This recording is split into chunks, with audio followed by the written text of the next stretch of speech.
All right, all right, all right. I am sorry for being a few minutes late. So sorry. Ended up having to do a late.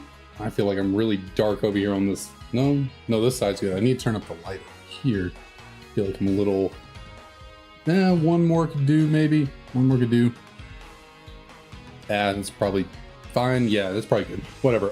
Sorry I'm a little bit late. Sorry. I had to take a last second walk with my dog. He's acting a little, he needed to get out of the house. And yeah, so where are we?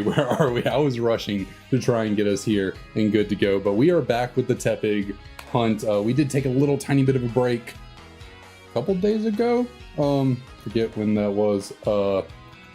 Yeah, anyways, we did take a little bit of a break and do some platinum, whatchamacallits, cute charm hunts and we did some stuff in the last stream, a little bit different than just going for the Tepig. We did increase the shiny counter up to 13, which was very nice. I was getting a little tired of looking at the 0 on the screen, so it's nice to have a little bit of a number up there, even though we are sitting on the unlucky number 13 at the moment.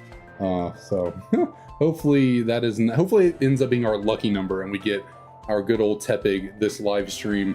Although, to be honest, if we do get the Tepig this live stream, I'm not entirely planned for the next hunt. So let's both hope for good luck. Oh, I knew this was going to happen. This 1DS is being weird with the soft resets for some reason. But where did my calculator go?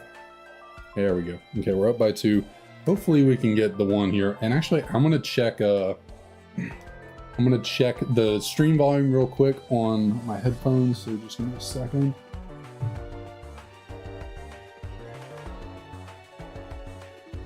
I felt last stream that the music was a little low, so I increased it a tiny bit. But we'll see if it actually is any better.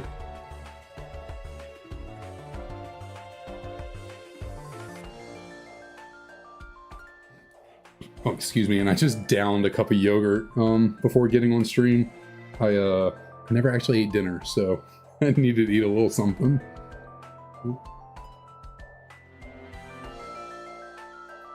I'm gonna increase the music volume by just a tiny bit and keep going here with these Tepigs.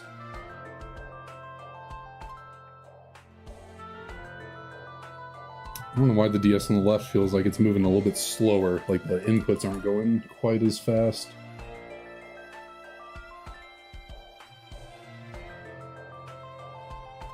But I think that should be good for the music volume. Should be good, So how's everyone doing? I don't have chat up. Where'd my chat go? Let's get you back on stream. Let's get you up. Should be good.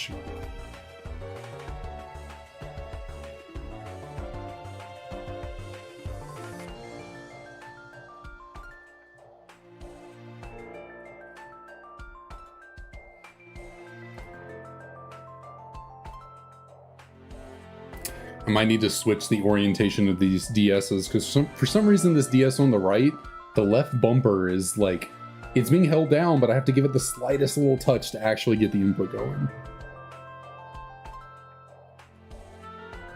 So I might need to switch these around.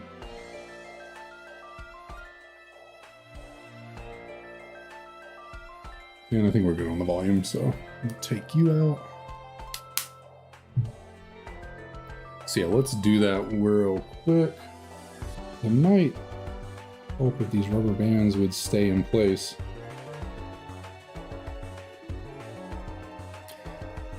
Sorry everyone, sorry. We will get there, we'll get going. I just smacked my microphone. We're doing great. Get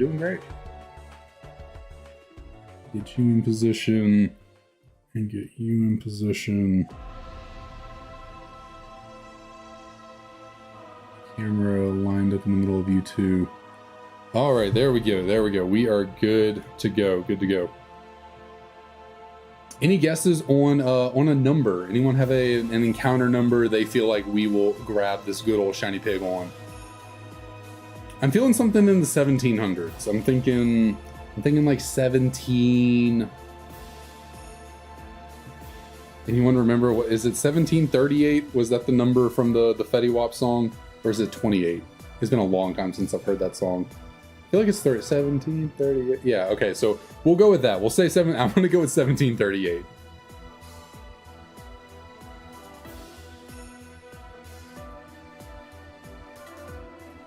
Did I forget to add encounters for one of those resets? Don't remember. I think we're good, though. I think we're good.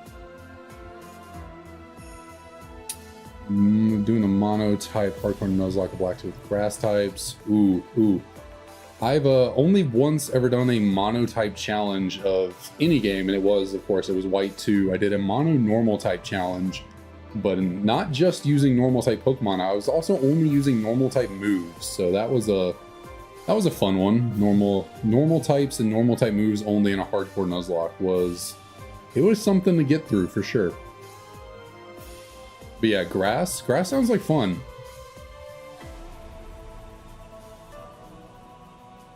Sounds like a good decent little challenge. I mean, Berg is definitely challenging. Roxy, probably challenging as well with the poison types.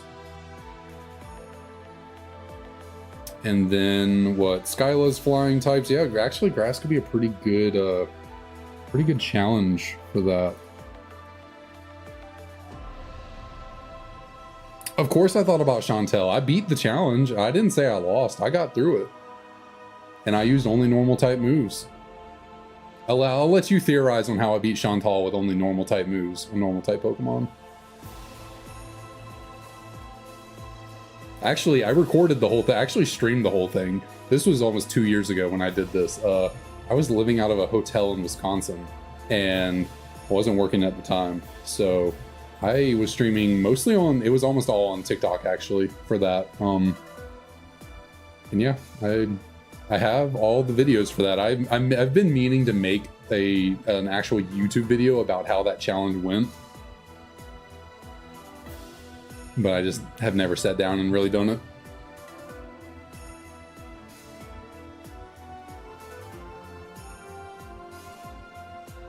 I started writing a script for the video and then I just kind of I don't know, it's been so long now, it's like, if anything, I would just redo the challenge because I do kind of want to try the challenge a little bit differently than how I did it before.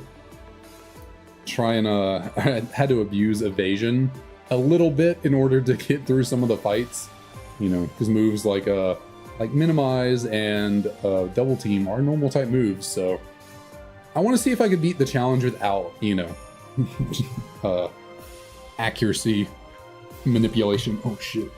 I am just all over the day. I am sorry about that. Sent the camera absolutely flying right there. Trying to find a good oh, let's go. Did I? Yeah, okay. Got through oxygen. Yeah, that's incredibly lucky, because what? I mean, her whole thing is like using poison gas on you and then going for Venoshock for big damage, so that is insanely lucky. Getting through Roxy would be really freaking tough.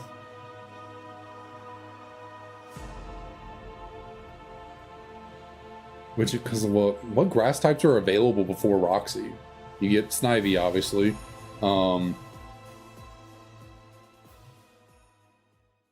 Sawaddle, I guess, is available for the ranch. What other than Snivy and Sawaddle can you get? No new grass types in. Yeah, okay, yeah. So Snivy and Sawaddle is it. All right. Well, yeah, I'm sure that was quite the challenge for you. And then what? You get to Castelia in the garden. You can get what? Is it Petalil or Cottony that you can get in the garden? It's grass type, right?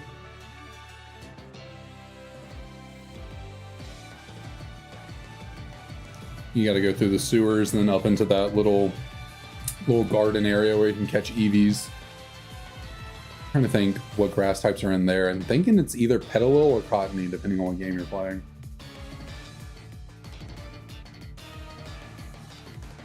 Then outside of that, what other grass types can you get? Nothing? Get 3 grass before the 3rd gym. I mean, at least you had 2 grass type, 2 Pokemon for whatchamacallit, for Charon.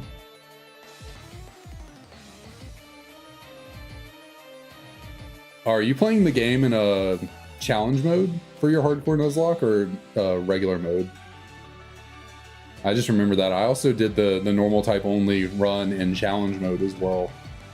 So not just a hardcore Nuzlocke, but also in challenge mode, which was first time I ever played all the way through these games in challenge mode.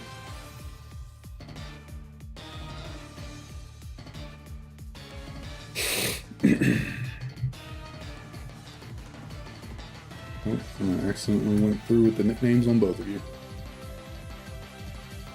So a fun little fact, if anyone's not aware of this, challenge mode is actually, easy mode is actually more challenging than challenge mode, because of a little weird thing that they did when programming the modes. For some reason, the Pokemon have the same stats across all three modes.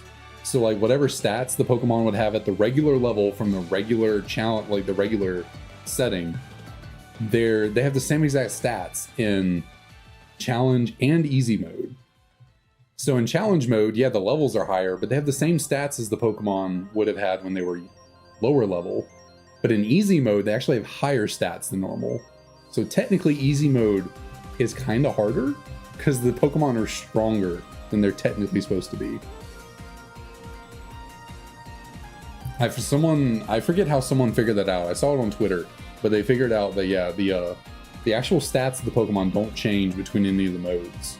It's just the levels do go up, and they get like items and stuff.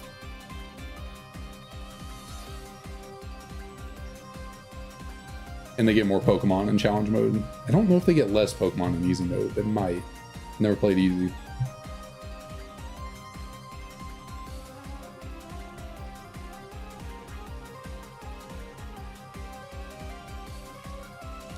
So you unlock easy mode by beating White 2, but you can, once you beat White 2, if you have a copy of Black 2, you can just trade over the key, and you can unlock easy mode in Black 2 as well. Same thing with, you unlock challenge mode by beating Black 2, and then you trade over the challenge key to White 2 to unlock challenge mode for the game.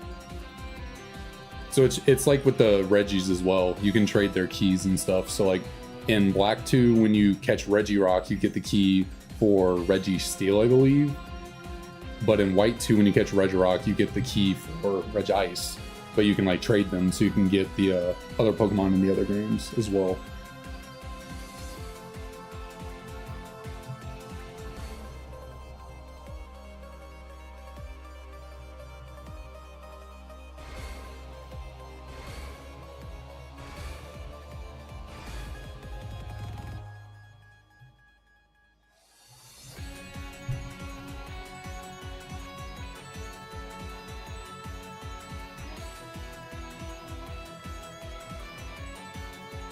So yeah, it's a little, I don't know why they programmed it that way, but it's interesting. So when I was doing like damage calcs for the fights, I would always have to, whatchamacallit?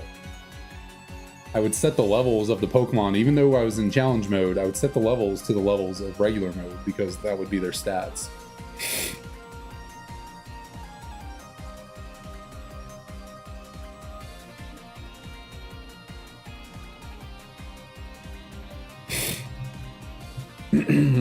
Man, I'm feeling super congested right now all of a sudden.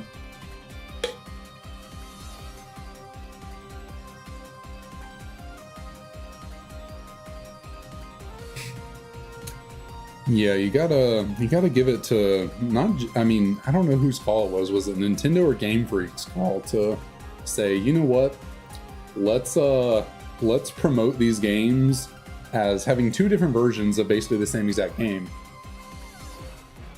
But goodness, what is going on with my nose and throat right now? I'm sorry. Goodness, where did this come from? This is crazy. I just took allergy medicine too to try and avoid this.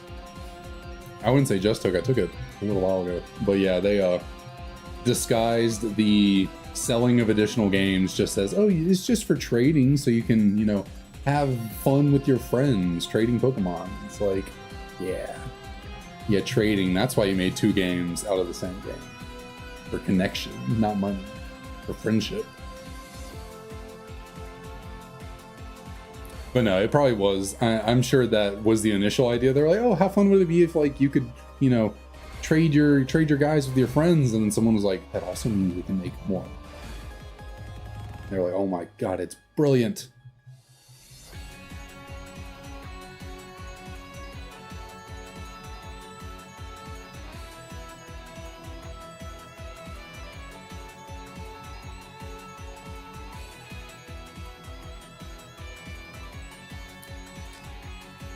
Also, don't forget about the fact that they not only made 2 games out of for the first 4 generations, they actually made 4 games out of 1 game, or what I'm saying, 3 games out of 1 game. Come out with the original 2 that you had to buy to trade and complete the Pokedex, and then they would just come out with a 3rd one to make it even better.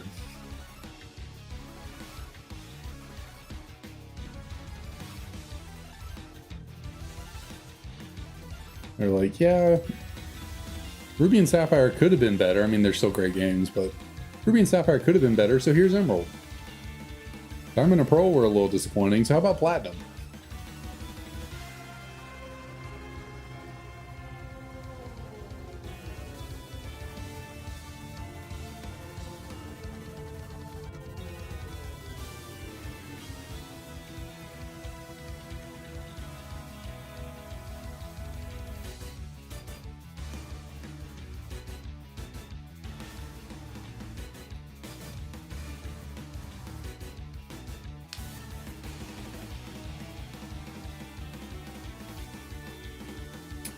What up, Clara? Thanks for dropping back by.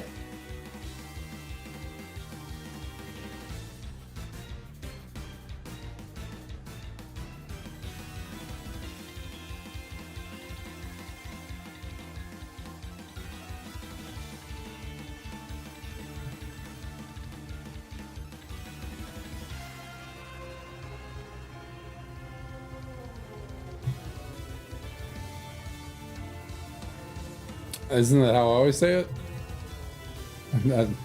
I thought I always say it the same way. I don't know. I never say Clara. I always say Clara. I thought.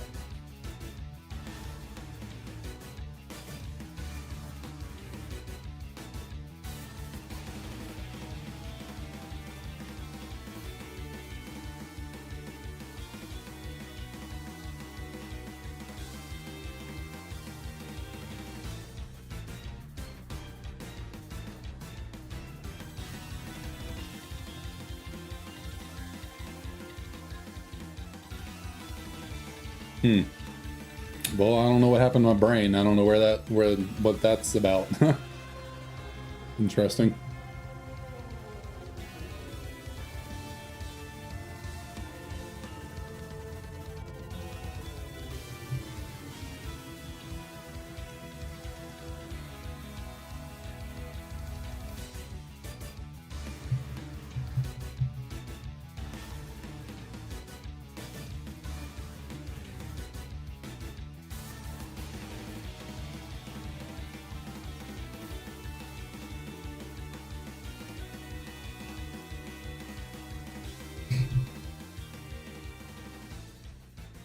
All right, little Tepig. I've become accustomed to getting shinies really easily, so I'd appreciate if you shined real quickly for us.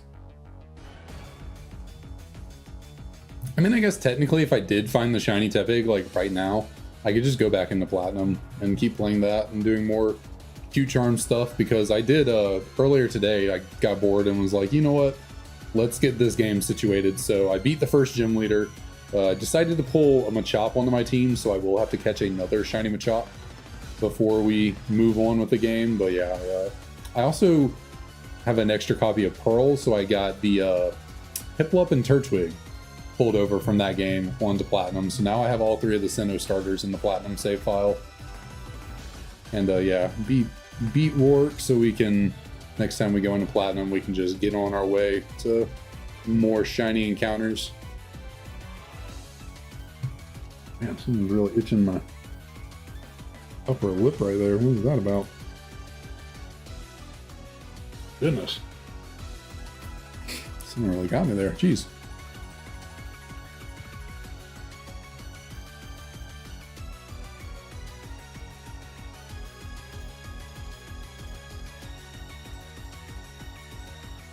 Bum, bum, bum, bum, bum, bum, bum, bum, bum, bum, bum.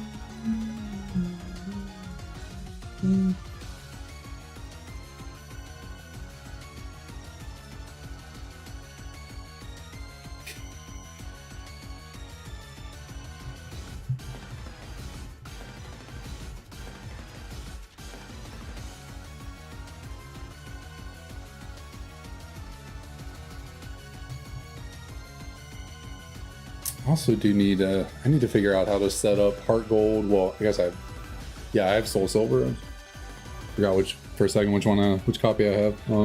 I do need to set up soul silver so I can do the cute charm glitch in that game as well. Hopefully soul silver does not take as long as whatchamacallit, platinum did. It's like good old Mikey M&J TV always says, if it's not 100% accurate, then it's 50% accurate. Because yeah, I can't tell you how many times I go for the move Toxic. 90% accurate. I miss it all the time. For Thunder Wave now, you know, they lowered the accuracy of Thunder Wave, so it's like... Oh, and don't get me started on high jump kick. Oh, I hate using that move. I always miss high jump kick. Or, no, the worst. The worst two are Stone Edge and Focus Blast. I don't know what it is about those moves. They just, like, they hit so inconsistently. I understand it's like 80 accuracy for Stone Edge, like 70 for Focus Blast. Like, I get it.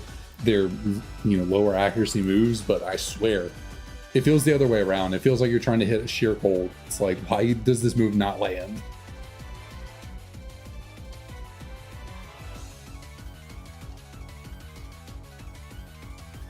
Yeah, I swear, there have been times I've been on Showdown doing like, I like to do random battles on Showdown, or at least I used to. I don't do it much anymore. There'd be times where like I'd get into a battle and then like at the end of one game, I get like flinched 3 times in a row or like crit a bunch. And then I'd be like, it like kind of tilts you a little bit. You're like, I lost that game because of 3 consecutive flinches. And then you get into the next game and the opponent immediately crits your Pokemon or something. And it's like, okay, yeah, I just need to get off today. Clearly the RNG is not on my side at the moment.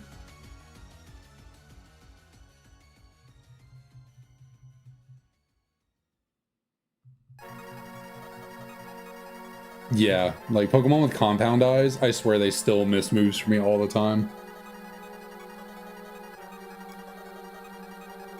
Like Galvantula with, well, I guess Thunder's a pretty low accuracy move, so Compound Eyes doesn't raise the accuracy that incredibly much, but, you know, still. Or like Pokemon, what are like Butterfree or Vivian, you know, that have Sleep Powder and Compound Eyes, still miss the Sleep Powder. Which I guess, again, Sleep Powder is like a 75% accurate move, so I guess, yeah. It does make sense. The Compound Eyes boost really only brings it up a little over 80% accurate, so, yeah. Well, I forget, is Compound Eyes 10% or 20% more accurate? I don't remember.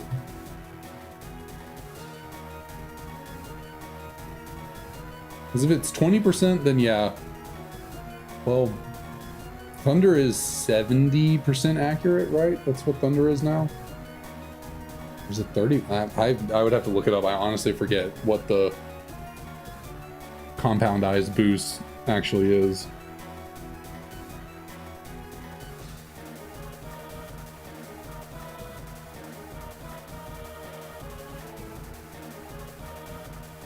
Clearly, whatever the boost is doesn't actually help me land the moves any more consistently, it feels like.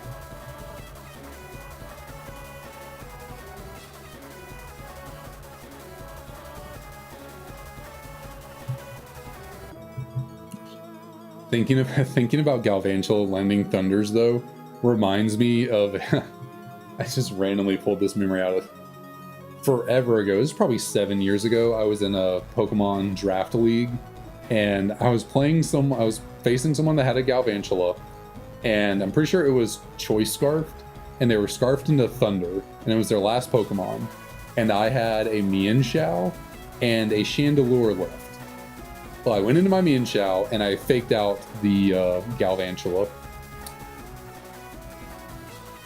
And the Galvantula was not on 100% health when I faked it out. So what I failed to realize was 2 fake outs took the Galvantula out. All I had to do was switch Mian Shao into Chandelure, let it go down, bring Mian Shao out, and fake out again, and I win. Literally no way to lose. For some reason, I was like, I went for the fake out and just decided to leave Mian Shao in, hoping for a Thunder miss so I could land a some knockoff or something. I don't know why I did that. And the Thunder landed, knocked out my Mian Shao. And then I went out into my Chandelure again, hoping for a Thunder miss. Which I did get, I think. Or no. It landed. It did land the Thunder on my Chandelure. Didn't knock it out, but it did paralyze me. And I got paralyzed. And so I ended up losing still. So, you know, I could have 100% won by just stacking the Chandelure to go back out and fake out with Mian Shao.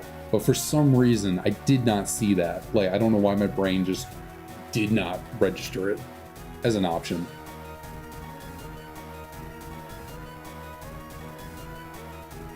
And then it was like, you know, yeah, if I hadn't gotten paralyzed and gotten parried by the Thunder and then actually gotten paralyzed, I still would have won.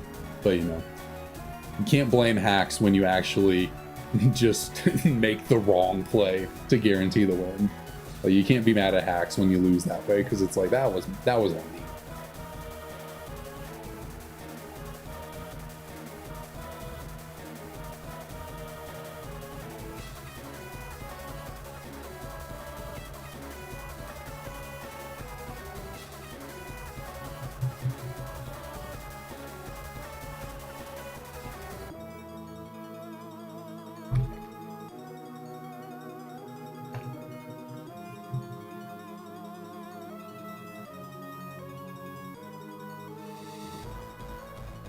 Yeah, and I always and it'd be one thing if I wasn't doing it for content. Like, if I was just doing these battles on my own, like, I don't know, it's a little less pressure, it feels like. And then I let the pressure get to me too much when I try and do draft league stuff for content. Like, I just, yeah. Yeah. Unfortunately, I do not cannot claim I have ice in my veins. I definitely feel pressure and do not make the best decisions in the face of pressure like that. Bit unfortunate, but, you know, sometimes you just gotta acknowledge what your weaknesses are and just try to work around them.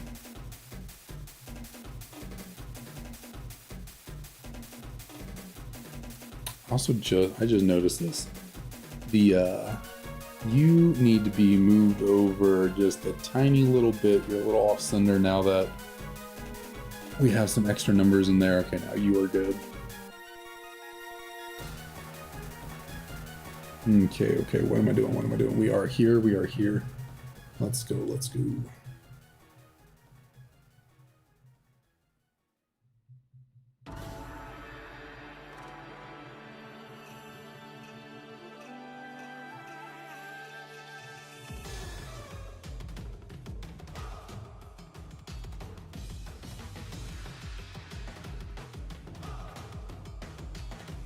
see, where do we start today? 15-15.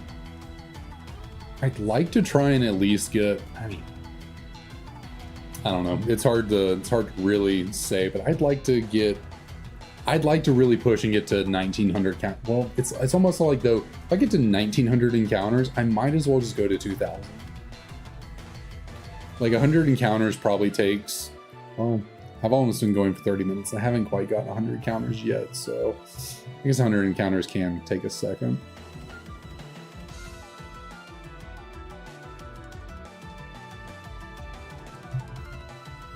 I don't know. We'll see how long I did sleep an incredibly long amount last night, so I should be able to go for a decent amount of time tonight, but we will see.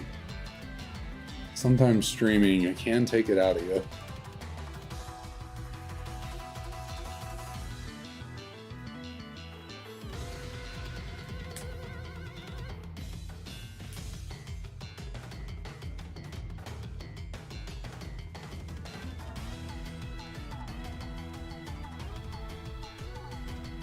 Yeah,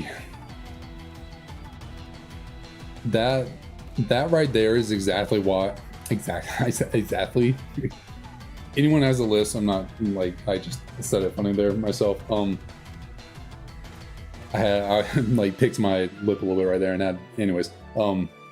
That is exactly why I'm trying, after this Tepig hunt, I'm going to do as few hunts as physically possible with the 1 in 8,192 odds. Like, if I can hunt a Pokemon either with Cute Charm Glitch or by breeding it in this generation with a Shiny Charm and with the Pseudo Method, that's like the only Pokemon I plan on hunting full odds are like legendaries that you have to encounter in their respective games, and like Pokemon you just can't like breed for some reason. Like, they're not in an egg group, which I don't think there are too terribly many of those. But yeah, I was optimistic when we first started this, like, oh, I'm gonna hunt like at least one starter per game at full odds, and then this, that, and the other, and started thinking about it more. Yeah, I want to complete, like, I do want to have fun with this, but I also want to complete the challenge sometime in the next 5 years. So yeah, outside of this Tepig, we are not and then yeah, any legendary Pokemon that can be caught in this generation, I will like shiny hunt in this gen, but I'm not doing it without a shiny charm. So yeah, the Lake Trio, the Lotties, the Reggies, Cresselia, all Pokemon like that, I will not hunt until I have the shiny charm.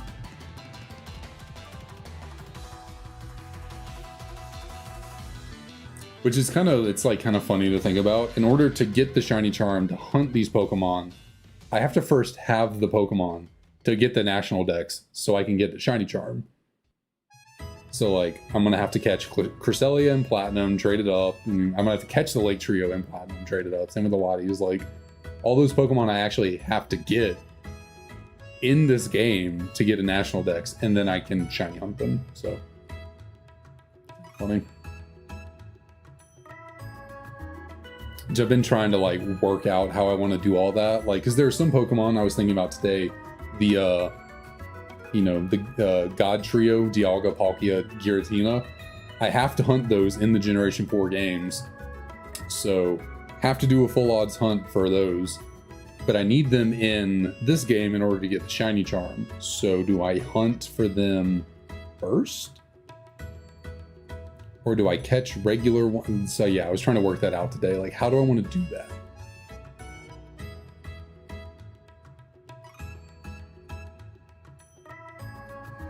Same thing goes for the legendary birds, Ho-Oh, Lugia. Like, I'm probably going to have to shiny hunt all those Pokemon before I can actually get to the bulk of the breeding hunting in this game. So I have contemplated, what if I just play through games to trade the regular, like just catch a regular one of them up and then replay through the game to shiny hunt for them? But that just feels like a lot to like play through all of Heart Gold, Soul Silver to get a Ho-Oh and Lugia, and then have to play, well, I guess you only have to play through half the game kind of to get Ho-Oh and Lugia. So maybe I could do that. Just play through the games quickly as possible and then trade them up into this. Well, and actually, no, I don't know how far into those games you have to be to transport Pokemon into Gen 5. Yeah, this is all stuff I have to figure out before we really get too far into this. But I'm trying to figure this all out. That's why I got my spreadsheet and everything that I've been working on. Been taking notes as well. Like, I'm trying to do this as methodically and efficiently as possible.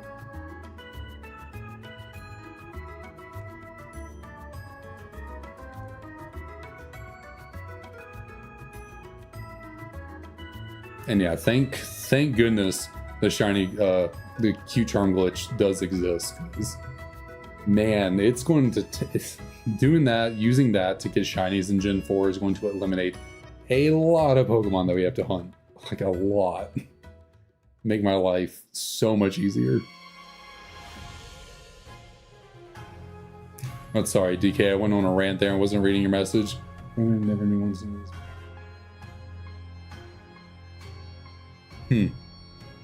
Relic Passage. What do they normally have in Relic Passage? I know there are like scientists in there, but I don't remember battling them and what Pokemon they have.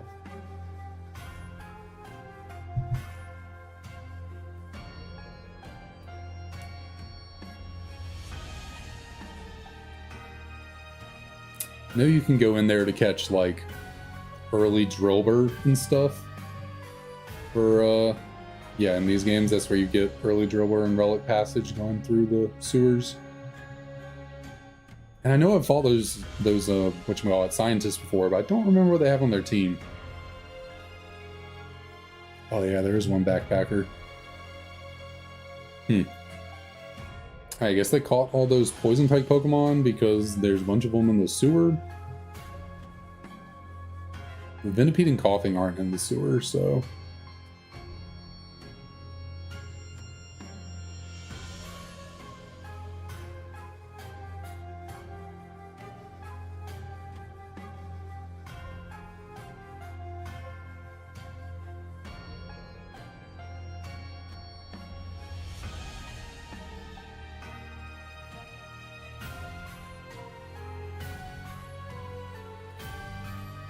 Talking about legendaries though, it did just kind of make me realize I was hoping that I wouldn't have to do any shiny hunting in actual Gen 3 games and I could get everything in Generation 4. But I think I'm going to have to do Zapdos, Moltres, and Articuno in Fire Red, Leaf Green. Because I'm pretty sure in Heart Gold, Soul Silver, they're there. Maybe at least one of them per save file, but they're roamers, I'm pretty sure. And shiny hunting roamers is going to be the worst. Like Raikou and Entei are going to be a pain in my ass. Not gonna lie. Like I think that's the weirdest way I've ever said ass before. Pain in my ass. I don't know why I said it like that. But yeah, Raikou and Entei are going to be a pain to try and shiny hunt. At least the lucky thing is once you like actually encounter them as shiny, if you fail to catch them and they run away, I think they still show up as shiny when you see them again, so that's at least kind of nice. Thankfully, Suicune is whatchamacallit, not a roamer in good old Heart Gold, Soul Silver. It's actually a static encounter, so that's one less roamer I have to do. Oh, and the genies too. Shoot, I didn't think about the genies. Can you shiny hunt the genies? I feel like the genies are they shiny locked? Or can you actually hunt them?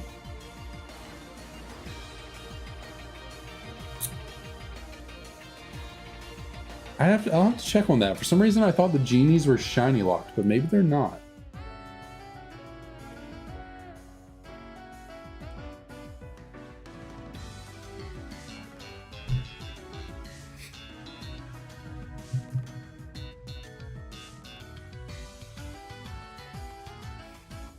And that's another thing I didn't think. Yeah.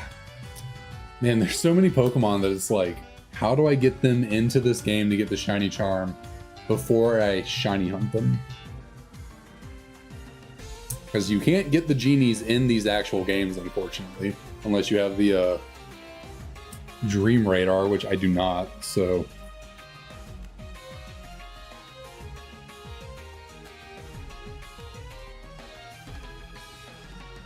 Kyurem's not shiny locked.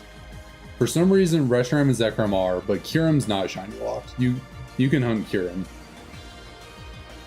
At least in the regular black and white.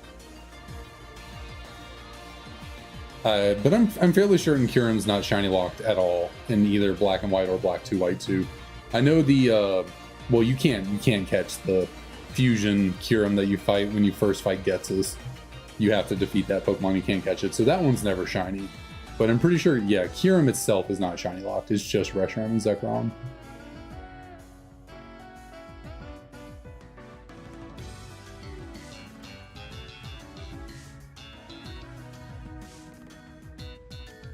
Which I guess I didn't think about that too. I was hoping to not have to buy too many new games to do this, but I'm probably just going to have to buy them all. Really? I have to get them I hope there was not a shiny on the screen there. I really wasn't paying attention.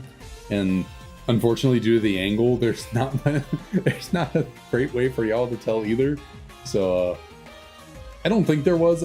I looked at them very quickly and they were definitely orange. I hope.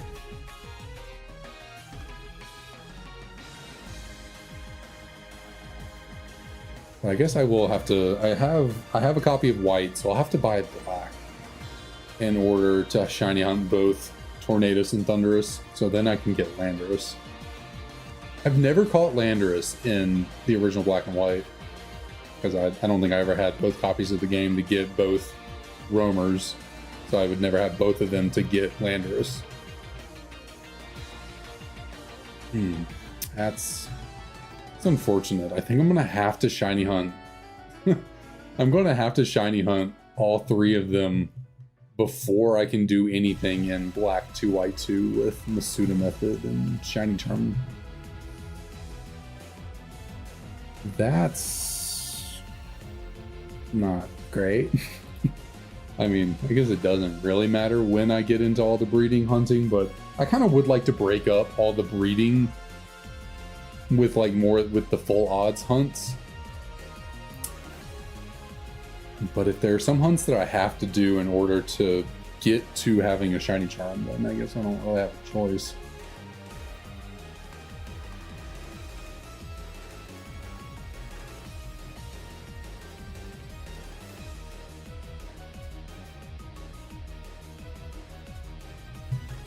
Like I feel like I'm gonna have to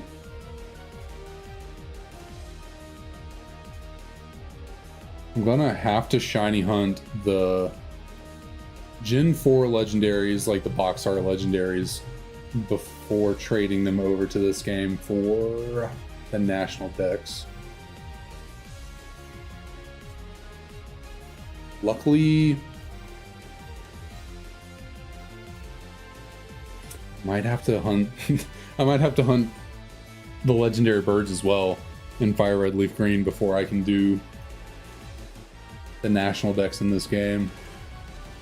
But luckily, Mewtwo, the Gen 3 legendaries, Rayquaza, Kyogre, Groudon, I can catch in Generation 3 and then trade them up to shiny or to this game for the national decks, and I can shiny hunt them in Generation 4. So at least there's that. Same with Latios and Latios. I can catch in Gen 3 and get up here and then shiny hunt them in this game. Luckily, I don't think mythicals count towards getting the national decks, so I don't have to shiny hunt Mew or Celebi or Jirachi or Deoxys or Darkrai, Arceus, Shaman, Manaphy. Luckily, I don't think any of those Pokemon count towards getting the national decks, so that's nice at least.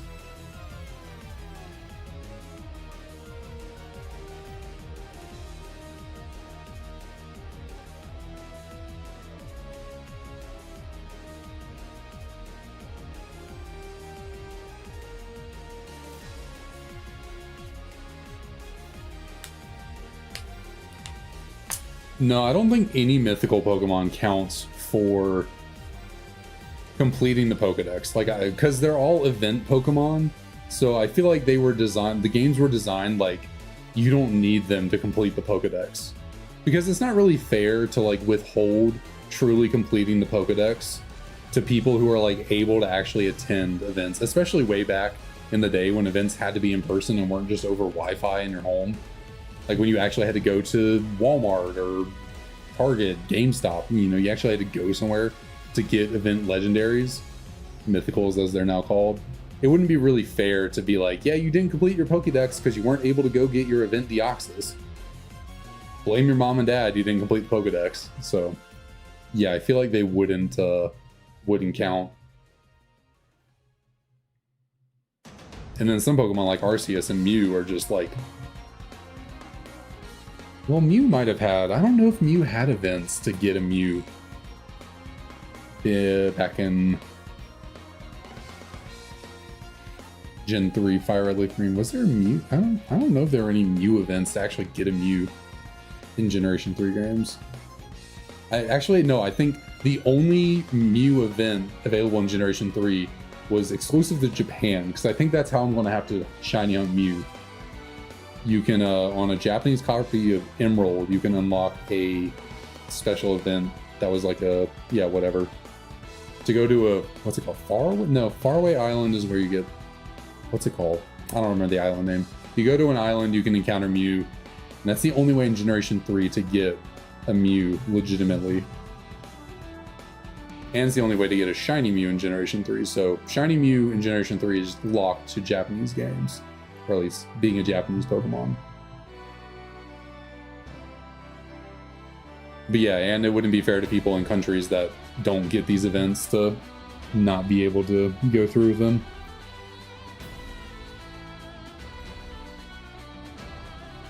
Because yeah, growing up during Generations 3 and 4, before I could drive, yeah, my parents were not taking me to do any in-person Pokemon events. The only reason I was able to get Jirachi was because I got that like bonus disc that came with Coliseum. So I did get Jirachi growing up. That was pretty cool. I was like the only person in, you know, that I knew in school who had Jirachi. That was nice. That was pretty sweet. Unfortunately, I don't still have that disc. Yeah, I still have my GameCube. I don't know what happened to any of my old GameCube games though. And that Jirachi can never be shiny, so you can't like shiny hunt with that. Plus, you only get one Jirachi per game on per save file, I think. Through that, so even if you could get that thing as shiny, and yeah, that'd be a really annoying hunt.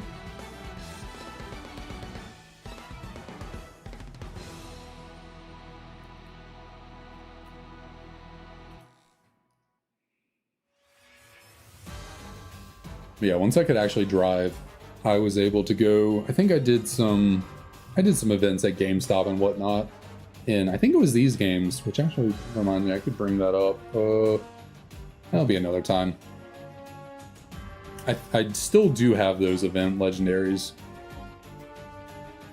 At least I'm fairly certain they are the ones I got way back then, and they're actually legit, but they are in Omega Ruby at the moment, so could not bring them back into these games, unfortunately.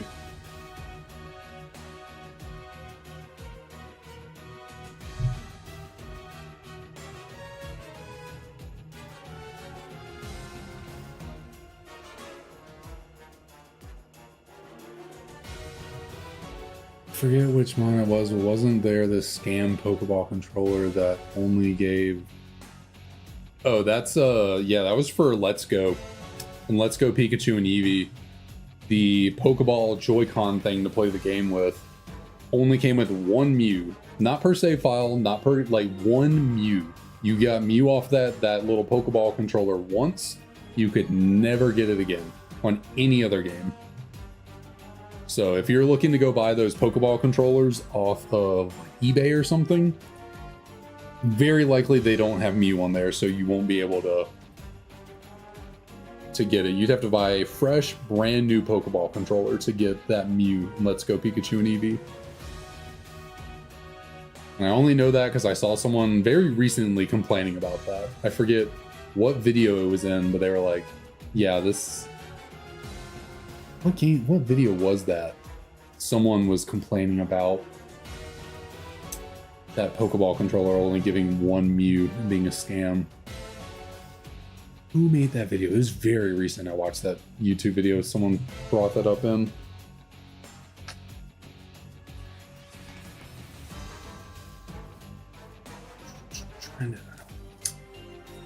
I watch so many YouTube videos. I do not remember who brought that up.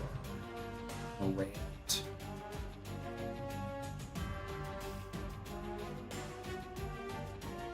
Yeah, can't remember.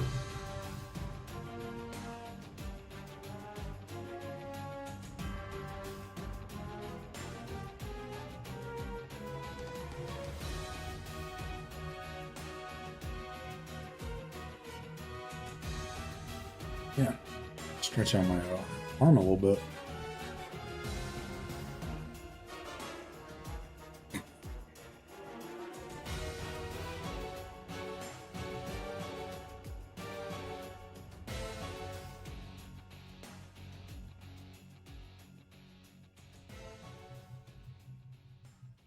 Yeah, I have no clue why they would do that. It's kind of the same thing with Pokemon Ranger and the Manaphy egg that you can get in Generation 4. Each game of Pokemon Ranger only comes with one Manaphy egg, like in total. So yeah, if you go to buy a copy of Pokemon Ranger off of eBay, there's no guarantee that you can get Manaphy off of that game.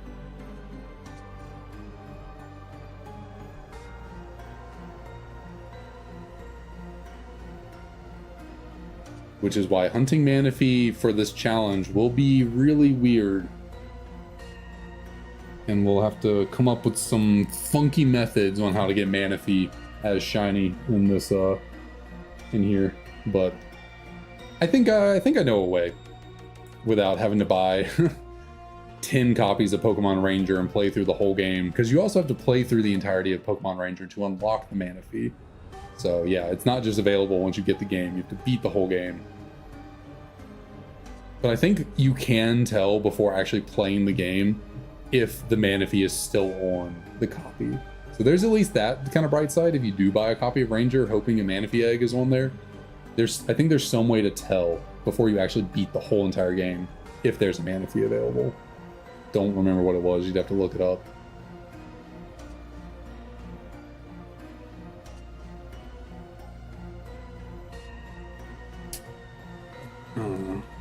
Thinking about it.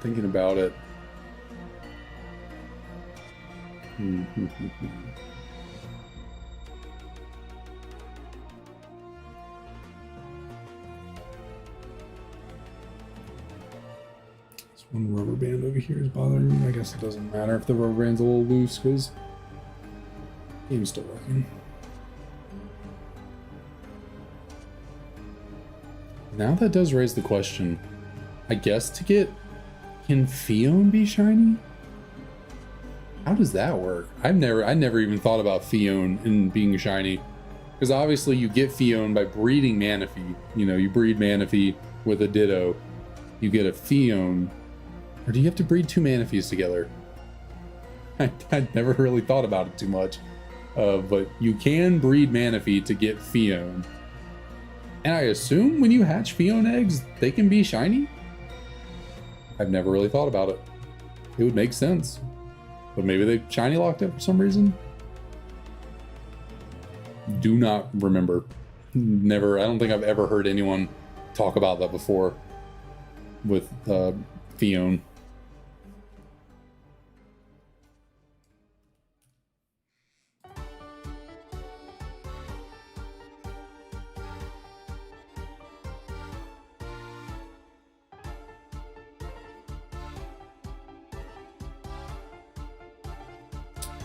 I mean, I won't say that. I mean, if you have something available to you, then like you can do it. Like, sure, you know, cheats are there, but like you can choose not to use the cheats. Like that, you know, like it's no, you know, just because the cheats are accessible doesn't mean you have to use them. I mean, it's one thing if like, you know, the event's over, you can never get this Pokemon again, you know, now you have to use cheats to get it, but like, if something's accessible to you and you don't have to use cheats, then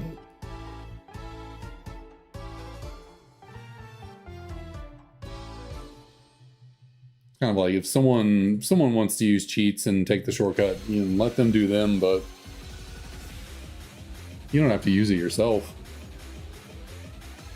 We are now officially in the 1600s. Good lord. Good lord. It is wild to think that this hunt could... yeah, I'm not going to bring that bad juju up. Thinking about how long this hunt could go. It's already felt like a decent bit of time, and we're only at 1600. Like, this is still a very low amount of encounters to potentially get a shiny.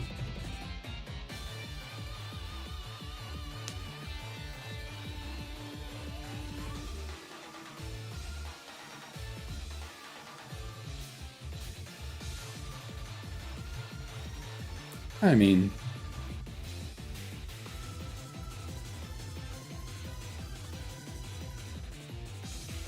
I would say do things out of your own pride and not for what other people will care about.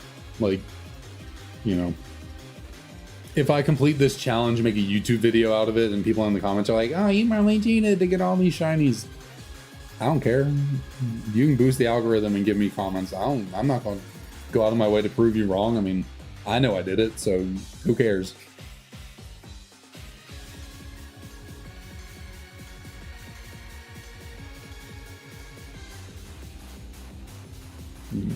Do things that make you happy. If you don't need the satisfaction of doing it legitimately yourself, use a cheat code.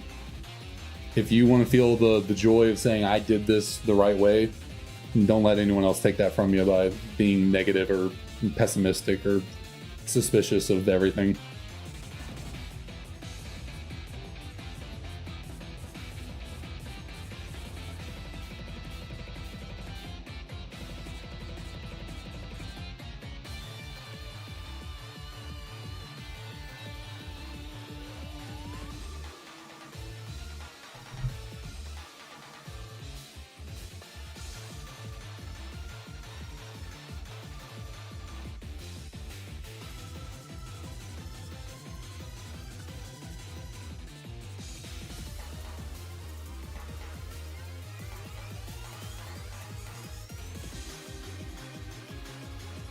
Now, competitive Pokemon, on the other hand, if you're interested in VGC and you can get away with cheating, I'll condone it there. I'll condone it there. I think I do kind of feel opinionated that competitive Pokemon shouldn't have such a high barrier of entry, because like, what does knowing how to breed Pokemon help you with the actual competitive side of it? Like, knowing how to breed the optimal nature and moves and IVs and this, that, and the other onto a Pokemon doesn't do anything for you when you actually face someone in a battle.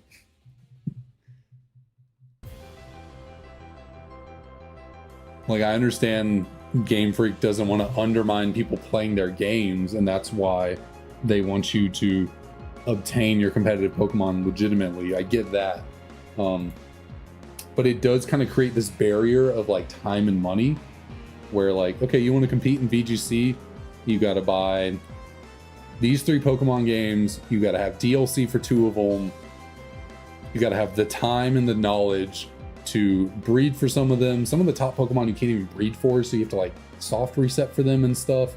Like, you want to use a Blood Moon Ursaluna in VGC, isn't there like, there's only one of them in the Scarlet Violet DLC? So like, how do you get a good competitive Blood Moon Ursaluna for VGC? Like, for the IVs and stuff. I don't know how the IVs come on that Pokemon when you encounter it, but like, it's one of a kind if I'm not mistaken. I haven't played it, so you know, I don't think I'm wrong on this, but you know, it's a little bit like, so I have to just RNG my way into a competitively viable Blood Moon Ursaluna.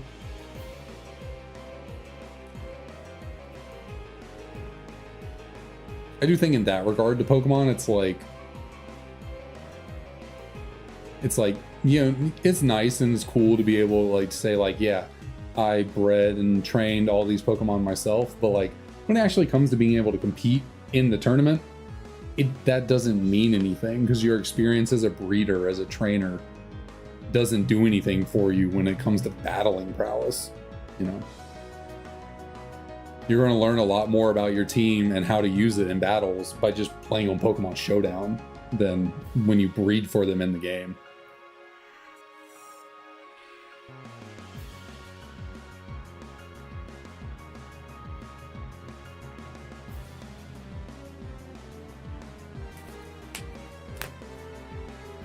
Yeah, I've heard of people like trade or asking people to, you know, get them some kind of competitive Pokemon, and they trust the person to give them a legit one, and then they get it, they go to official tournaments, and it was fake, or it was ginned or whatever, and they get disqualified for the tournament, even though they didn't intentionally cheat. They were trying not to cheat. They just asked someone else to do it for them because they didn't have the time to do it themselves, and then the other person, you know, ginned it, and Now all of a sudden this person's disqualified from an event. They just wanted to compete in competitively, but they didn't have the time to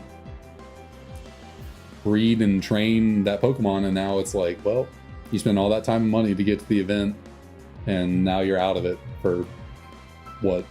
For what reason? It's not like these. It's one thing if the genned Pokemon has increased stats or moves it's not supposed to have, stuff like that, but if it's a perfectly legal Pokemon in the sense that it does the same damage, it takes the same damage, it uses the same moves, what does it matter if it was genned or you know, bred and trained for? At the end of the day, they do the same thing in battle.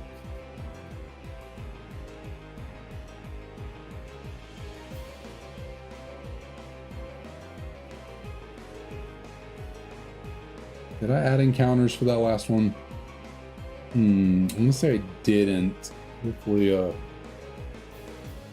didn't click that twice. I think I went to adjust my chair before clicking that, so I think we're good. I guess that's my one controversial opinion in terms of Pokemon and cheating and stuff like that.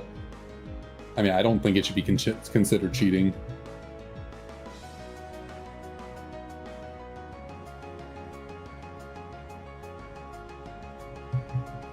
I mean, yeah, considerably, you know, since they do consider genning cheating, if they can prove you genned, then you're disqualified. Yeah, you got to be better safe than sorry and just kind of do it yourself, or really trust, you know, go to someone you trust to give you a legit Pokemon. But then, like I said, you're kind of ostracizing people who just don't have the time to sit there and grind out not only training to like know how to use your team,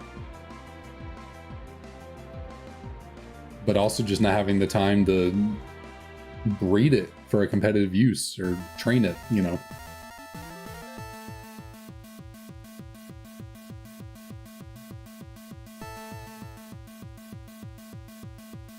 But I guess, you know, it's kind of one of those like, what is the phrase? Is it necessity is the mother of invention? Or no, that doesn't sound right. That's not flowing off right. What is the saying?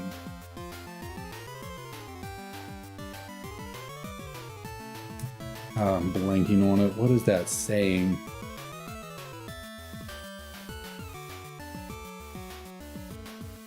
There's like this saying, it's basically supposed to mean like, shoot, I'm like blanking over here. I'm trying to be all philosophical and I'm failing.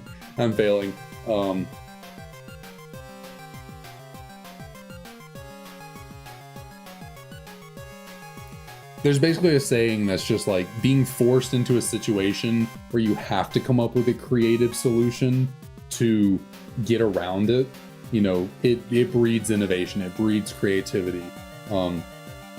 So by, you know, being a person where you have to breed and train your Pokemon yourself in order to compete at Pokemon tournaments, you can't okay, so it is necessity as mother of invention. Okay, I do have a phone right here. I couldn't look it up myself, but I want to focus on encounters.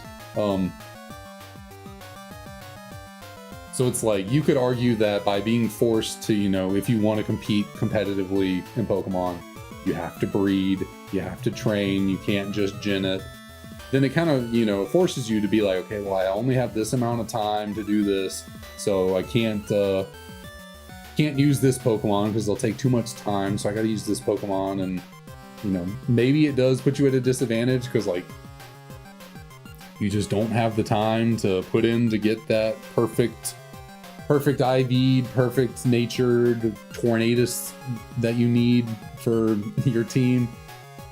And maybe that puts you at a disadvantage because you gotta use something else, but maybe it leads you to coming up with something that no one else would have thought of because they didn't have to work their way around the system to actually compete. You know, one of those things.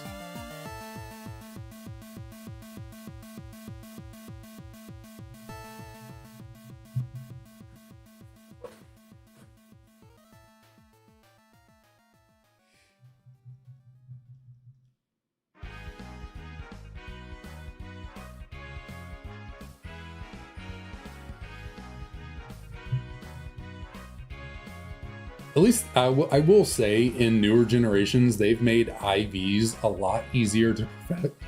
My voice just cracked really badly like right there. But they have definitely made IVs a lot easier to get perfect on without spending so much time on it and not having to breed necessarily too much. You know, with bottle caps and everything and like gold bottle caps. I mean, you still have to grind in a way to like earn the bottle caps and all that to get the IVs, but they definitely have made things a little bit easier. But it can still be a hassle and a grind.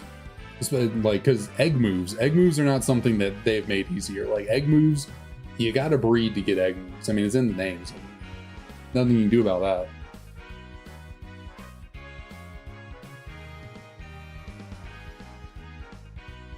And then they added nature mints and stuff like that, so that is nice. You don't have to breed necessarily for the right nature. You know, you get the moves on there.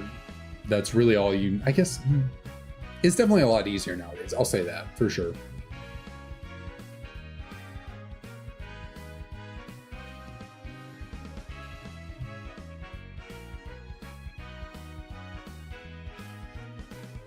But just because things are easier nowadays, I still do think that there shouldn't be so much going into building a competitive team for VGC. Like, the point of it is competing for battles, not competing for who's the best breeder or trainer, you know.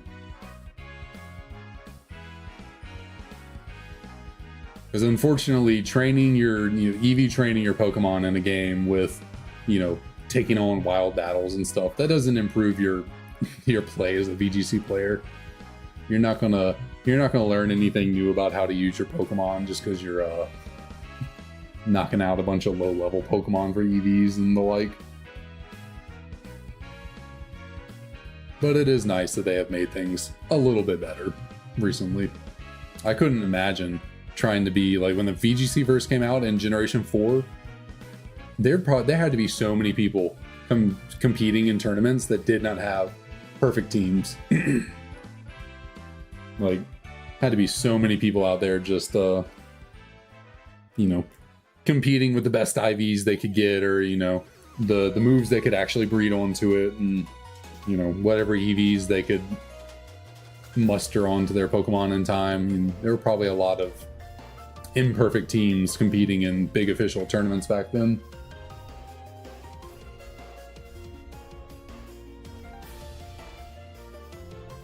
Or maybe not. Maybe everyone was just on their game. Everyone was breeding and training to perfection back then.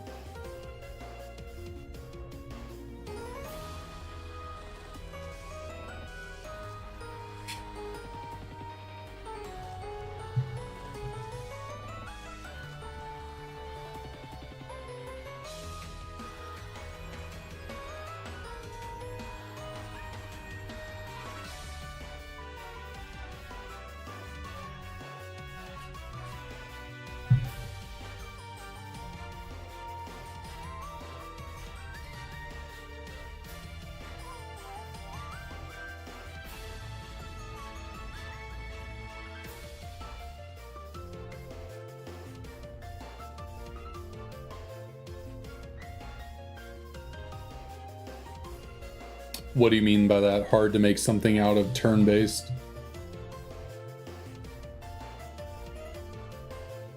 Make something competitive?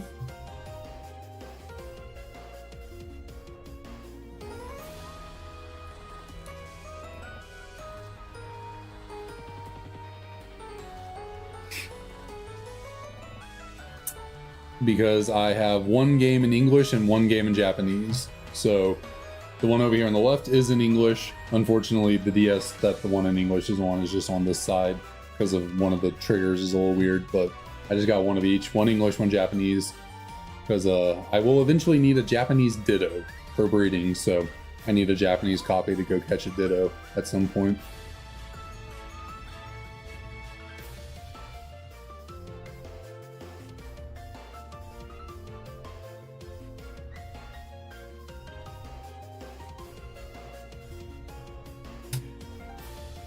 Yeah, I do kind of think open team sheet is a good change for Pokemon. But yeah, I mean, a lot of what Pokemon competitive is just knowing what's good in the meta, what you can use to counter what's good in the meta. Pokemon can be a little centralizing, but I mean, so can FPS and MOBA games. I mean, you know, I don't know too much about FPS competitive like CS:GO or whatever, but you know,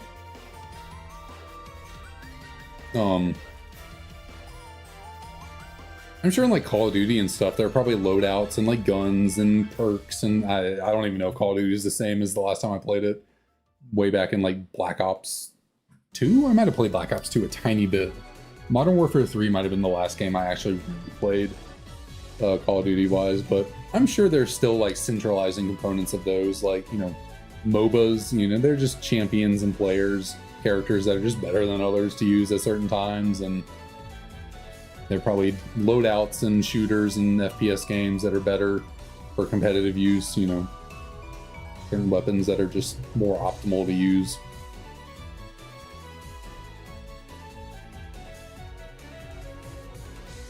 But yeah, Pokemon is very like oriented around just knowing the meta, really.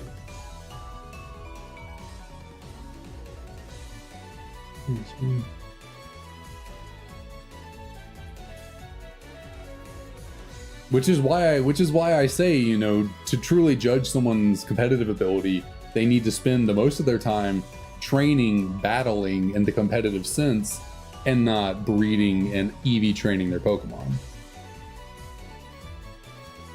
So, you know, the more time you can spend on Showdown testing out your VGC team and competing against other people, which Showdown's a little different. Not everyone on there is into seriously competing VGC, so they might not truly be using what's meta, but is it the Mabes? I don't have a time that I'm really going towards. I'll probably be streaming a while though.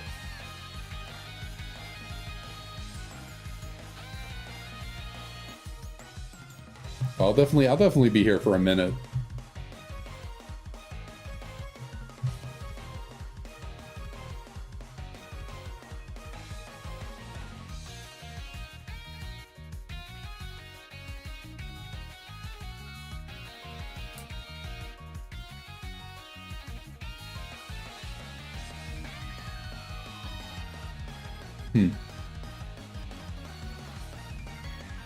I appreciate that. Thanks for dropping on by.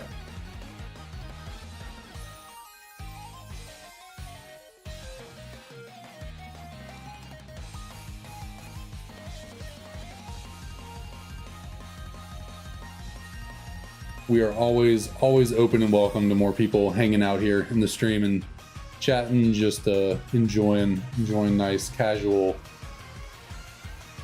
Pokemon, whatchamacallits, banter, theories. Yeah, I don't know where I'm going with this. Yeah, we just enjoy sitting around. We just enjoy chatting around here. Stopped at 32 encounters. I don't blame you. Sometimes it is like that. I've definitely tried shiny hunts before in the past where I got a little bit into them and was like, you know what? I'm not keeping with this. No, we're not doing this anymore. Oh, man. Stretch out the back a little bit there.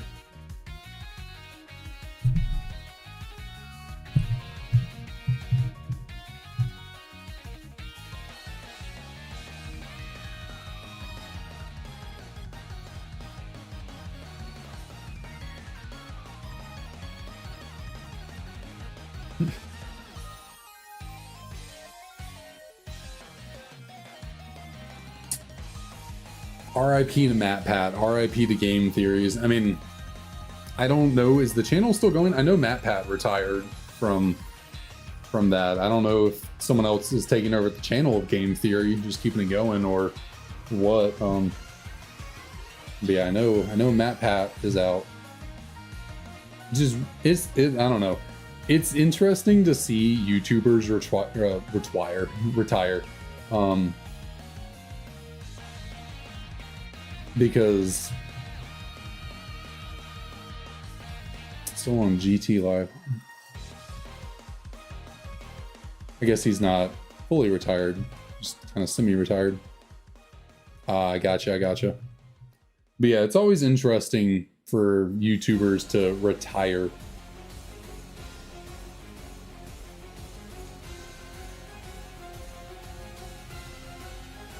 Because YouTube as a platform has not even been around 20 years yet, so, you know, I guess unless you started YouTube in your 40s way back when YouTube first, I guess, you know, you could have started YouTube in your 50s way back, you know, 10 years ago or whatever, and could be entering that age of retirement. But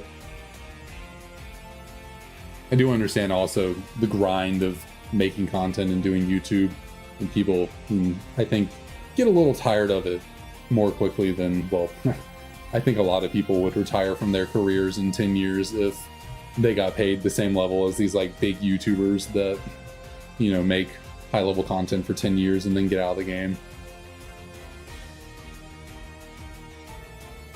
A lot of people, if their job was paying them millions of dollars a year and were able to set themselves up for life and their family, they'd probably retire after 10 years of working as well.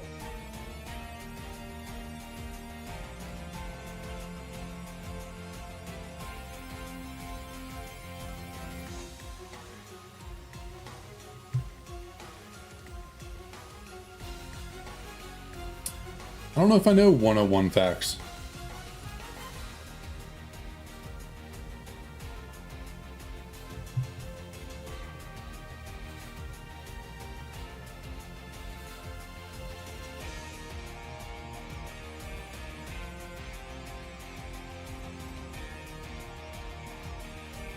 I don't know if I recognize that. I don't know if that's a channel I ever really watched. 101 facts.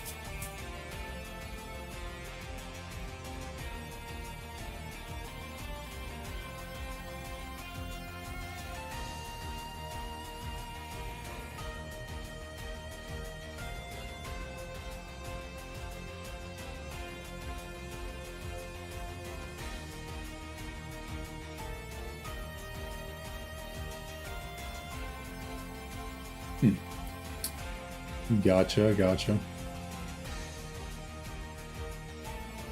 Yeah, I find info channels, and like, you know, I do watch the occasional, well, it's mostly, a lot of what I watch is Pokemon related.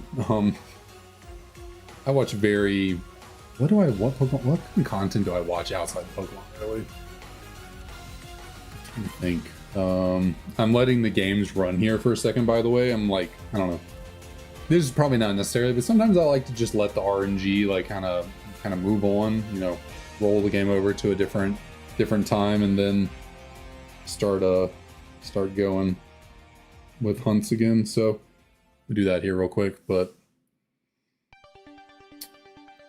I mean, I guess outside of Pokemon content, I do watch the occasional, I think, Mario Odyssey video that people like Small Ant do. Same thing with like the occasional Minecraft video that, again, people like Small Ant create. But there are other creators like I occasionally watch, you know, CJYA and stuff, with Fur. You know, they make. I like watching, you know, videos they do together. Those kind of collab. The kind of like hide and seek Mario Odyssey game videos. Where am I going? I'm stumbling all over my words right there. I like stuff like that too.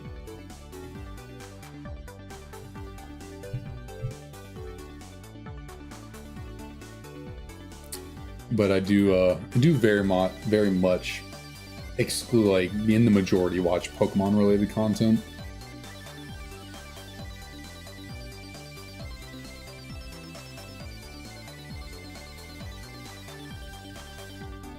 I did go through a phase of, it is actually kind of a while now, but 5-something years ago, been a minute, but there was a phase where I was really into Mario Maker content on YouTube. I used to watch Mario Maker videos all the time from Carl Sagan and Graham Pooh Bear.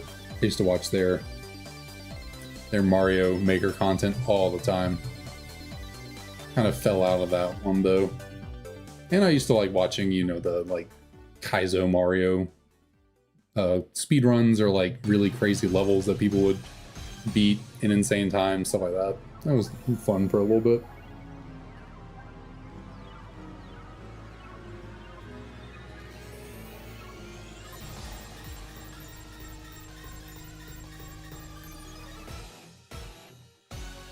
Yeah, I've never been an MMO.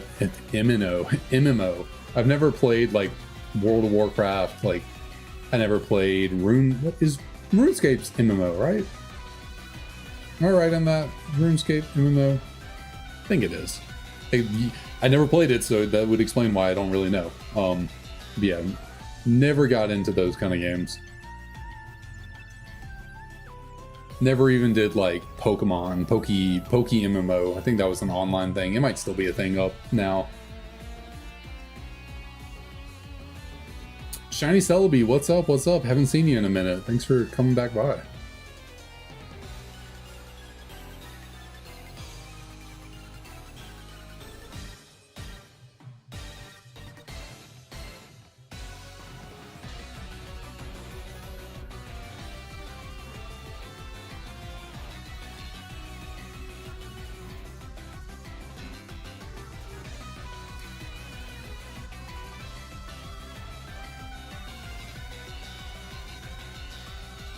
Oh, I haven't. Yeah, I haven't touched Minecraft in a long time. Oh, it's been a minute since I touched Minecraft. Probably since college, which was almost 6 years ago for me now, which is weird to think. But yeah, I haven't touched Minecraft in a minute, but I still watch a lot of Minecraft videos. Although nowadays, like when I watch Small Ant or, you know, whoever, whatever Minecraft videos I end up watching, the like things that are going on in the game now, I'm just like, what is that? Like, yeah. See those things happening in game. I'm like, when do these mechanics come into play? This is wild.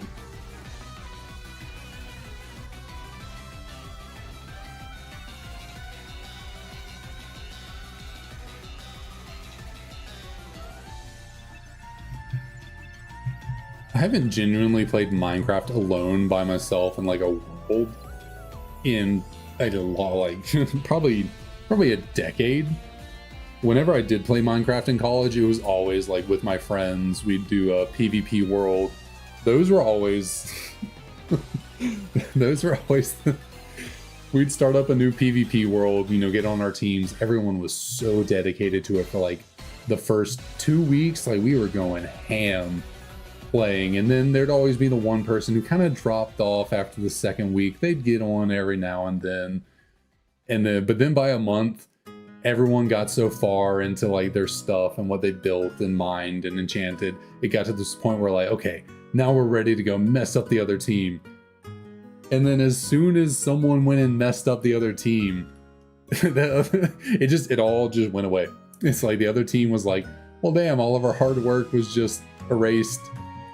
I don't know if I feel like doing all this again. And then, yeah, by about a month, it'd be over.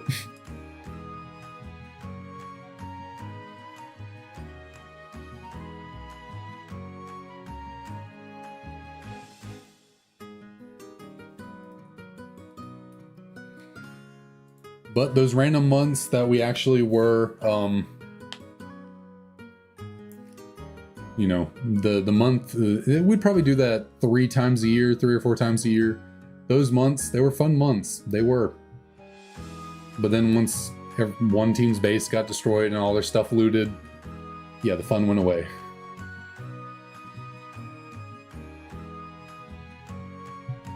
And then if it didn't completely go away, whatever team, you know, if the team that got their base and stuff destroyed had the mod or whatever, the originator of the server on it, half the time they would just resort to cheating.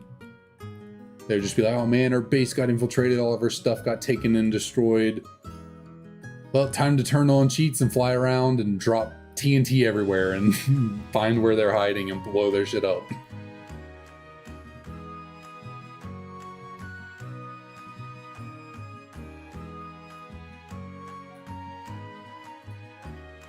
Like, I swear, one time I got on, like, we we infiltrated their base, took all their stuff. Like, we did all these things.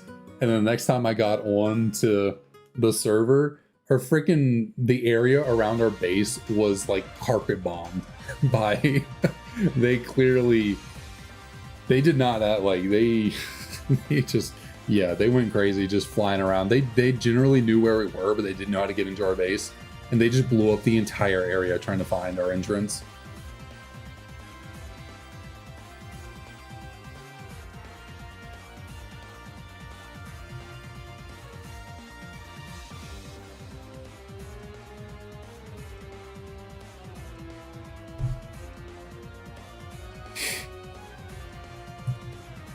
I've never played many Zelda games, so I wouldn't know what Dragon Roost sounds like, unfortunately. But I'll take your word; it sounds a lot like Relic Song.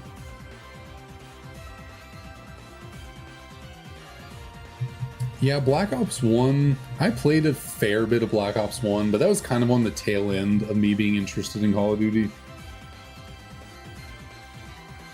I started off COD with World at War. I think that was, the World War II related one. First one introduced zombies. That was the first COD I really got into. I was a little late, I didn't get into the first Modern Warfare, COD 4.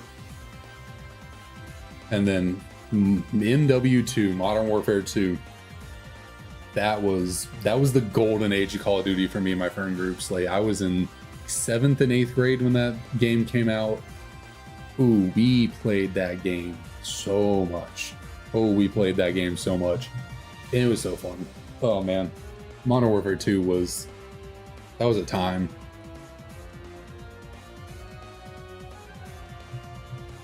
And then Black Ops came out. I played it a good bit, but I didn't get into it quite like Modern Warfare 2. And then MW3 was, again, played it some, but not really in the same capacity. And then I think I might have bought Black Ops 2, but I did not really play it.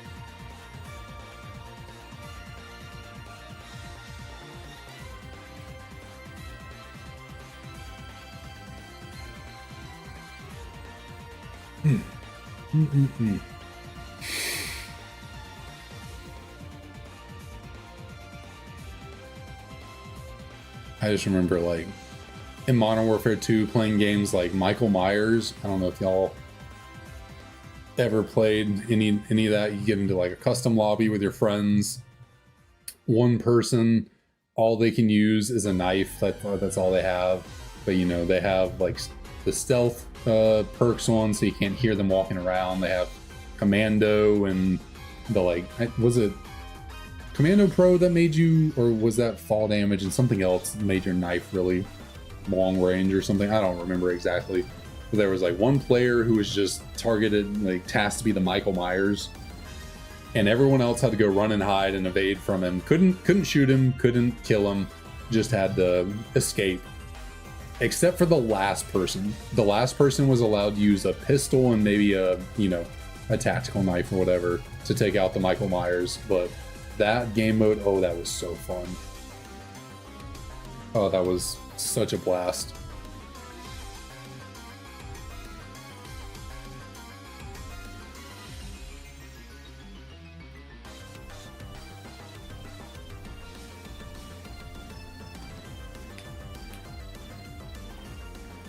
And then, of course, like no scopes and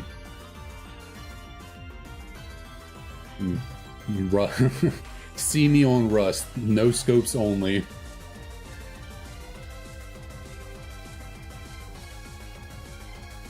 Where you have like throwing knife wars with people, just running around maps, just trying to throwing knife each other.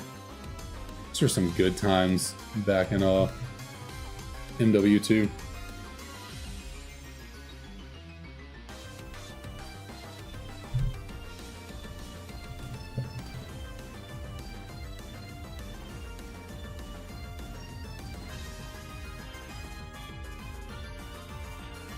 I mean, I was never the world's greatest player of Call of Duty or whatever. I was no prodigy at no scoping and all that stuff. I played it for fun, mostly. Didn't really care about ranking up and doing dueling, doing all that stuff. It was mostly just for fun. Just a lot of team deathmatch, the occasional search and destroy, things like that.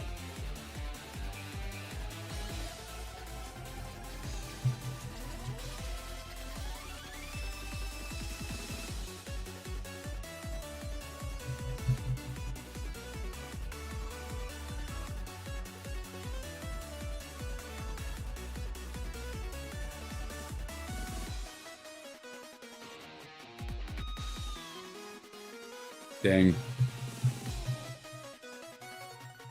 That's honestly impressive getting through Berg.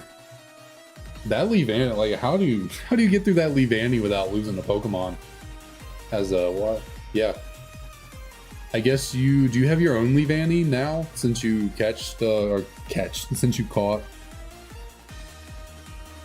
Sawaddle early? Do you have I guess you wouldn't have a Leavanny yet. You would have a Swadloon maybe? Yeah, his signature move, Struggle Bug, is not that great, so that is true. He doesn't have the best move. I guess his really good move is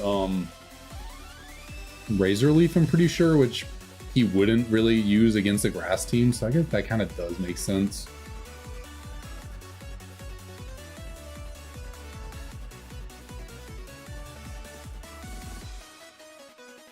Yeah, Struggle Bug is not a very good move. It's like 20 base power or something, 20, 30 base power. Like, it's a pretty weak move.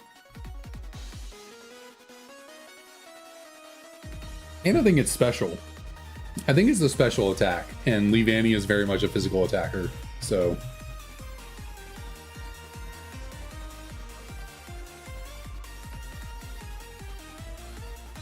Gotcha.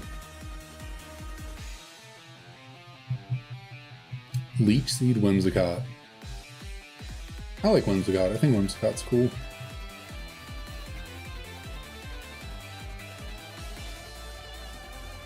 I do find it interesting that they made Whimsicott a fairy type, but not Lilligant. They're kind of part of a duo together. You would think that if they made one a fairy, they would just make the other one, just kind of keep it balanced. But no.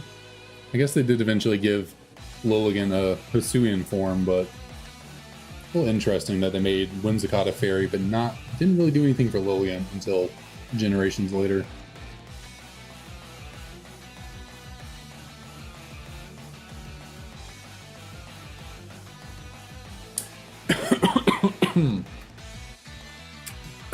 Oh man, swallow my own.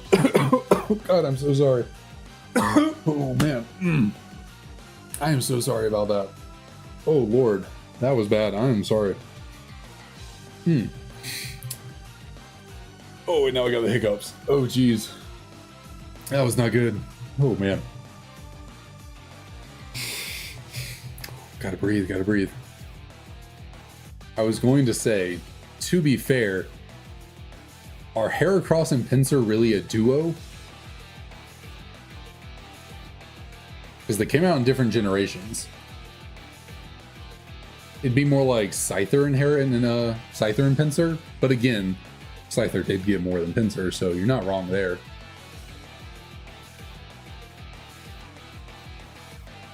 But yeah, I guess they get. I mean, did they?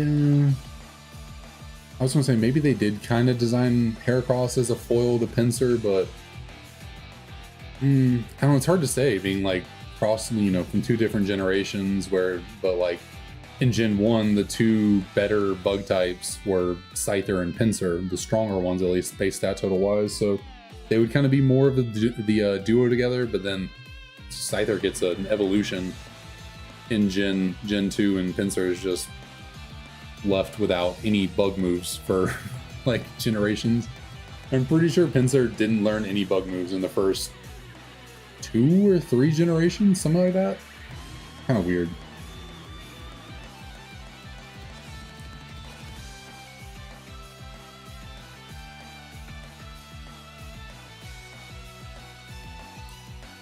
Well, I think that's kind of the point. Like, I don't know, in the Pokedex lore, they might make it sound more even, but I mean, Heatmore's an anteater, Durant's an ant. Yeah, it kind of makes sense for Heatmore to have the advantage over Durant.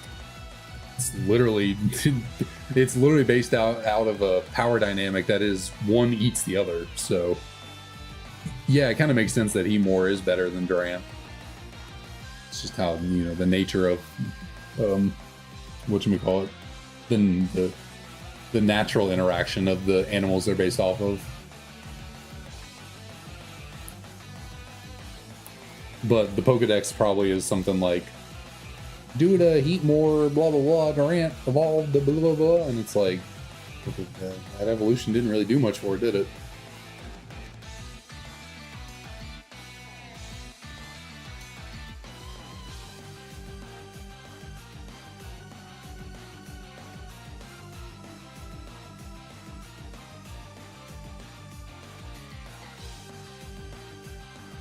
Yeah, Heatmore's not a very good Pokemon. I mean, Durant isn't the greatest either, but I mean, it's got like pretty good speed. It is a steel type, which inherently gives it value. I mean, Steel Bug is a really solid type because I think Steel Bug is only weak to fire. Because Steel's other weaknesses like fighting and ground are resisted by bugs, so I'm pretty sure Steel Bug is only weak to fire. So it's like a fairly good defensive typing. So Durant does have that going for it, and I think it has a decent move pool. And Hustle's Hustle's not the greatest ability because of the accuracy. It does make Durant hit pretty dang hard though when it does land moves.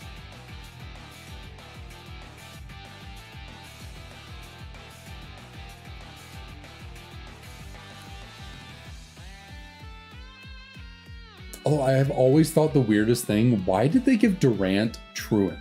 Like, why does Durant, of all Pokemon, get Truant outside of the Slacking line? I've always thought it was the weirdest thing.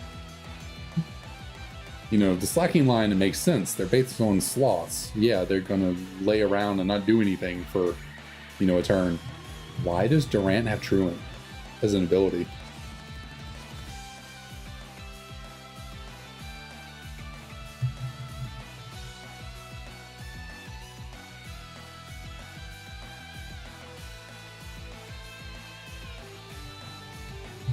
And if I'm not mistaken, I think Truant's its hidden ability? Or is Swarm its hidden ability? I don't remember. But yeah, it gets Hustle, Truant, and Swarm as its three abilities, and it's like, why Truant? Wouldn't ants be the last animal to get that ability? Aren't they pretty known for hardworking, you know, being hardworking animals, building up their colonies and stuff?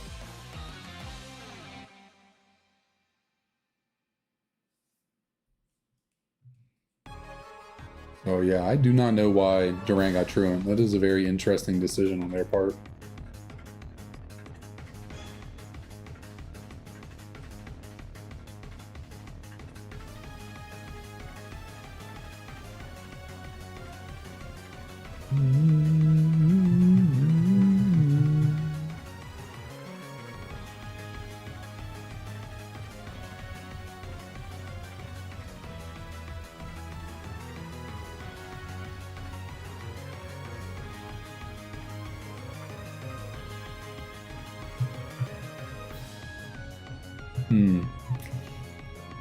Yeah, Colress is going to be tough for you.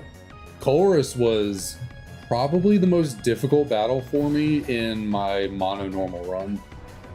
Like when you fight him on the plasma ship towards the end of the game, that was a tough battle with mono normal Pokemon and moves.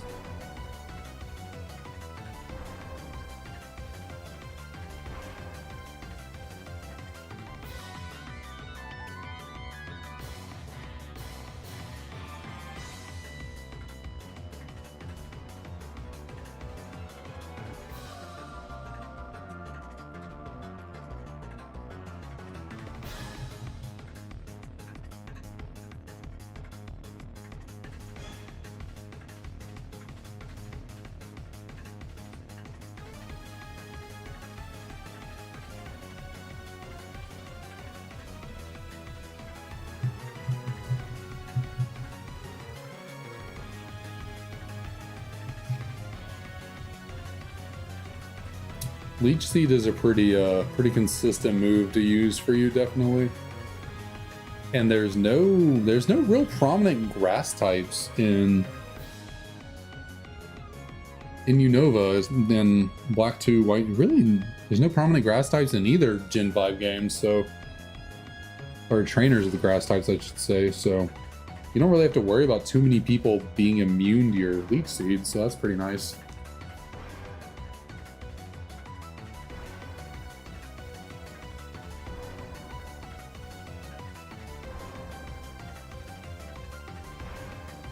I'm trying to remember. I mean, last time I played through this game, when I actually faced Getsus, I had a like +4 guts boosted Raticate with Facade, taking out most of his team. So I don't think I got to see what what Hydreigon actually was rocking in that fight.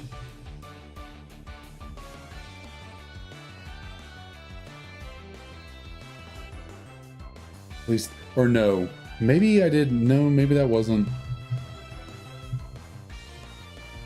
I think I might have actually gotten through that battle with Minimize Magic Guard Clefable, actually, now that I think about it. It wasn't Raticate that I used for that fight. It was, he leads with Coffagrigus, and it likes to use either... I think it's Toxic. I think Chantal's is the one that uses Will-O-Wisp. But since I don't care about being toxic on a Magic Guard Clefable, and he couldn't use Stab on me with the Coffagrigus, I would just set up... how did I take out... I might have... Did I make the Coffagrigus struggle? No, I'm forgetting. I need to go back and check in the video footage how I beat that fight with Getsus. I might have stalled out all of his Toxics or something, because I think... Yeah, I really don't remember. I'd have to go back and look. It's been too long. I did some cheese, though, to get through that Coffagrigus and set up and take it out.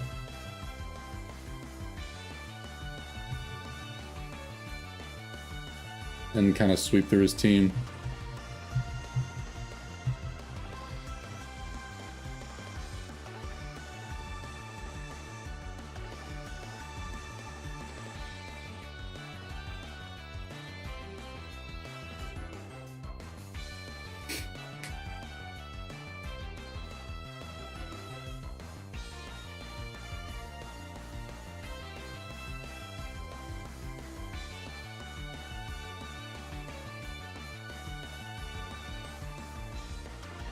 But yeah, it would make sense to give him a physical Hydreigon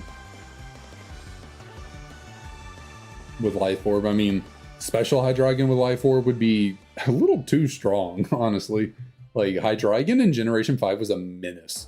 That thing was stupid good in Generation 5. And then Generation 6 brought in fairies, and it was still good, but not nearly as strong.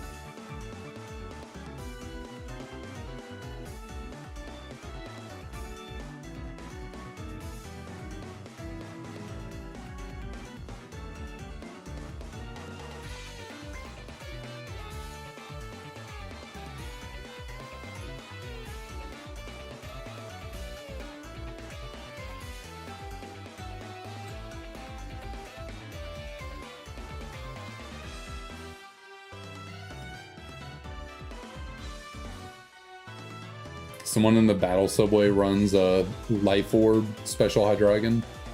Pretty brutal.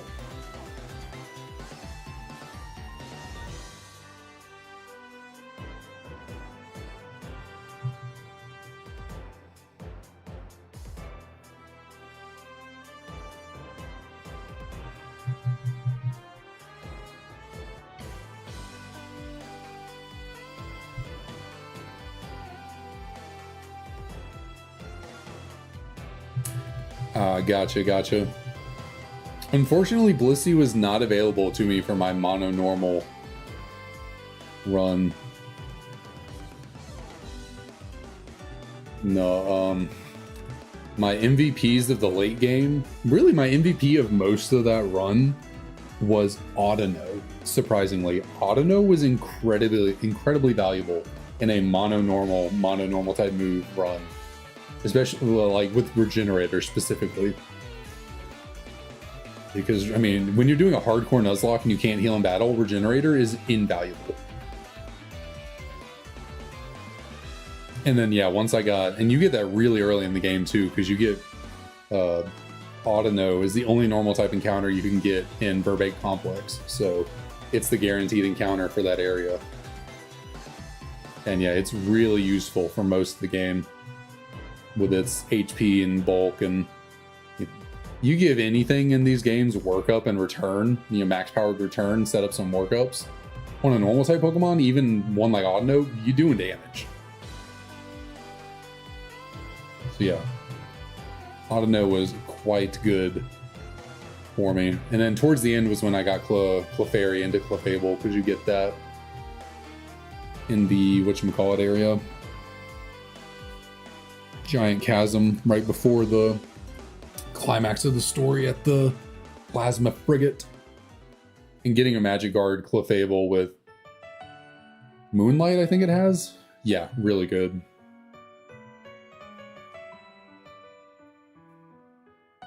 And then Autono gets refreshed as well, so you really don't have to worry about statuses on Autono either, because you can just refresh them off.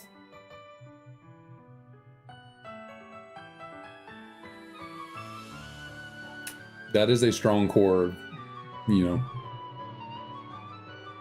Haxorus, Magnezone, Excadrill.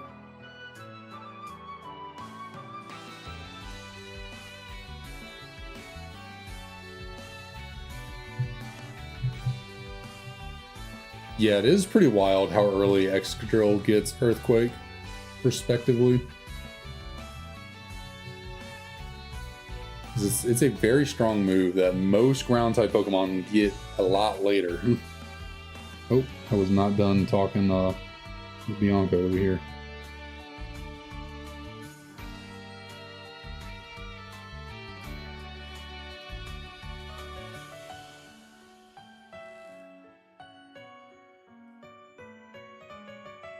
Yeah, I mean, in general context, Autono is not a good Pokemon, but in a playthrough of a Pokemon game, when you're facing NPCs and the like, a really bulky Pokemon with Regenerator is pretty useful when you can't heal in battle because of hardcore Nuzlocke rules and stuff.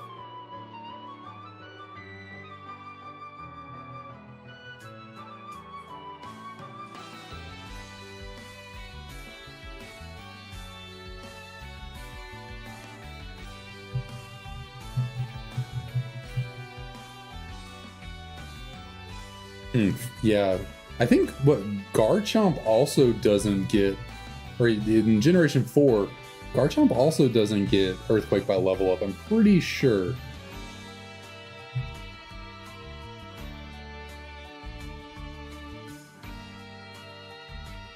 But the plus side is, especially in Platinum, you get Gible, and I think you get the TM for Earthquake fairly early. The team for Earthquake might honestly be in the same area that you get Gible in Platinum. I can't remember. I think it's only in Platinum though, because in Diamond and Pearl you can't get Gible nearly as early as you can in Platinum. Platinum you can get Gible before the 3rd gym. And I think you can also get Earthquake in that same area, which is quite busted.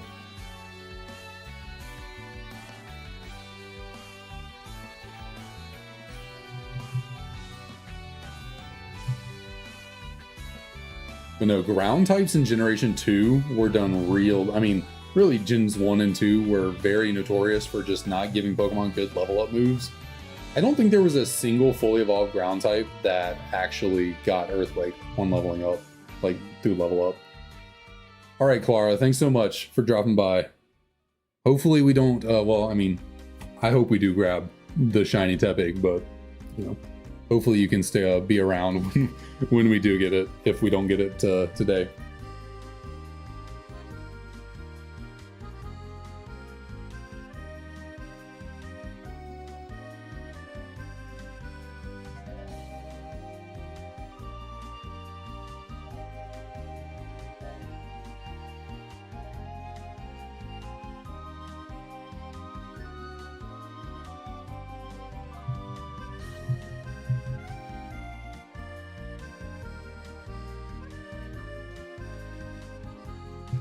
Yeah, I mean, I do generally like Haxorus more than Hydreigon. I mean, Hydreigon's really cool still, but yeah, Haxorus is just really sweet.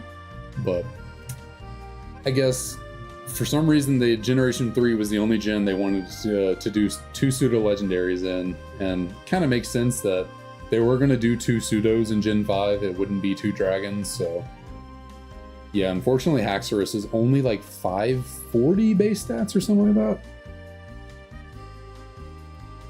I mean, it uses those 540 base stats really well because of its good attack, and speed is decent, and it's not the slowest thing in the world. It's also not blazing fast, but I think it uses its stats pretty well for being 540, and 540 is still a very respectable stat total, but you know, is no 600 like Hydreigon is blessed with. Yeah, Hydreigon has good special, pretty good physical still, and its speed is like a little, I think it's what, 98 speed or something like that, so like a tiny bit below 100, but still like up there on a good speed tier.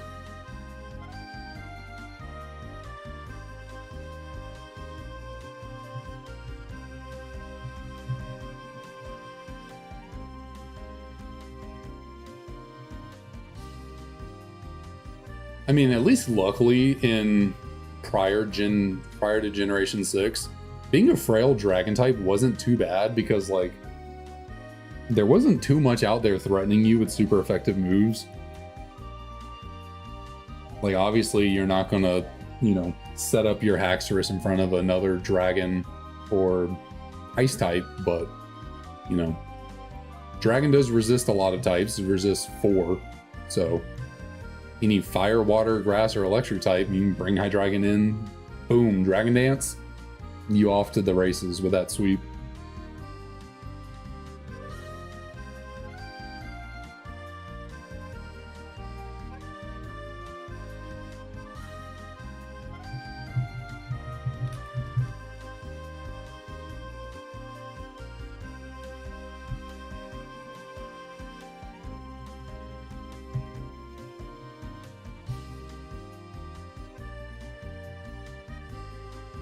Honestly, 97 speed is faster than I thought Haxorus was. I thought Haxorus was like low 90s or high 80s on speed.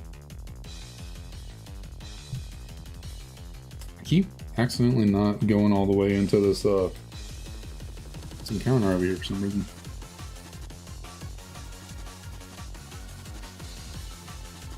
Yeah, Kyurem is a weird Pokemon to be fast. Like, Kyurem does not look like it should be a fast Pokemon, and yet it is, like... Is it? I thought Kyurem was 95 speed. Either way, I think its speed is in the 90s, which is just entirely too fast for what Kyurem looks like. Kyurem doesn't look like it should be moving fast.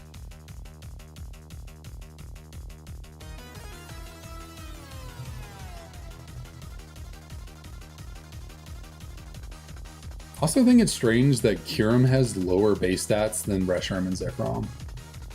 At least I think it does. Or is it Zygarde that has lower stats than Xerneas and Yveltal? Or maybe both of them. Okay, Kyurem's 9, or yeah. Still, 90 is like, seems way too fast for Kyurem. I think like 70 would be like a realistic speed, but Kyurem just looks like it should be a bulkier Pokemon, like a bulky special attacker.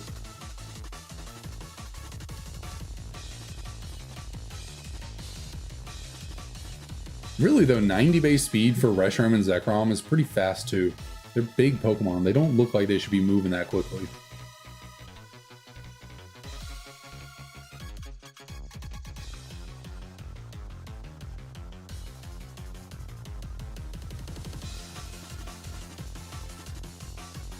In terms of speed, I don't know for certain. I feel like there's no way Dialga has 90 base speed. Dialga and Palkia look like they should be slow.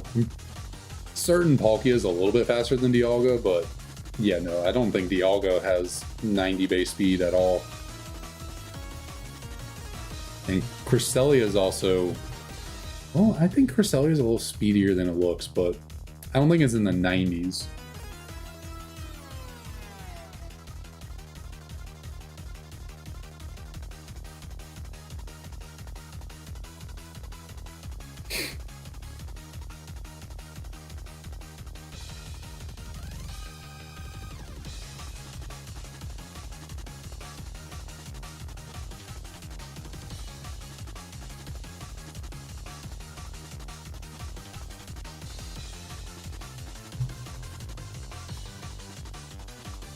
And then I'm fairly certain even Origin form Giratina is not in the 90s in speed.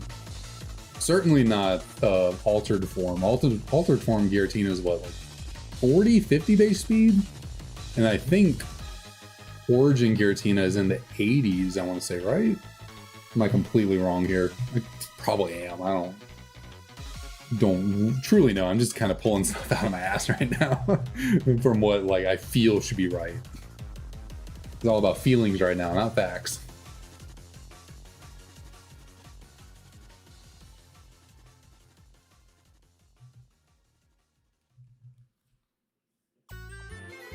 Oh, we got the double female encounter. And we are almost in the 1700s. Wow, the 1600s worth of encounters went by really fast.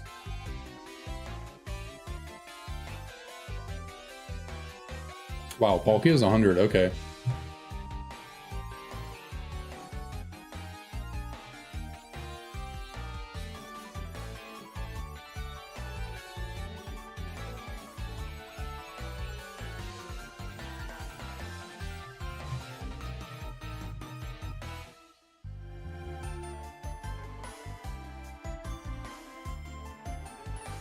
Is Water Dragon.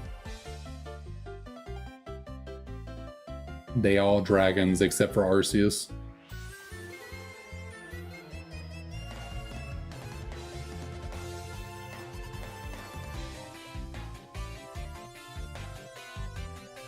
But yeah, it still does have the inferior typing. I mean, Water Dragon was a really solid typing before the Fairy type, only being weak to Dragon itself. But I mean, you give anything Steel type, it just makes it a really good Pokemon. So yeah, the Dialga I think does have the better typing of the two.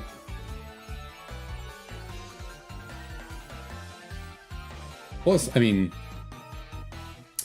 having the Steel typing on a Dragon with even now, I mean, you're not weak to any of Dragon's normal weaknesses. Because Steel adds a resistance to Dragon, Ice, and Fairy. So by adding Steel to a Dragon type, you eliminate all its Dragon type weaknesses.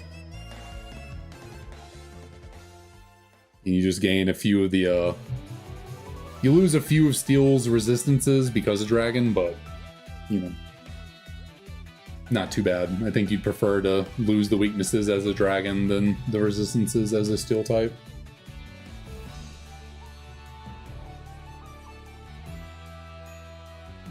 Yeah, Palkia being a Psychic type would make less sense than Lugia being a Psychic type. Like, yeah, Lugia looks like it should be, or it seems like it should be a Water type, but you can also understand why it's Psychic Flying. Lugia is Psychic Flying, right? I'm getting that correct, right? Yeah, pretty sure it is. I was double guessing myself, but yeah, Psychic. It does seem like Lugia should be Water Flying instead of Psychic Flying, but you can kind of accept Psychic. But yeah, Palkia being a Water Psychic would be like, this giant dragon's not a dragon.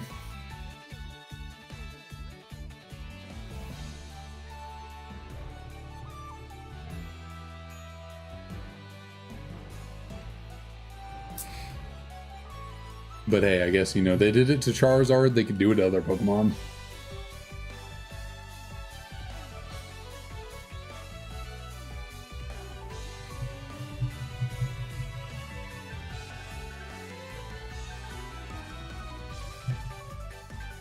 Now, a Pokemon that should have been a Dragon type from the very beginning that has a weird typing that I don't really think makes much sense, Gyarados.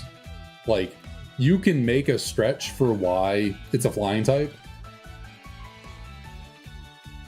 but it should be a Water Dragon type. Like, Gyarados should be Water Dragon.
I mainly think it was they just wanted dragons to be like the dragon typing to be a very mysterious and exclusive typing. So when they came up with these designs for Pokemon like Charizard and Gyarados, it's like, yeah, these are dragons really, but we want to make dragon a more exclusive typing. So dragons fly, so let's make them flying types instead. I feel like that was the thought process, was like, we really like these designs, but they're very dragon looking, but we don't want dragon to be a super, especially not a starter typing. We want it to be more exclusive, so flying it is.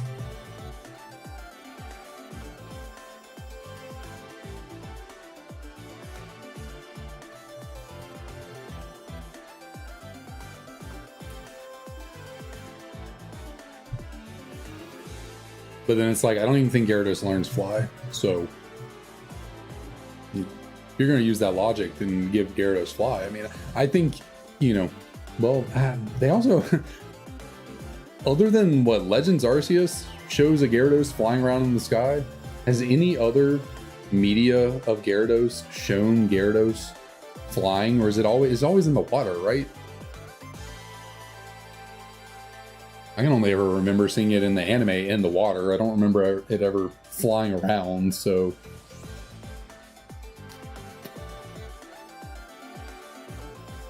I guess maybe that's why it doesn't learn fly, but I mean, if you're gonna make it a flying typing, just fly around, right?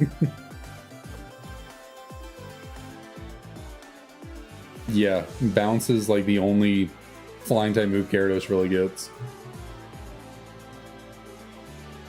which was good enough during the Dynamax days. Good lord, I remember when Sword and Shield first came out, Dynamax was busted on Showdown, and Gyarados was like one of the #1 abusers of it. Man, getting that max airstream, if you got a knockout with max airstream on Gyarados, just a free Dragon Dance with Moxie Gyarados for knocking something out, and then you have like double HP on an already pretty bulky Pokemon. Yeah. Dynamax Gyarados in early Sword and Shield was a problem.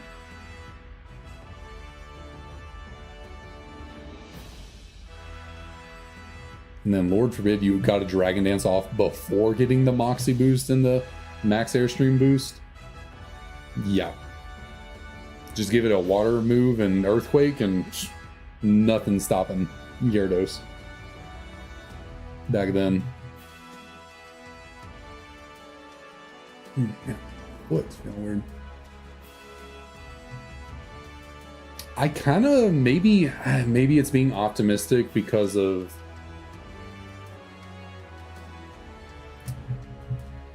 I feel like I'm being optimistic because of Pokemon Legends ZA, but I get the feeling Generation 10 will bring Megas back around.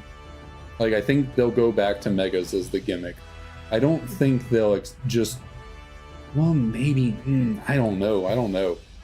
Because obviously Megas makes sense being in Pokemon Legends ZA.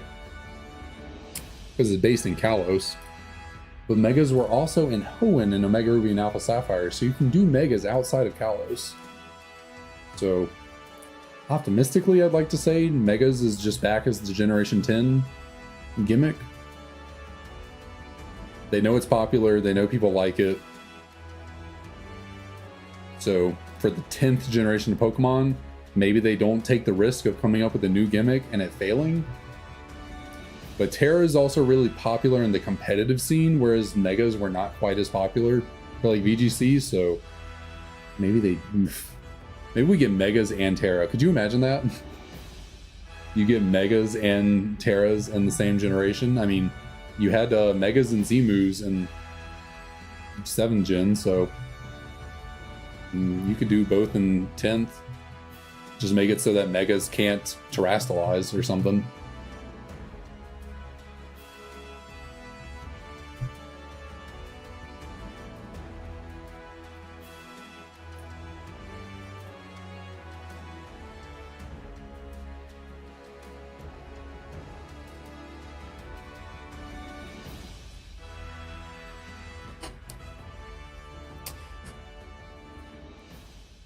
Yeah, I definitely don't think they would allow megas to Terra. Probably exclusively for Pokemon like Rayquaza. Like giving Rayquaza a Mega plus an item plus a Terra, yeah, that'd be too strong.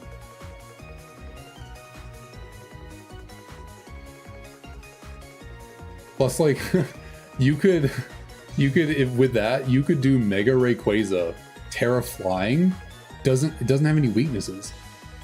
Like, Rayquaza's whole ability neutralizes, like, Mega Rayquaza's whole ability neutralizes Flying type weaknesses.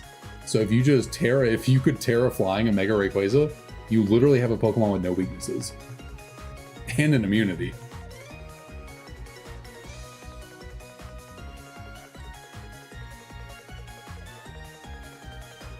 So yeah, I don't see Megas being able to Terra in Generation 10 if they were to do both. But I'll be right back. I gotta do something.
Ooh.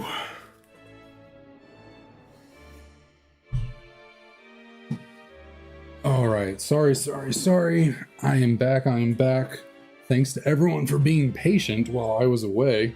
I hope the music was good. I hope the screens were playing the intro well. I don't know. But yeah, where were we?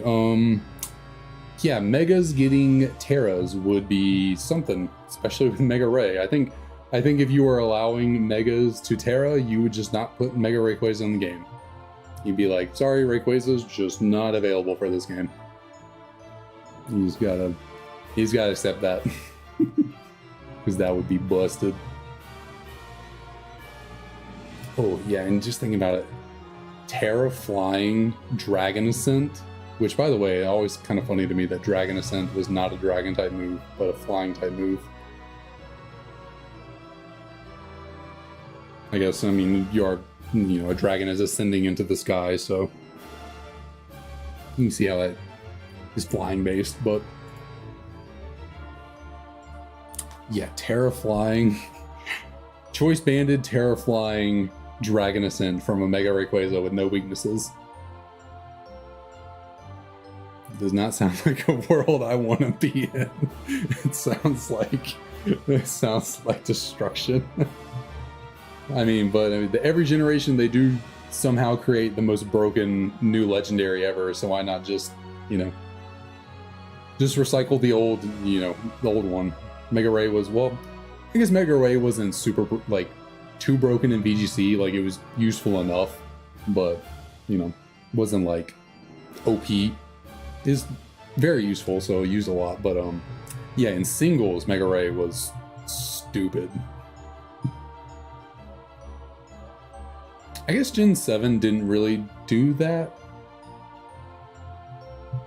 You probably would have thought Ultra Necrozma would be that in Generation 7, but Ultra Necrozma ended up being powerful, but not just overly, just too much to handle. It was solid, but no, nothing crazy. Then Gen 8 was here's a dog with a sword, and it's gonna hit with 180 base attack, and it gets a +1 every time it comes on the field, so good luck. Oh, and it's the best type combo in the game. And it's fast.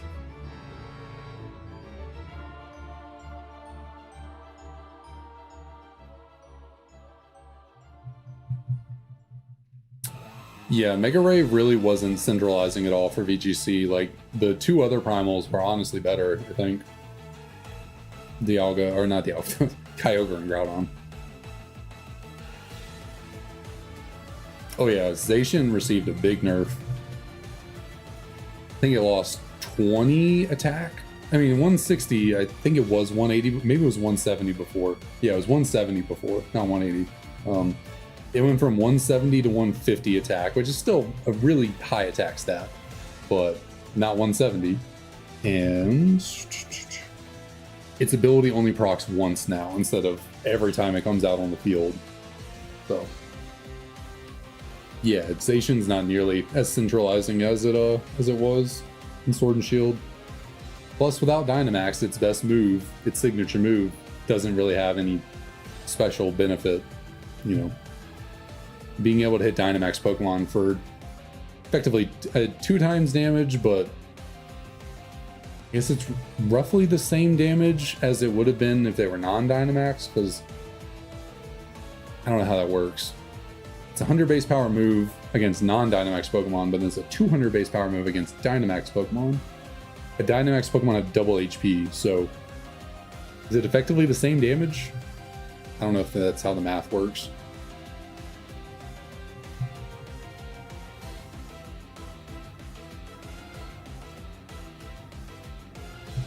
So it wasn't necessarily that Zamazenta's nerf helped it, it was the fact that they gave Zamazenta Body Press.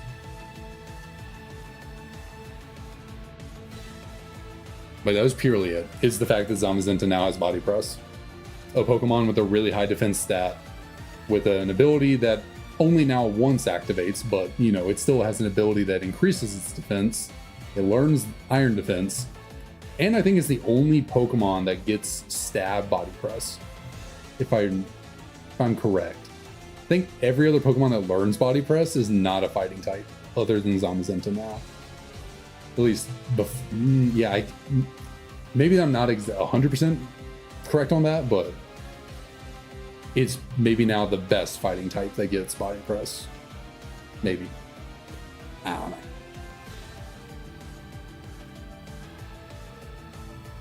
So it gets Stab on Body Press as well, on top of, you know, having high defenses and an ability that increases defense. And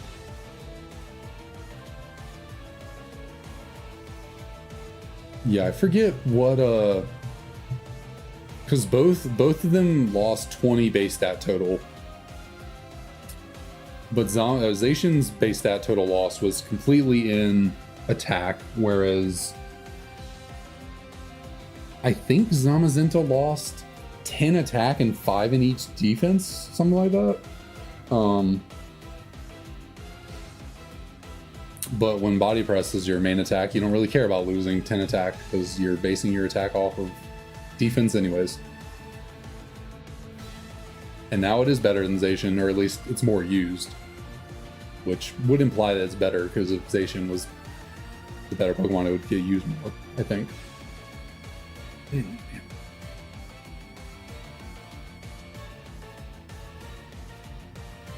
But yeah, it is cool that, you know, things can happen like that. How quickly a Pokemon's reputation can turn around just because you give it one move, you give just one Pokemon, one move, one ability, you know, and they can just completely turn it around from being an underwhelming Pokemon that people don't really like to being just crazy.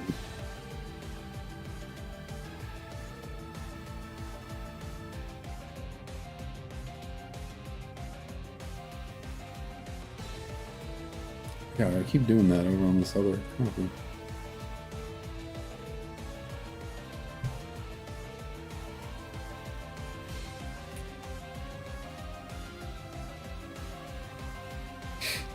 Ooh, I just realized we are getting close. I said I made the call. I was like, you know, 1738 is going to be the shiny call for the stream.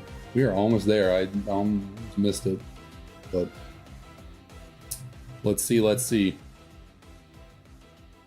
We'll have to bust out a, where are my coins? Oh, there they are. We'll have to bust out a coin for 1738 to see which encounter we get, because we are on the odd increments right now. I'm going up.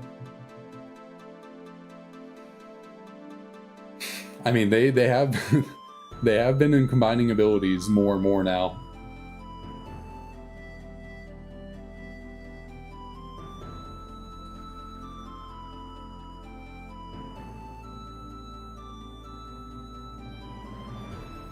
I think Miraidon and Koraidon's ability, it's honestly hilarious that they just took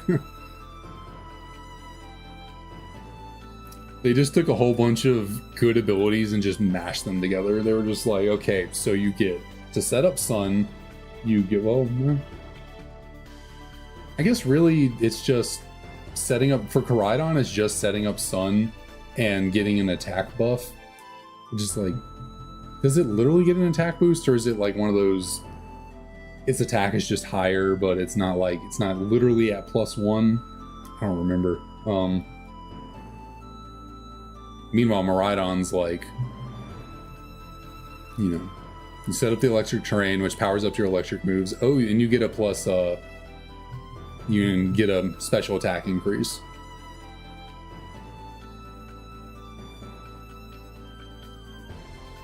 So on top of getting Stab, you get electric terrain boost to your electric type moves. Oh, and your special attack's even higher than it already is. It's already a really high special attack stat. And yet, despite all of that, it's not like, I mean, it's really good in VGC, but I don't think it's like broken by any means.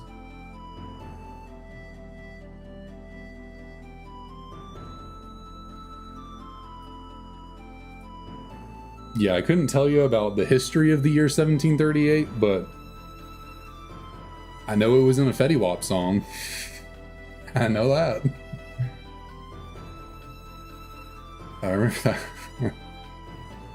it was a few years after that song came out. I was working in college. I worked at a cafe, and this girl came up with her mom, and they were ordering food, and the total came out to $17.38, and I was like, your total today is $17.38. I didn't like really sing it, but I gave a little laugh and kind of like did it, and it was funny because obviously the girl understood it. She was like my age, so she kind of chuckled, and the mom was like, what? Why is that funny? It was a funny little moment. The girl was just like, I'll explain it to you later, Mom.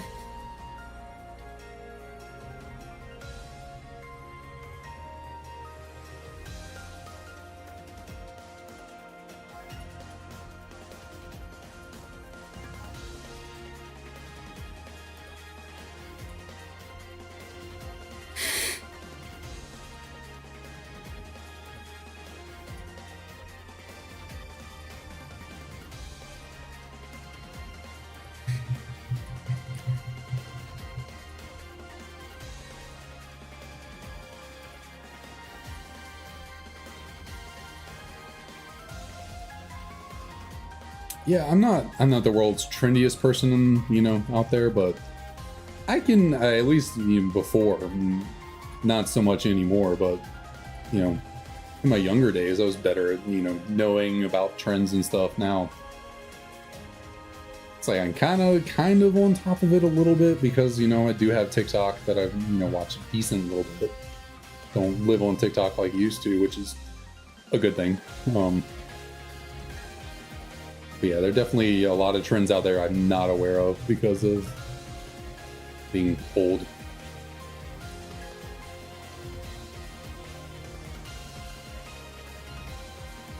But hey, that's okay. I think as you grow up, I don't think you're supposed to be in on all the trends that like kids know. I think at a certain point you're kind of supposed to grow out of that, of you knowing what's trendy with younger people. Now, not that old to say I'm completely out of it, but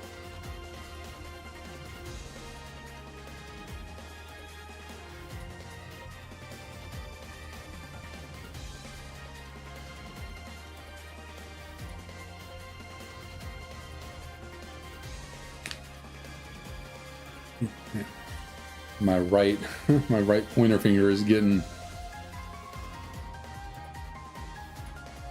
rubbed a little raw from spamming this A button over and over again. Yeah, some people do tend to try and, which I can kind of get it, clinging on to youth. Unfortunately, we do tend to, kind of set people aside as they grow older, think of them as a little less important, just kind of not, it's kind of like the youth or everyone's envy. You get older, you're envious of people who are younger because you remember what it was like to be young and more carefree and the like. So you kind of want to hold on to that a little bit, and not necessarily. So you can kind of get it, but then it's also like, okay, we're 50 years old. We can start to show our age a little bit. We don't got to keep up with the 20-year-olds.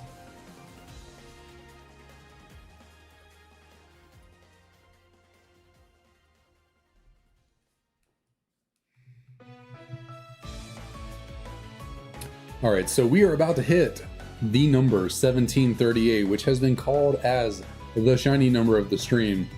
And I think today we're not going to go with Victini. Victini's normally the coin of luck. We're going to try out Juniper. We're choosing starters.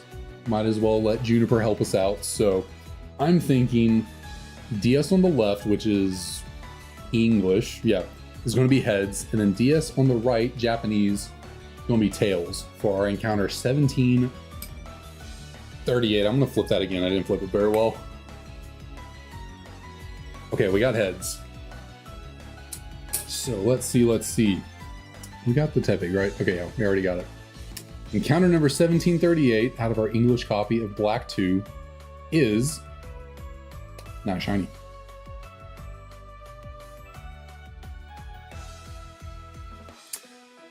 But that's okay, because encounter number 1739 out of our Japanese copy of Black 2 is Also not a shiny. We tried. We tried.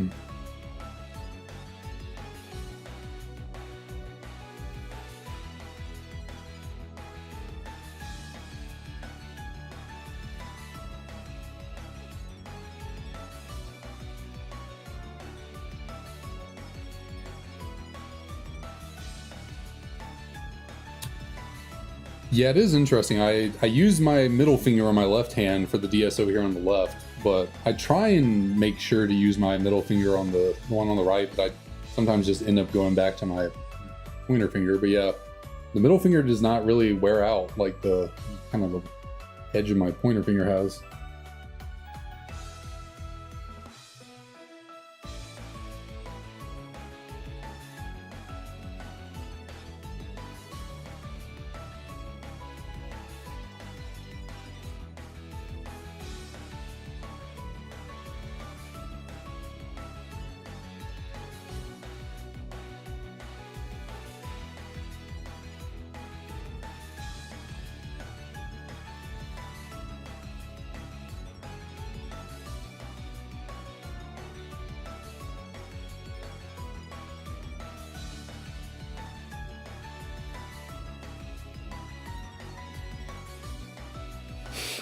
Oh man.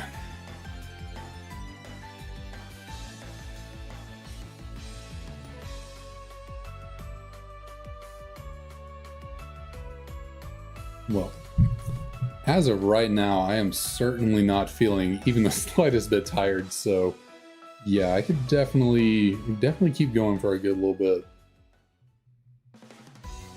I'd like to, it's tough. I don't know if I can promise pushing through the 2,000 encounters. That would be, we'd be here for 2.5, 3 more hours. I don't know.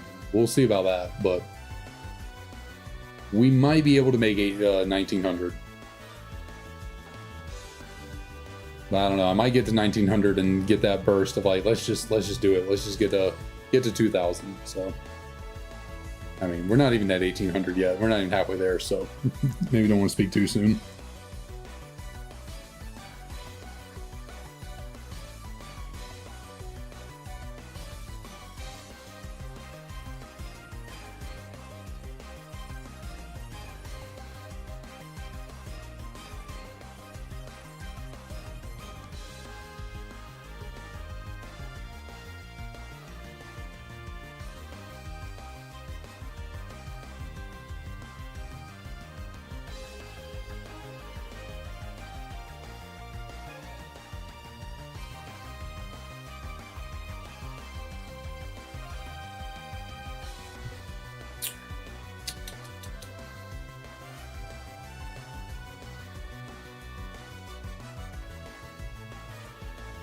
Doing this definitely makes me think that I want to try and figure out for maybe some more for some soft reset searches that are a little less intensive on how much you have to go through. Like, you know, you're just standing in front of the Pokemon, you initiate the battle pretty quickly, you know, goes a little faster.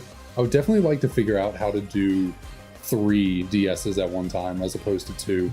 So like whenever we're doing, say, I don't know, Rayquaza and Heart Gold Soul. Well, I guess Heart Gold Soul Silver would be kind of one of those I have to do 2, just because I don't really feel like buying a 3rd copy of the game and playing through to the point of getting there. You know, just having Heart Gold and Soul Silver. So that one would only be 2.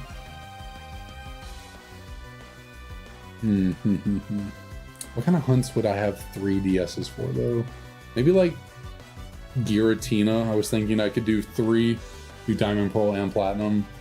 I guess I could always pick up maybe a Japanese copy of Heart Gold, Soul Silver. That way I have, you know, one of each in English, and then just, I think the Japanese copies aren't nearly as expensive, so I could maybe do that. Then we could have 4 going. But also at a certain point, I really would like to try and figure out how to do DS capture cards. Right now, I'm not really wanting to spend the money on it, but at some point I do want to upgrade the stream and actually get capture cards, so I don't have to just use a webcam pointing at my desk, you know, make it a little more high quality.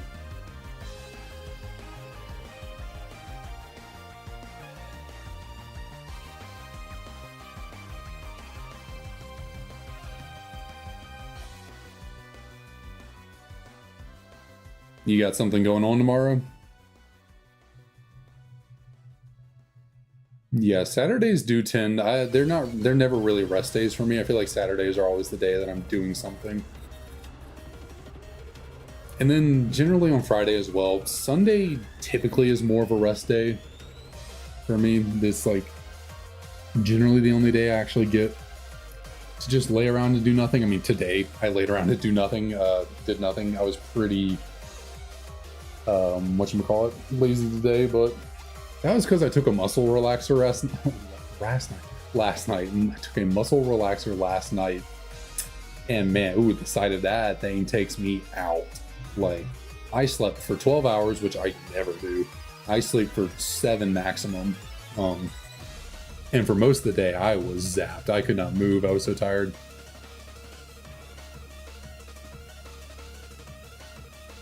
Yeah, that was definitely something I was thinking about with some of these Pokemon. To get the national dex quicker in this game. You know, stuff like the Gen 4 trio of legendaries.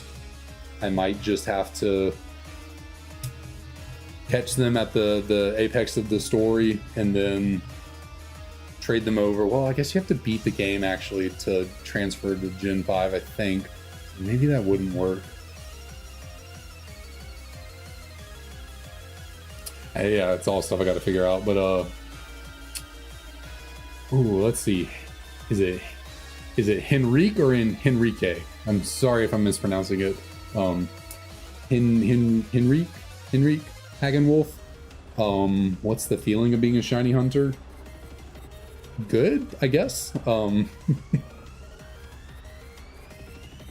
It's not. I mean, I think I enjoy these streams more than anything I've ever tried streaming before. It's really just a nice, relaxing, just kind of hanging out more than anything. I mean, really, shiny hunting streams or hanging out streams. Just sitting here talking while I wait for something interesting to happen in the game. Oh,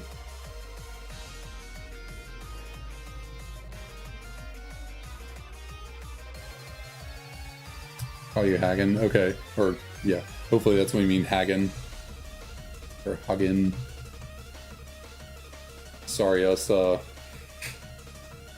Americans over here, terrible at pronouncing names.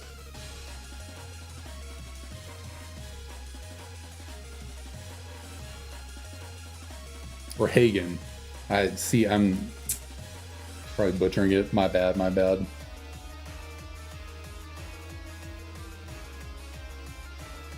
I try and be better about that. I try and be more cultured to, you know, be able to pronounce things better than the average American, but sometimes it falls through.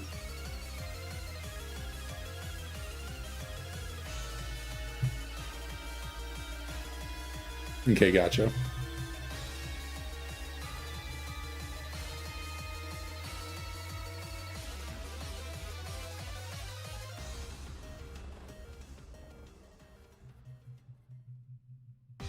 Oh, nope. Neither of you want a nickname.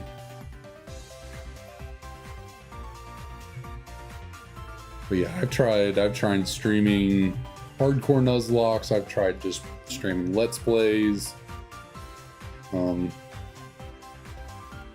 That's really the only kind of streaming I've ever really tried. I might have... maybe there was a point in time I tried streaming League of Legends. I don't know if I ever had the internet and computer capabilities of actually streaming League, though.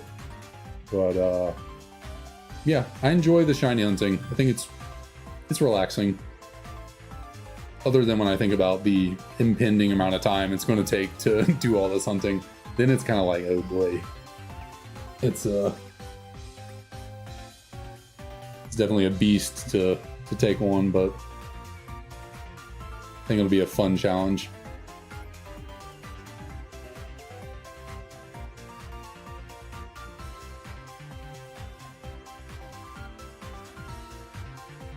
Yeah, I haven't I haven't touched League of Legends in over 6 years. Back in college when I played it religiously. Oh god, I played League of Legends so much in college. Terrible, terrible game. Like, it was fun at first when my friends and I first started playing it and didn't care too much about being good, but once we got deep into the game, you know, the only friend of mine that consistently actually enjoyed playing League was, of course, the best player out of all of us. Most of us were silver, one or two of us cracked gold, and then our one friend who genuinely just enjoyed playing the game was diamond, because of course he enjoyed playing the game. He was actually good at it.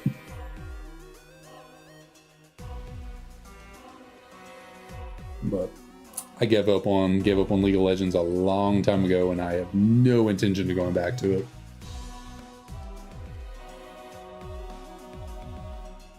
Like, I truly think playing League of Legends made me a worse person.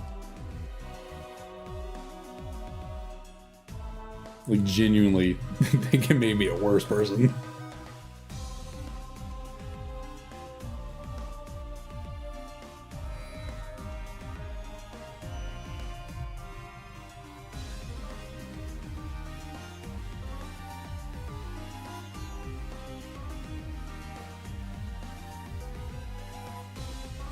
Yeah, I've gotten away from multiplayer as well. I kind of enjoy just playing games by myself, just relaxing, not having to worry about anyone else in the game. What would be a fun April Fool's stream? I have to write it down. April Fool's will be a while away from now.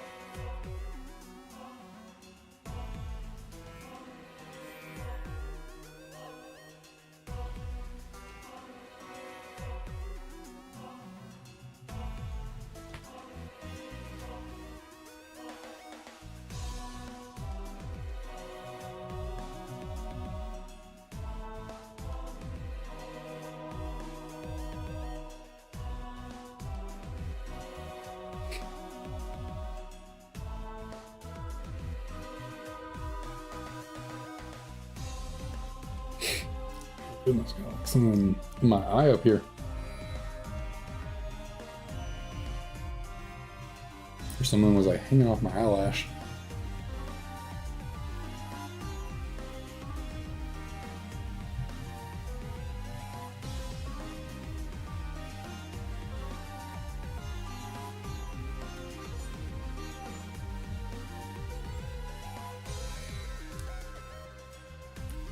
Yes, ooh, I should probably throw this other DS on the charger just in case my other two do start getting low on battery.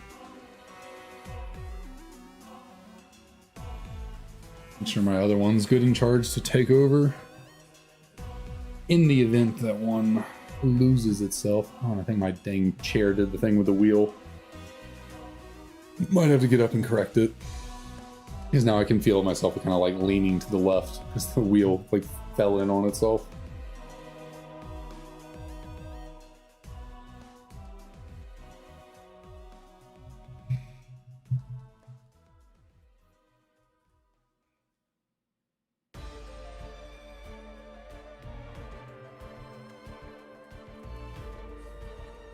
Okay, come on, try and get a little closer here.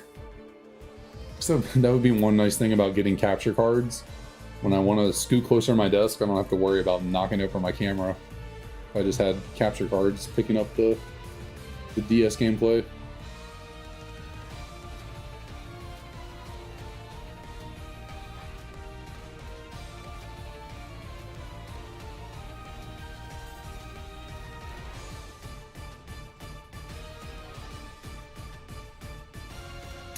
Boom, boom, boom, boom.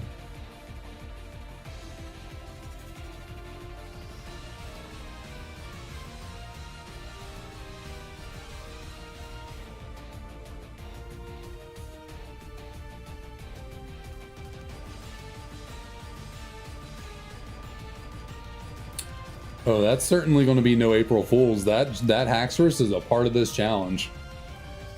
That Haxorus is 100% going to be caught for this living dex.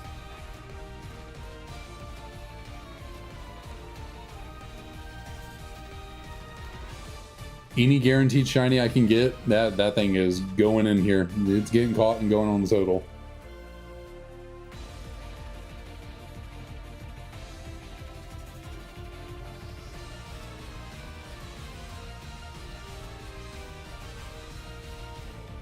I guess I could pretend like I didn't realize there'd be a shiny there, but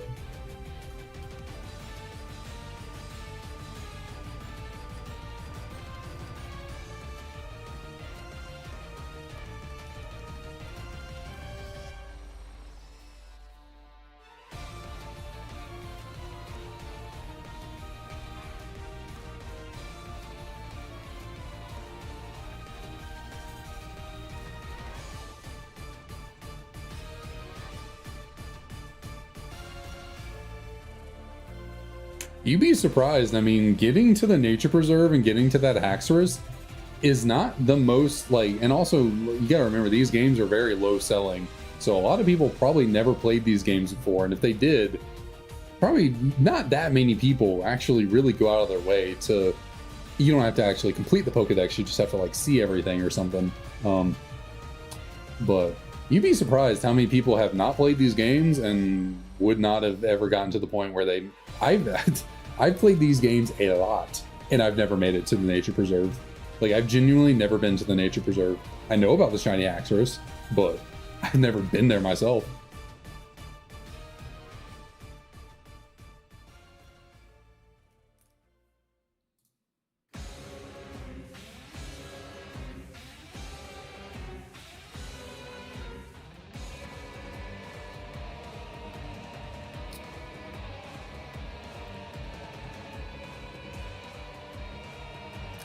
Yeah, I don't know too much about the hidden grottos and everything that spawns in there. I think I do remember from a long time ago there's a Moxie Salamence in a or maybe it's a Bagon that becomes a Salamence. I don't remember. But yeah, unfortunately no guaranteed shinies in any of the hidden grottos.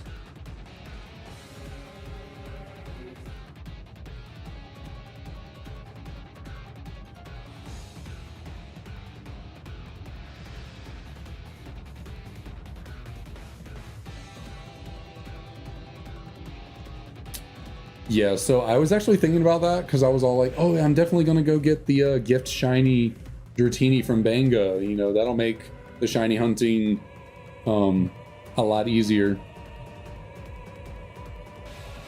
for the Dragonite line.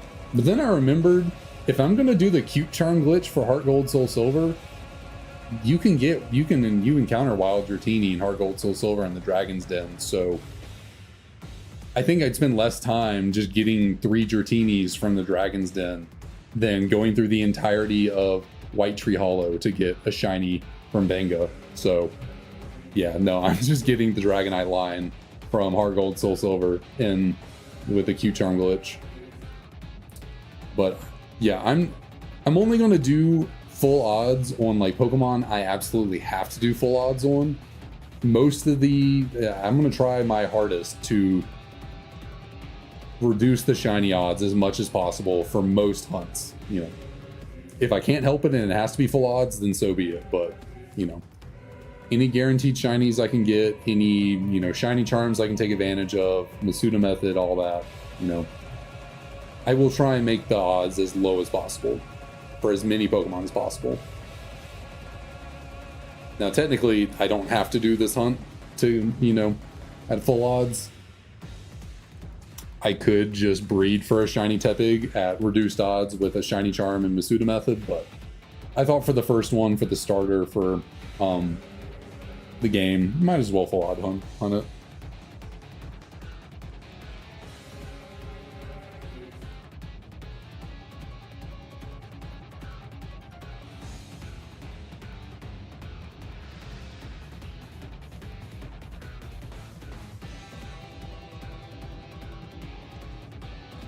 Yeah, I know about hidden grottos. I've messed around with hidden grottos, which hidden grottos with getting Pokemon is very challenging. Like, the odds of getting a Pokemon in a hidden grotto is wildly rare.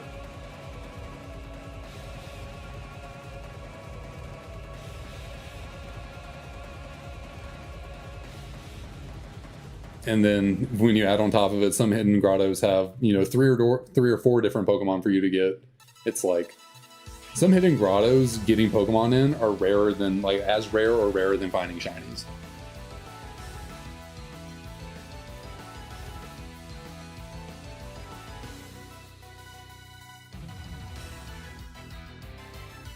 Because if I remember correctly, it's like there is a percentage, like, you have to run around a certain amount in the overworld for hidden grottos to spawn anything. And then, like, the odds of just a Pokemon spawning in a hidden grotto, I don't want to be incorrect. I think it's as low as, like, just getting a Pokemon in general in a hidden grotto is like 20% or less, something like that. Like, it's a fairly low percentage to actually get a Pokemon in a hidden grotto. And then some Pokemon are like a 5% on top of that. So it's like crazy.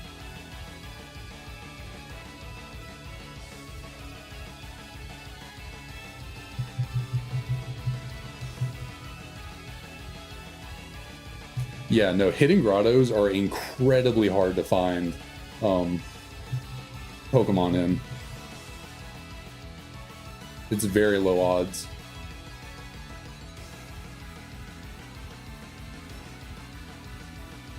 Which actually takes me back to a funny story from that, which we're at 1771. Just like that. I like that number and the way it goes. You know, 1771. Anyways, it reminds me of a funny story from that White 2 mono normal, only normal move run I was doing. So Zangoose is a Pokemon you can get in this game. And with Toxic Boost, it's a pretty dang strong Pokemon, especially with Facade. But Toxic Boost is its hidden ability. So the only way to get hidden ability Pokemon in this game is through hidden grottos. Now, I was playing on an emulator and I was like, I'm not going to sit here and reset grottos until I get a Zangoose, because it would take insanely long for every attempt of the run to try and get a Zangoose. So I was like, you know, with everyone's permission in my stream, we catch a Zangoose on that route and just give it Toxic Boost, because just taking the time to actually get one from a hidden grotto would take way too long. But every time I got to that route, I would still check the hidden grotto first time anyways, just to see if anything was in there. And on my 5th attempt at that run, there was actually a Zangoose in there. Like the first 4 times, there was nothing, you know, just caught a regular Zangoose, but gave it Toxic Boost. The 5th time, I just walked in there for shits and giggles. I was like, let's see. And there was actually a Zangoose in there. I about fell out of my chair.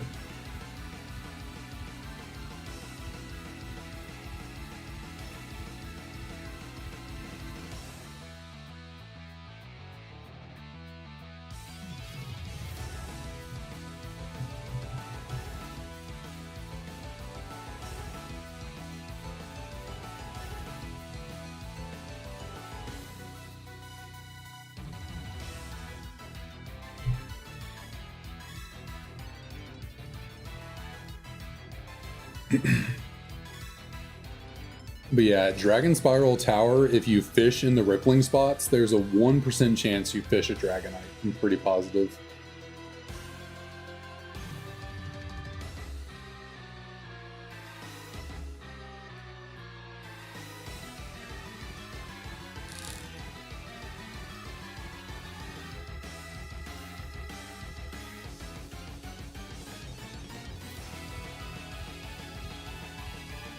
Oh, yeah, I guess, yeah, you did say, yeah, Autonos are shaking grass and stuff like that. Hidden grottos are like random items and Pokemon with hidden abilities. Which I think is an incredibly cool feature. I like the hidden grottos feature. I think it's really fun.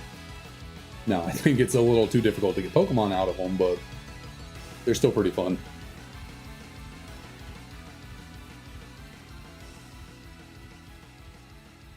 Okay, I need to adjust my chair. This thing is... Ooh.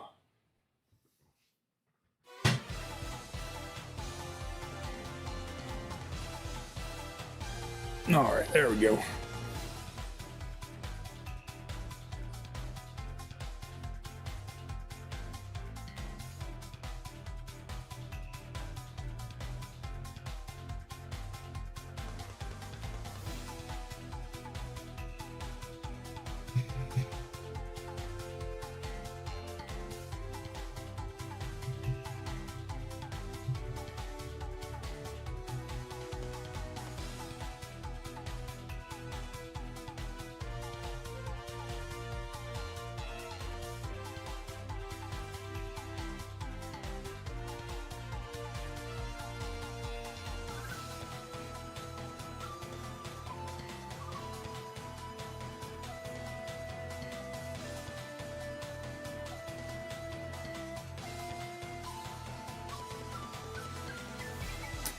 Oh, the the Metagross line has insanely low catch rate. Like, it's very hard to catch the Metagross line. Very hard. It's like, I think they have the same catch rate as like legendaries. Yeah, for some reason the Metagross line is incredibly hard to catch.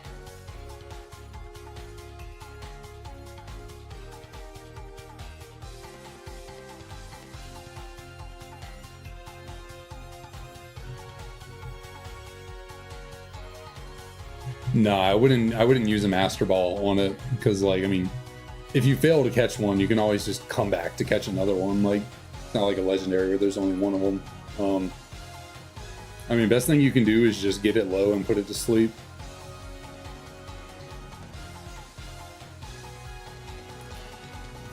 Because sleep is actually the best status for catching Pokemon. I'm pretty sure. I think in terms of statuses, sleep gives you, like, boosts your odds of catching a... What, I said that. It boosts your odds of catching a Pokemon the most out of all the statuses, I do believe. Whether that's the case in, you know, every game, don't know for certain, but I think so. I guess the idea being, you know, Pokemon's asleep, it's harder for it to break out. Although I would argue that being frozen would actually be more difficult to break out of than being put to sleep. But it also depends on the Pokemon.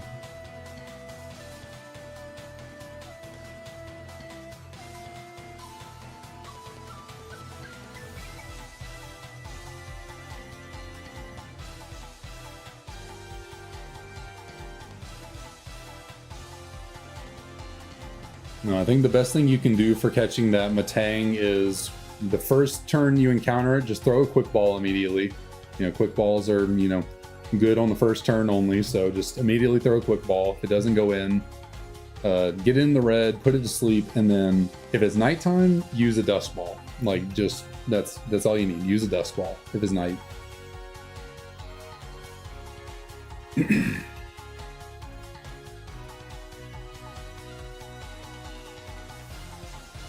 I say if it's night, I don't know your time zone. You might be somewhere where it's daytime right now.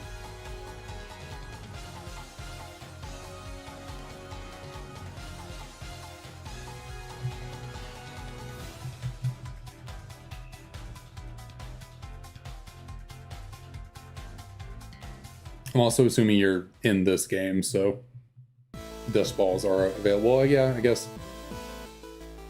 These games are these games the only games that Beldums, or like the Metang, like Beldum line, is available in the wild?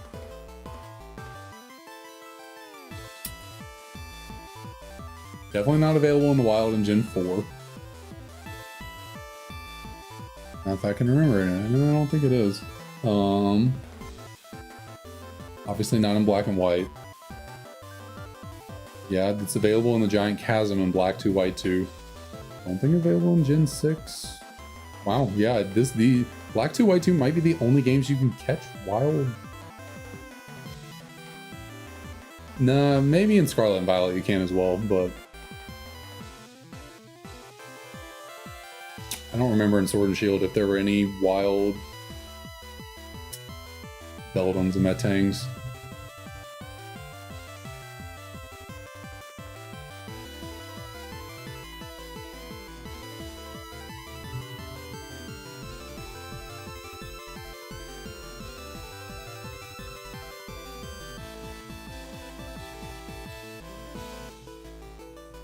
They probably are wild encounters in a lot of games. I just cannot think of them off the top of my head.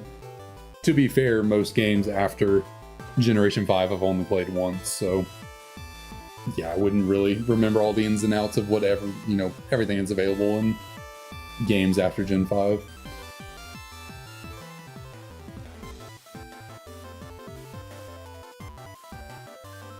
Shoot. I don't know what I just smacked there. Might have been my camera cord. I think I'm smacking it multiple times. Oops, sorry about that.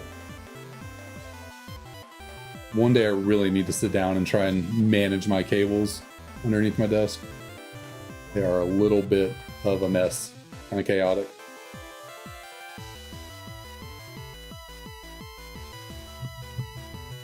Hmm.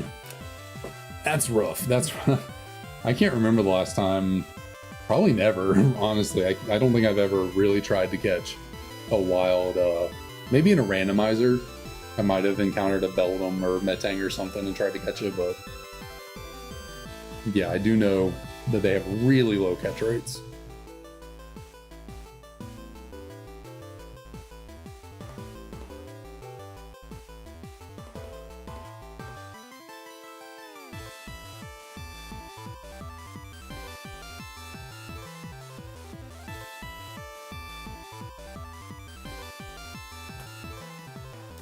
Well, on the plus side, if you run out of Pokeballs, you always come back and get another one, so it's kind of annoying, but, you know, you can get more.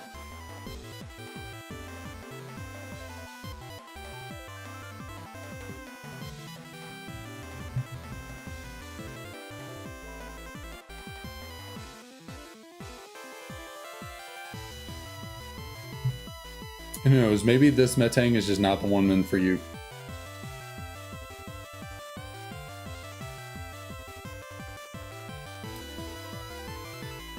I mean, to truly complete the Pokedex, you have to catch it. Now, for certain things, you know, the professor just needs you to see every Pokemon, but to truly complete the Pokedex, you do gotta catch everything.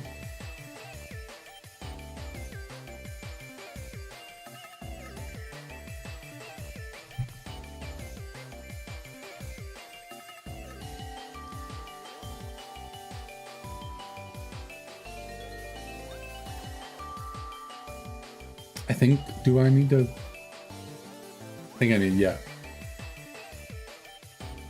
Yeah.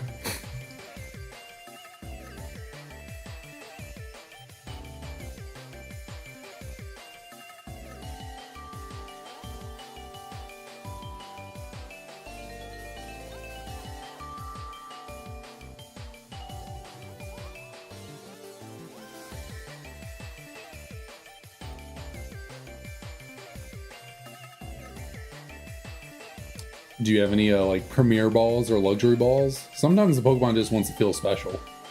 You know, you just gotta be, you know, say real nicely, hey, I acknowledge you're a real special Pokemon. Here, you can have these nice, unique little classy Pokeballs for you. Sometimes that's all you need to do.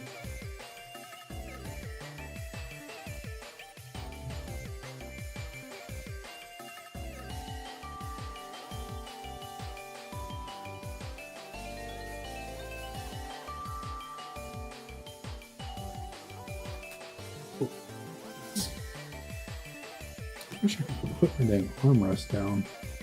It'd be really nice.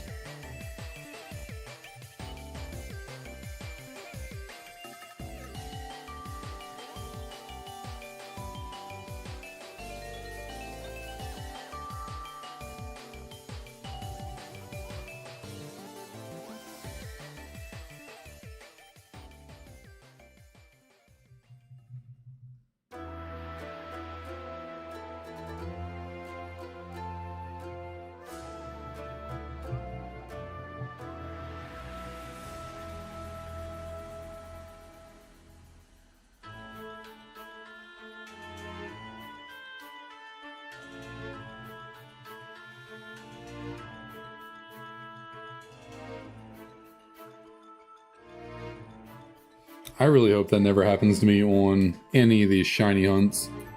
If I ever go shiny hunting a legendary and I can't catch it and I run out of Pokeballs, I might crash out. Not gonna lie, if I shiny hunt Rayquaza and he's shiny and I can't catch it, I might just lose it. Obviously, if I can help it, for certain Pokemon, I will make sure I have a Master Ball for it, but can't have a Master Ball for everything, unfortunately.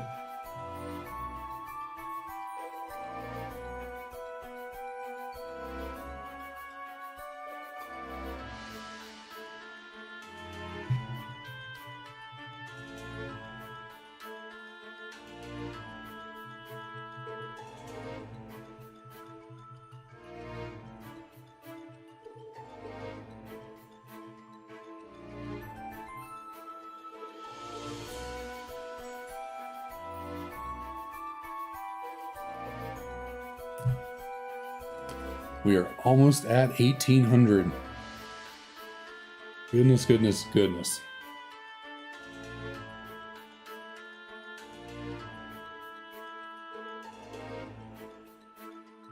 You're not wrong there, DK. You're not wrong there. You can, yeah, you can farm unlimited Master Balls if you got the patience.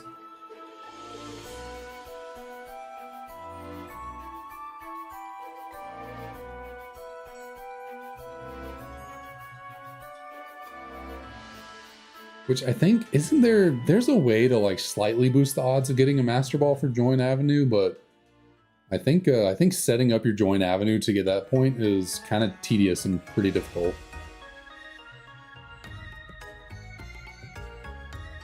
I had to look into Join Avenue and all that when I was doing my mono normal type run for this, and it's really weird. A lot of berries are locked behind Join Avenue, and it's really tedious to get them in your shops.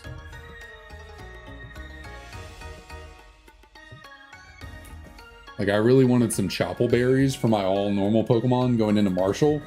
And like, obviously I looked into it and I was like, okay, this is way too much work to actually get these Chapel berries. Like, cause you just buy them. Like, you just get once you get the marts in there and like level them up, you can buy them. And it's like, it's kind of a lot of work just to buy some berries. So what I ended up doing was I just I put the number of Chapel berries I wanted into the game, and then just went to a Pokemart and spent however much money it would have equated to at Join Avenue. I was like, that's basically the same thing, right? Like, you know, you just gotta spend money. It's just the tedious and random nature of Join Avenue that takes the time to get the shops there. Because like, you gotta wait for a specific person to pass through every day, and it like changes every day, and yeah, this, that, the other.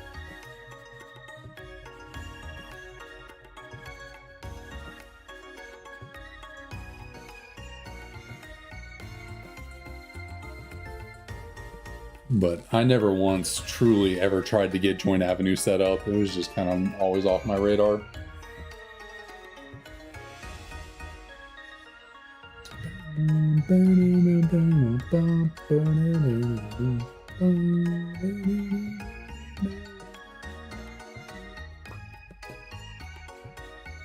I love Drift Veil.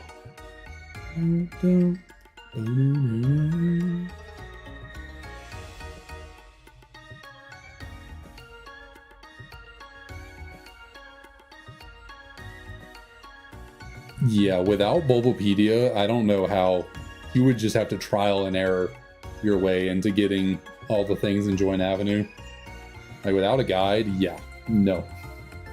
That would be a long, it's because it's time-based too. Like, it's every day you gotta wait for new people to come through, and then you gotta like level up their shops to truly get everything out of certain ones. It's a lot. It's a lot.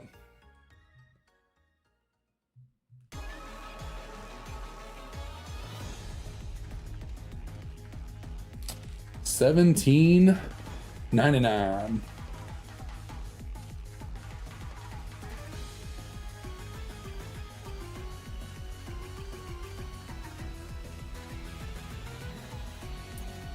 Let's see. Should we do anything special for 1800? I kind of feel like we should. Also, I kind of want to get on the even number train now, so I think we are. I'm going to use the Victini coin this time instead of Juniper, and we're going to see which of these games is going to be our good old encounter number 1800.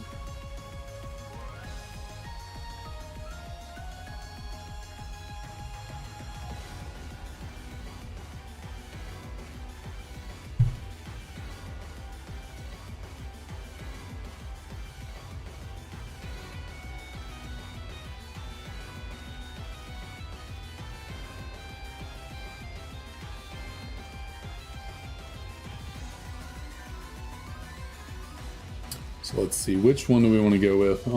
Where's my coin? All right, we got the Victini coin right here. Let's clean you off a good little bit. Get you nice and clean. So this time around, we're going to go Japanese is heads for Victini right here. And then tails is going to be English. So let's see. Encounter number 18 is going to come out of heads. All right, that was Japanese, I said, right? Yeah, okay.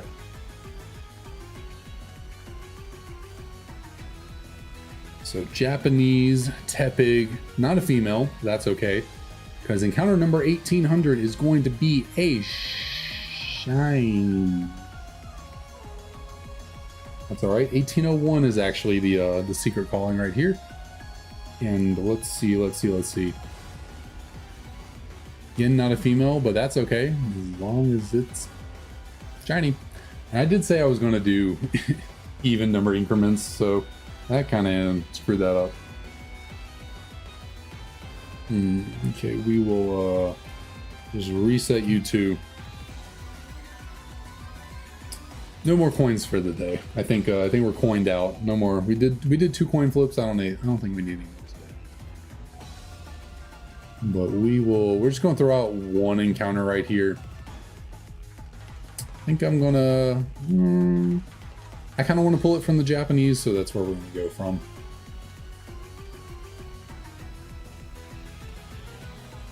That is pretty wild. I don't think I can't remember the last time I actually had a Pokemon like just wipe out all my Pokeballs and not want to be caught.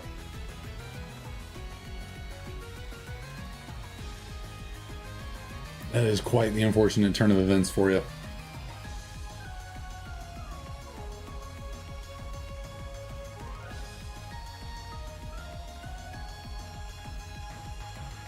But I mean, also, are there any like legendary Pokemon you still need to catch that you need to save the Master Ball for? Because if not, I mean, you could use it. All right, unfortunately, you are not the shiny. So we'll go to, I guess, +1 here. So we're at 1802. Then we get you up to speed, and we'll throw out 2 more.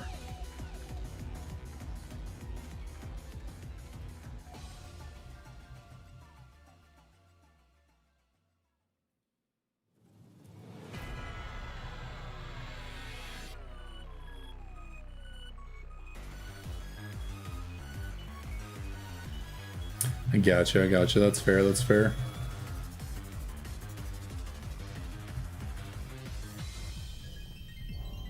Yeah, my neck.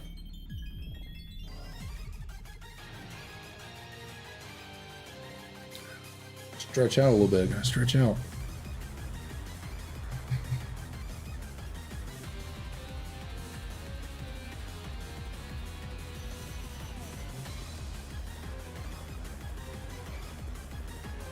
All right, now we are on the even train. Let's check out these Tepigs. Unfortunately, nothing. Now we can add 2 there, and boom, okay. I like to switch that up every now and then, you know, just sometimes we go through the odd numbers of encounters, sometimes we do even, just, you know, spice things up, because the number in the bottom left of the screen really makes a difference. And the spice, I guess it does make a difference in the spiciness of the stream because I started coughing. Excuse me.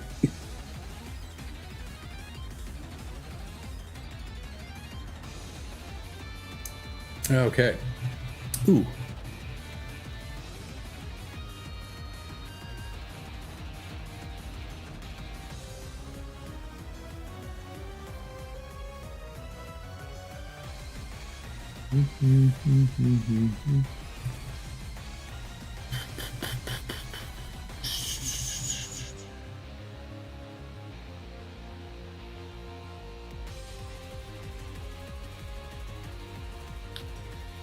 Are you talking about these Tepigs?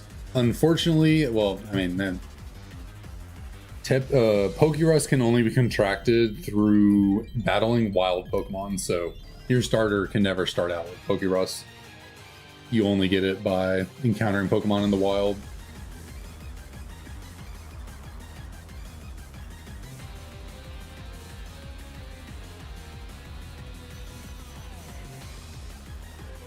Because it's basically like a disease, you know. Wild Pokemon run around with a virus and you encounter it and your Pokemon contracts it, but I guess these starters are contained to a sterile environment with no contact with the outside Pokemon, so you don't got to worry about Pokerus.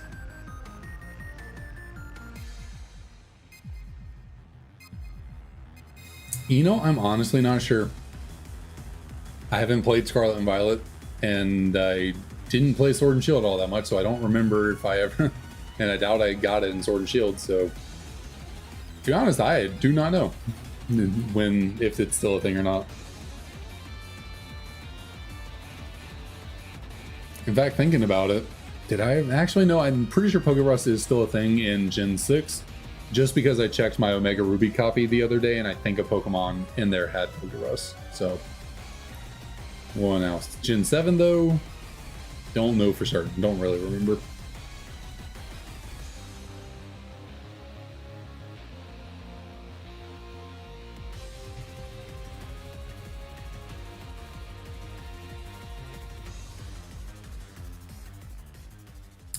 Yeah, I don't think your starter can have Pokerus. I'm fairly certain it has to come from a Pokemon you encounter in the wild.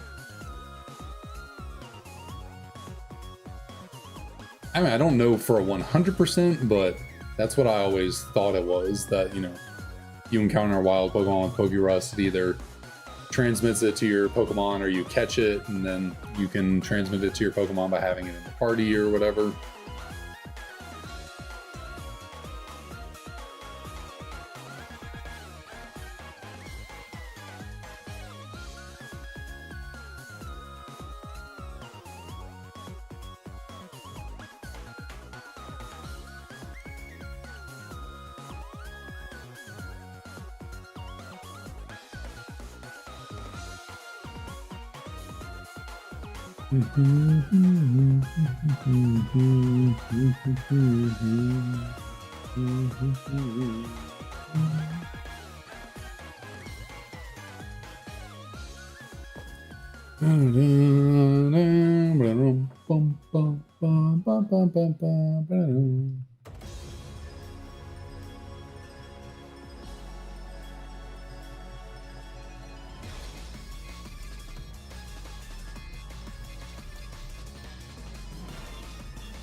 Ooh.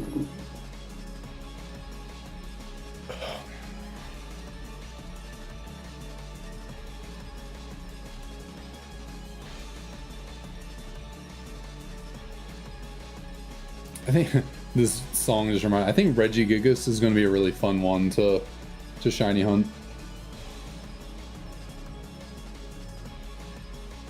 Doing it in this game here once you have all the Reggie trio.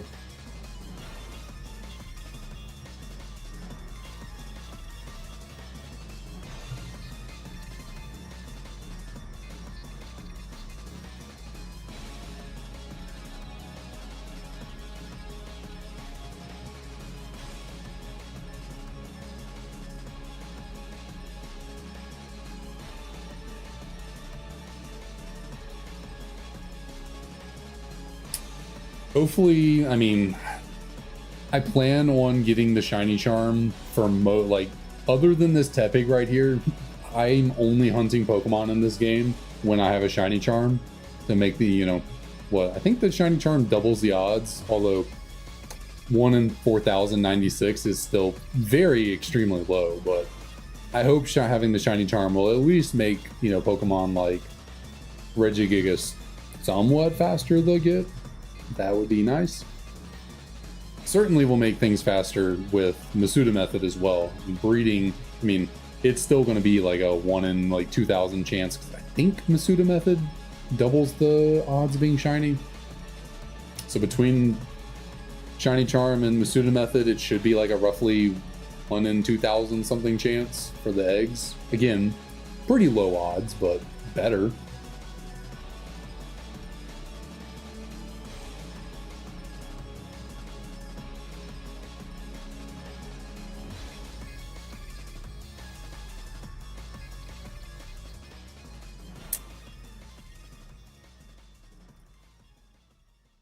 Yeah, I mean, luckily you can just get Regirock in, you know, whatever, and then you can get 2 of them in each game.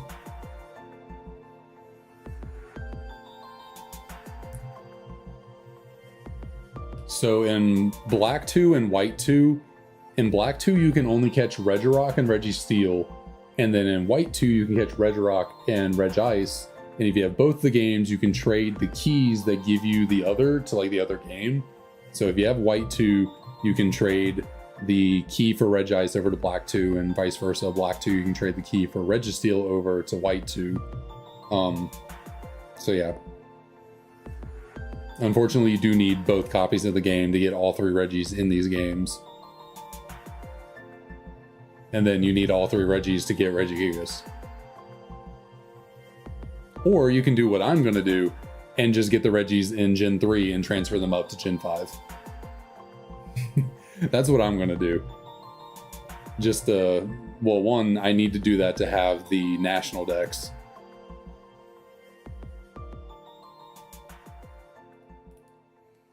So, yeah, in order to hunt the Regis in this game, I'm going to need the Regis from other games in this game to get a national dex.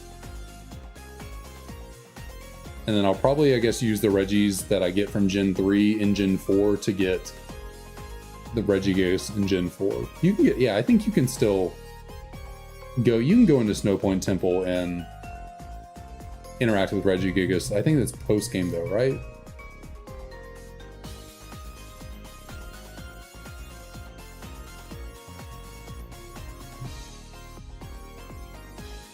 Yeah, finishing the Pokedex in these games, really any of the early, like pre-generate, like Gen 5 and early, not Gen 1, I mean Gen 1 you just need 2 games and, you know, time to catch them, but yeah, Gen 2 is not the worst either, because again, you just need Gen 2 games and Gen 1, so it's a little bit more. Gen 3 is tough though. Completing the Pokedex in Gen 3 is a tedious chore. But yeah, it is quite a lot to complete the Pokedex in these games. At least the national decks. The Unova regional decks you can just get with Black and, or I guess you need 2 games to complete any Pokedex, because you have to trade over version exclusives. So there is still that. I don't know if you I guess if you don't have both copies, I mean, you can never truly complete the Pokedex. Bit unfortunate. Because, like, yeah, there are certain Pokemon that are just exclusive to one game versus the other. Even in the regular Pokedex.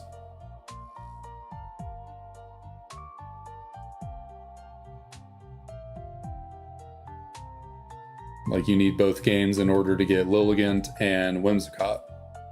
Whimsicott, I believe, is in Black 2 and Lilligant's in White 2. So, to get both of those, you need both games.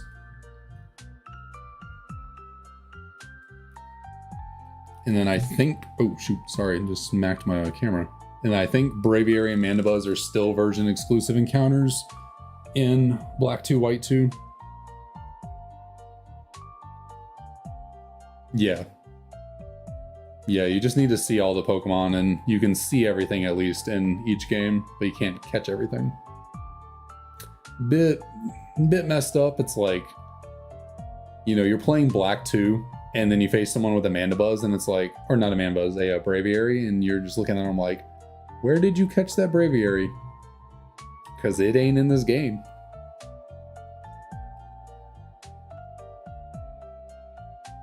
I guess canonically, can anyone, I guess anyone within the Pokemon world can trade with another. How does that work? Like, what is the canonical, like, explanation for trading, like, in-game? Because you're effectively trading with another universe.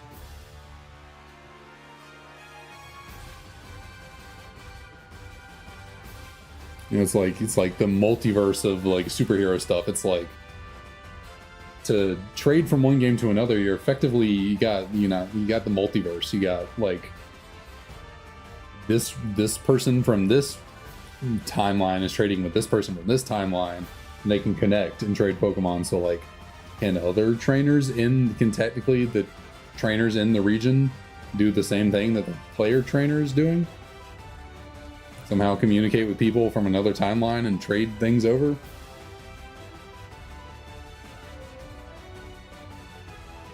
That can be my first game theory, Pokemon game theory video. Does the multiverse exist in Pokemon, and does that explain how trading between games works?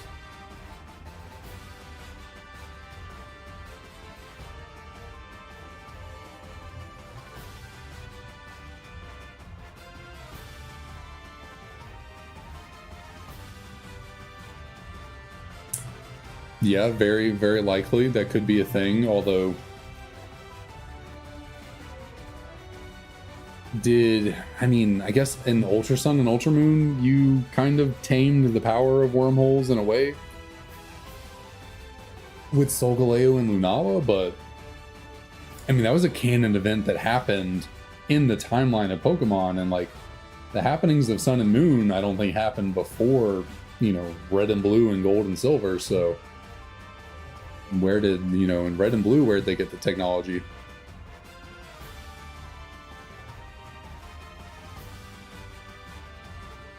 A lot of things to consider.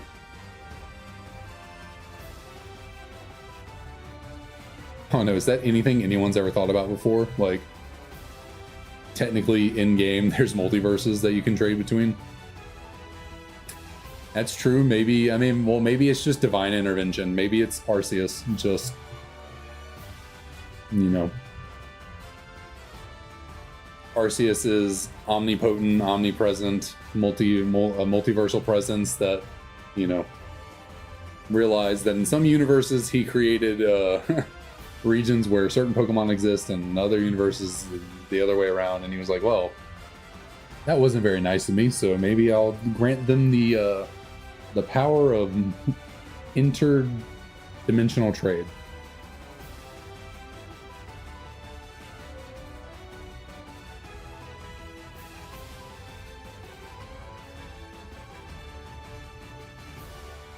But also, does that make people like Bill, you know, Bill from Gen 1, he's kind of like the guy? Well, was he the guy for trading or just the PC? I feel like they kind of established it in Gen 2 that he's kind of the guy for trading, right? As well?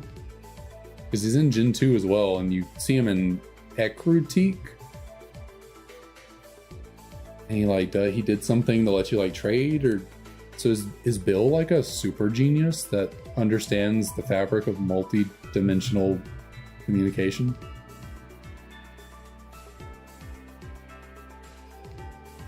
Ow. So much to unpack just now.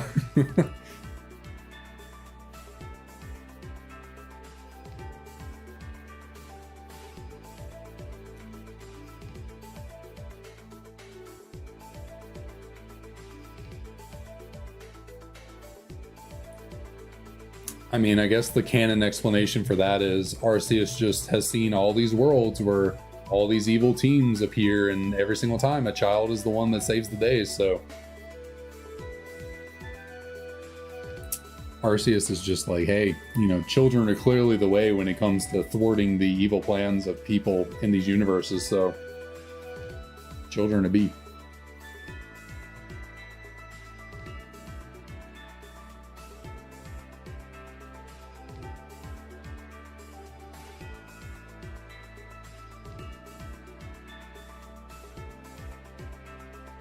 I feel like I hear something outside my window. Is that like a frog? Is that a frog?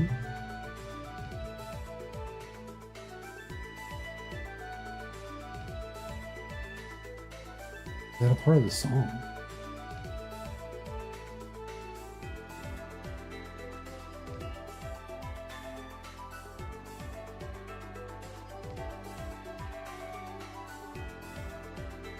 No, it's a part of the song. There's like these weird little boops, like really low boops in the song that's playing. It sounded like a frog or something outside my window. I was like, what is that noise?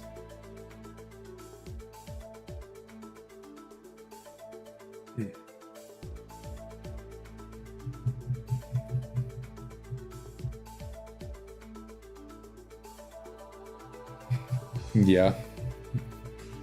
Yeah, children just they're so pure of heart that they're able to overcome the evildoers of the Pokemon world. That's, you know, kind of of like all the, you know, all the Keyblade wielders in Kingdom Hearts, they're all children, really. And the ones from Birth by Sleep are like teenagers, but I mean, it's still kind of, you know, a child, so, you know.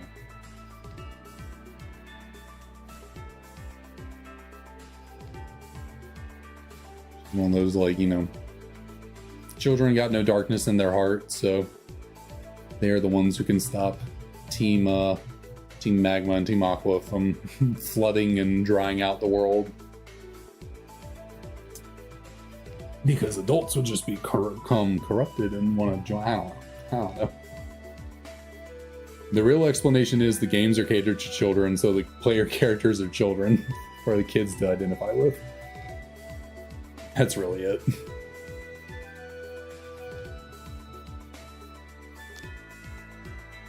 Oh, we finally got one DS losing its run.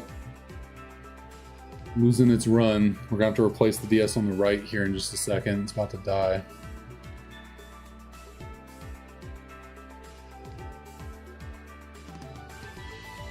Anyway, I think we'll do that right now. Well, my other DS is still charging. Let's see how long we can push through. Hopefully that other DS finishes charging sometime soon.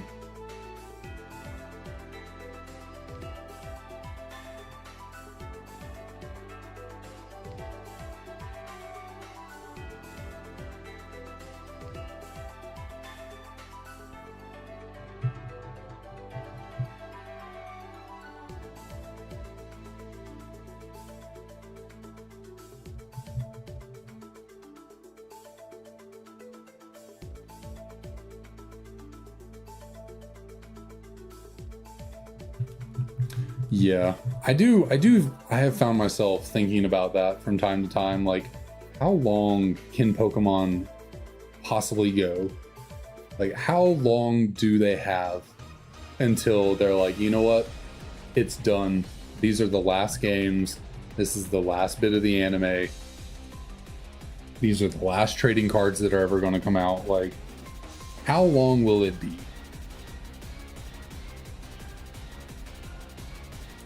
We've made it 20, we're almost at 30 years.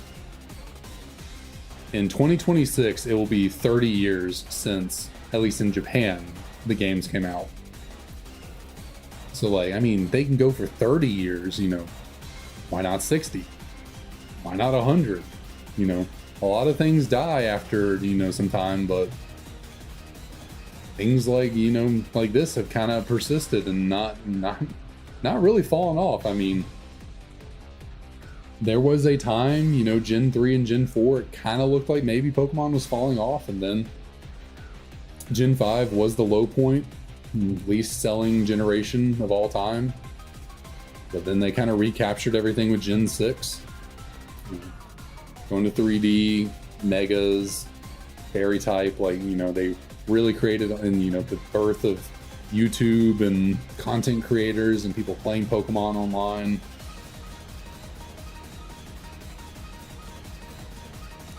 And the popularity of Pokemon has just kind of like come up and not really gone down all that much in the last 10 years. Like, it's been a pretty steady. And obviously, I think the trading card popularity and, you know, popularity of Pokemon peaked in 2020 with COVID.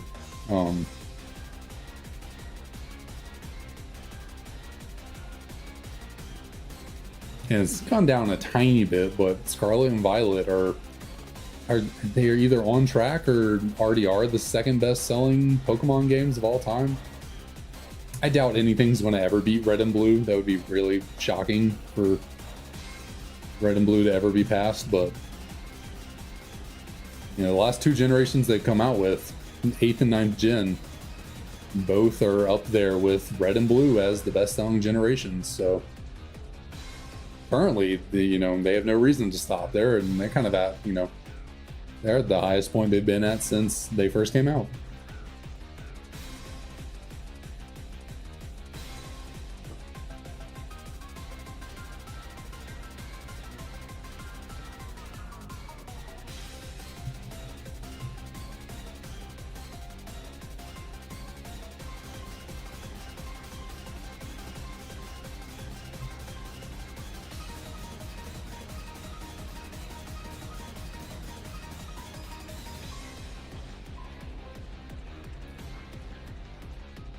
Yeah, I mean, I guess realistically, they could come out with Pokemon in forever. I mean, obviously, I don't think it'll be forever. It will end eventually, but probably will end when people stop caring about it, and they're not making money anymore from it. But yeah, as long as the games are selling high, the TCG is pumping out money, the merch is still flying off the shelves. I don't know about flying off the shelves, but the merch does pretty well. I think merch is actually where they make most of their money from.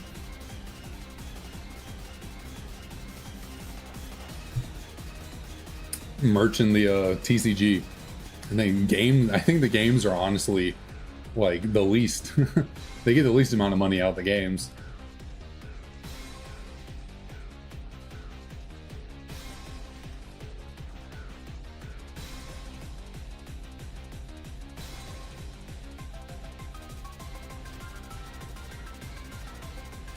Which is why they pump out the games like they do, because they know their money making comes from being able to pump out new plushies, new merch, new trading cards. So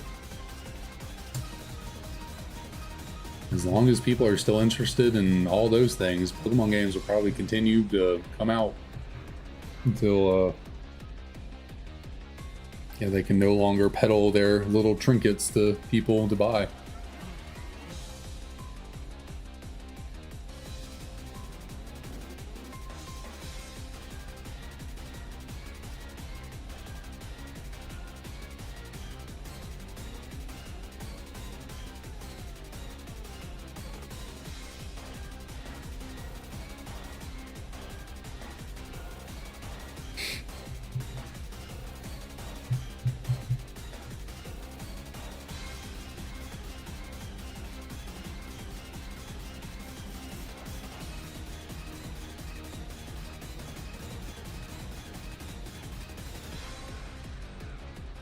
I mean, I enjoy buying, Pokemon merch. I mean, I buy trading cards. I don't buy plushies. I mean, I have a decent amount of plushies around me right now, but I don't buy them all too much.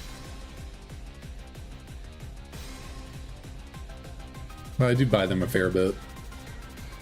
But I'm sure there will come a point in my life where like I will have to give it up eventually, Probably will come a day when I'm old enough that's not really interested in it anymore. Maybe just don't have the time to. Yeah, there will be a day where I hang up my Pokemon hat. I don't see it coming anytime soon, but probably will be a day eventually. And then it'll be up to the kids and the younger people to keep Pokemon going on, and then. Who knows? Maybe one day when I'm old and gray, finally hear those words, the last Pokemon generation. No more Pokemon after this. And my 70, 80-year-old heart will hurt hearing those words, but it'll be happy knowing, it was a good run while it lasted.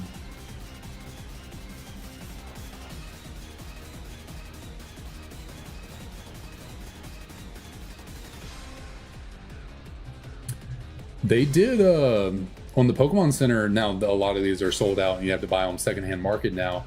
They did the whole sitting cuties thing where they came out with every Pokemon and almost every form of Pokemon in little plushie form for a lot of the generations. I don't know if they've gotten to Gen 6 and 7 yet. I know they've gotten up to Gen 5, but I think there's a video from Jaden Animations. I think Pokemon sent her every sitting cutie plushie. And yeah, I do believe every Pokemon from Gen 1 to 5 at least have like a fairly recent plushie made by the Pokemon Company in those little sitting cuties formed. Like I said, most of them have sold out. They were like kind of a one-time thing on Pokemon Center. And then, once they're gone, they're gone. But you could find them on the secondhand market.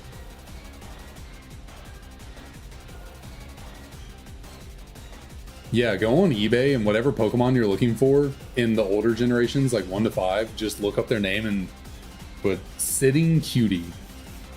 Sitting, like sitting down, and then cutie.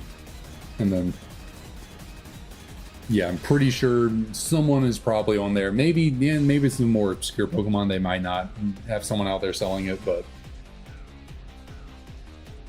And you can also go on the Pokemon Center website and look for it. They're going to be out of stock most likely, but you can see that they're on there.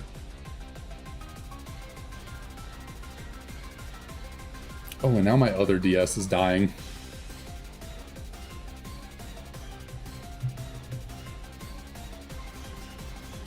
Yeah, the Pokemon, like Game Freak, fully expected Gold and Silver to be the end of the Pokemon franchise.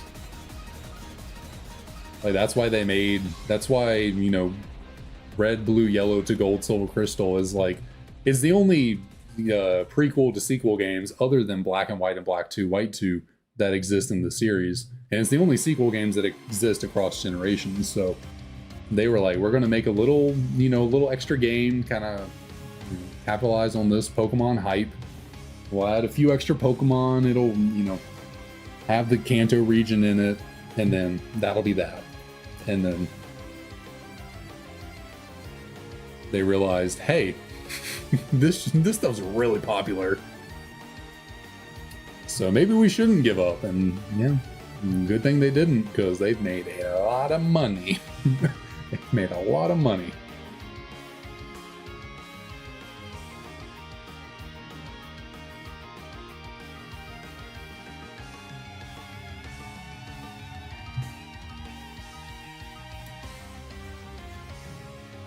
Alright, unfortunately we are not going to have 2 DSs to run on for a little bit, because yeah, I'm going to have to turn these off eventually. They're going to die. And it would be my luck to try and push it, and we end up with a shiny on one of these, and then my game dies. Or the console. That would be my luck. So I think we're going to do... This is going to be the last reset for these 2. Okay, so we got nothing here. We will, I guess, switch over. I have one more DS over here. It's not fully charged, so we'll see, I guess, how long this one lasts. Take the rubber bands off. I guess I can wait to take the rubber bands off of those in a second. I will have to throw some rubber bands onto this one to play it, or just soft reset with it. Oh, excuse me, I keep burping for some reason. Let's switch over to this layout right here. I guess I don't have the little Tepig thing going on this one over here just yet, for right now, so that's fine. Y'all know we're going for Tepig, so that's cool. And let's see, let's get you a rubber band up real quick. I need my chat back so I can see what y'all are saying. Oh, you didn't notice that I had two DSs? Oh, I guess you have more than 2. Yeah, I have 3. Actually, I have 4. I forgot about that. The other one's not really charged up, and it's an old one, so I guess I could use it to continue on having 2 for the soft resets. Give me just a moment to throw these rubber bands on here.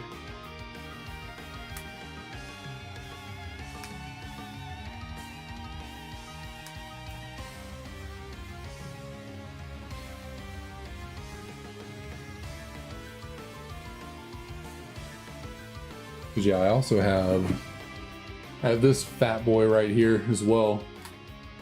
Old one, hinge is broken on this one, but it works. I mean, I could turn it on, but I don't think I will. We'll just continue on with this 1DS for now.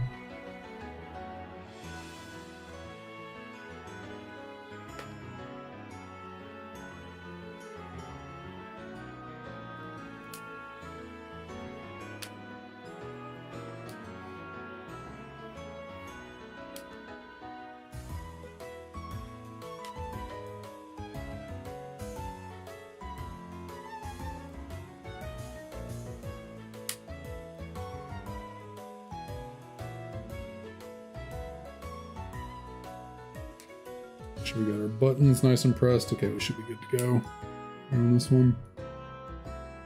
Need to increase the brightness on the screen. My stylus here. There we go. So I get you kind of on screen right here. I inherited this one right here, this big fat one with the broken hinge, and this one, just the red and black classic DS Lite. I inherited these two from friends in high school that lent them to me, and yeah, never asked for them back, and we grew apart, and so they just ended up with me. And then the other two that I have right now, I actually just bought purely for this challenge, for these soft resets. So this one right here is, I guess I'll take the rubber bands off and close it and show it to you. This other black one I have is actually the special edition Diamond and Pearl, like Dialga Palkia one. So it's got kind of a glittery Dialga and Palkia on it. So I bought that one recently for this because I thought it was cool, and then I got this just plain white one, but I found this nice little kind of sticker thing from Pokemon League with Dragonite and Palmer on it, so I was like, you know what? Grab this one as well. Alright, I just grabbed the white one, just, you know, for the basic DS, but decided to grab these little sticker plate things because I thought they were cool. And Dragonite's my favorite Pokemon, so might as well. And I have about 20 more of them sitting right here. I have 20 of those sticker plates for DSs with Dragonite and Palmer on it, just chilling back here. I guess unfortunately, because of this DS being white, the camera is not quite set up as well for it. It's more set up for the black DSs in terms of lighting and stuff, so the screen's a little dim. Could try and tweak the settings a little bit, but I think it's honestly fine. Leave you right here.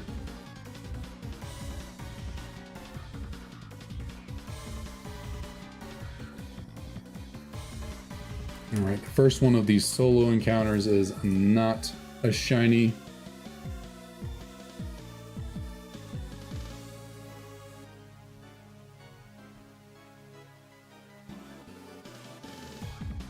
Yeah, Colress has a really good theme. Colress is my favorite character from the Generation 5 games.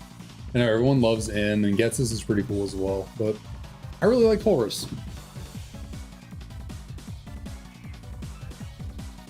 Why? I'm not entirely sure. I mean, he's got a pretty good design, and I don't know. I like his motives. He's kind of mysterious and cool.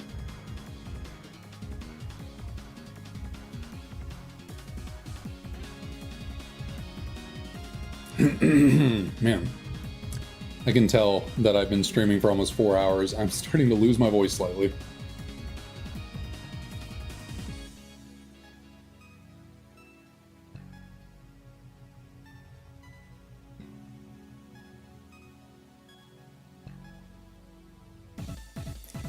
But yeah, I feel you. BDSP was disappointing, but the game, I never really truly played them. I played through Brilliant Diamond up until like the second gym, a little bit after the second gym, and was like, I don't feel like playing this anymore. But they've grown on me slightly. The chibi style is a little bit like, would have preferred something a little different, but it's honestly not the worst. But yeah, they could have been better as remakes, and I don't know why they went true faithful remakes to Diamond and Pearl. Like, you know, Platinum was just such a significantly better game. Like, you could still leave like the differences in Diamond and Pearl, but like just kind of add more of the Platinum touches to it. Obviously, you don't add like, you could add Giratina in the Distortion World as like a post-game thing, maybe. Like, you know, Mega Ruby Alpha Sapphire had all that extra Hoopa Ring stuff for all the legendaries. I mean, you can add stuff to the games that weren't there in the originals.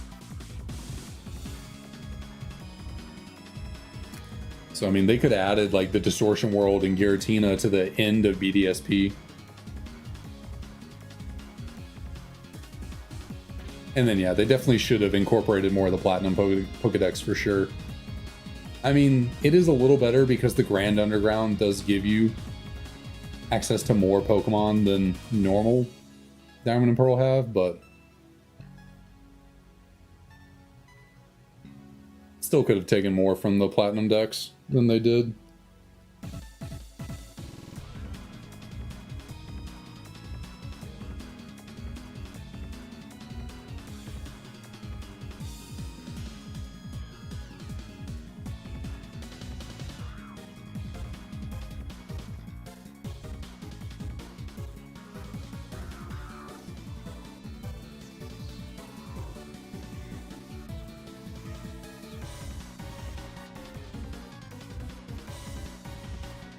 Oh, we got a female. Okay, it's not sure. So if you wonder why, if you ever wonder why I'm like, if I see a female Pokemon, I'm like, oh, it's a female. I've been calling it for the entire hunt that the shiny is going to be female. I don't know why. I just get the feeling. I think it's because the last shiny starter I got was also a female, so I just kind of feel like it's, I don't know, in the cards to happen. But yeah, that's why I see a female and I'm like, oh, we gonna get shiny. But actually, I want to check something here real quick. I'm going to go into these. I don't think y'all can see any of this. And I'm going to see what happens if I do... Okay, I'm going to do that. I think that's... yeah, okay, we're going to do that. Alright, cool. Now, the game should look a lot better on the screen. And actually, I've been kind of noticing this. I like the fact that with the white DS, I can make the background a little lighter. Because with the black ones, I have to like mess with the camera settings so you can really see the screen and not the anything else. But with the white DS, I can kind of make the background lighter, and I think I like that. So I might invest in a second white DS just for the aesthetic of the stream.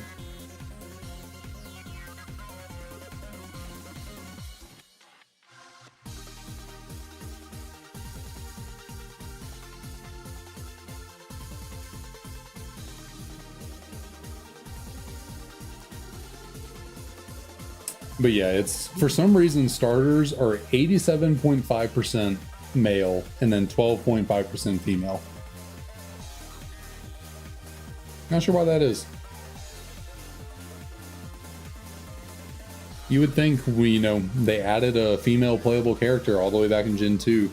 You would think they just make all the starters 50-50. I mean, kind of an interesting decision. I guess, is that their way of being like, we understand our audience is skewed towards men or towards boys, males, so we'll make it more likely than not that the starter's a male Pokemon? I don't know.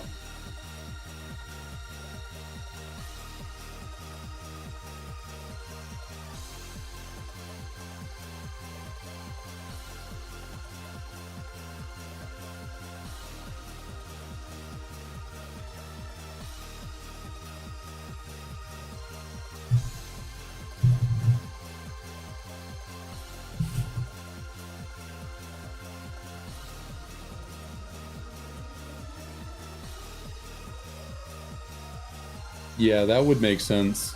I don't know how the programming go into that, but yeah, probably the starter should have the higher odds of being whatever gender the player character is.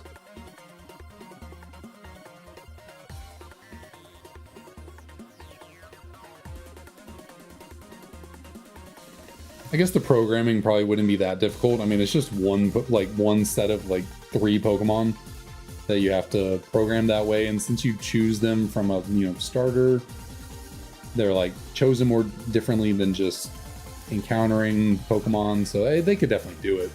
Yeah, kind of surprising they haven't.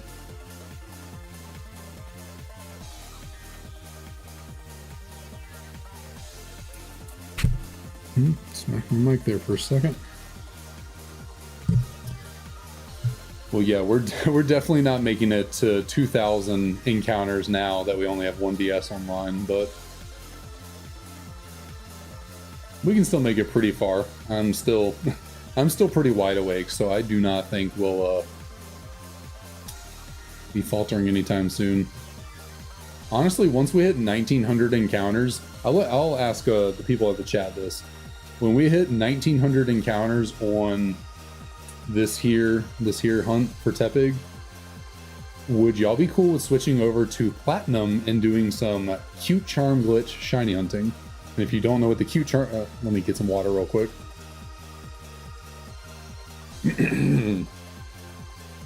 Man. Yeah, I'm starting to lose my voice a little bit. At 1,900 encounters, we could switch over to playing Pokemon Platinum, where I have the cute charm glitch set up, which basically makes most Pokemon in the game like a 20% chance of being shiny.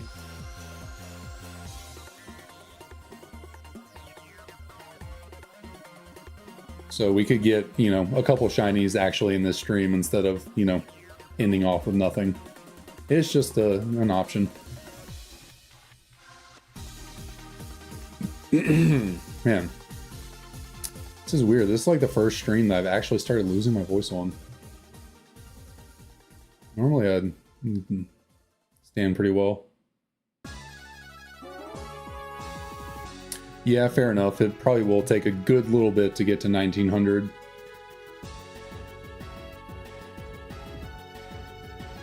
I'm like pumping out 64 or 62, I should say. 62 encounters with only one DS going. Yeah, it might honestly take a minute to get us there, 1,900. But we'll see. We'll see. We're already at 4 hours, or just about 4 hours. So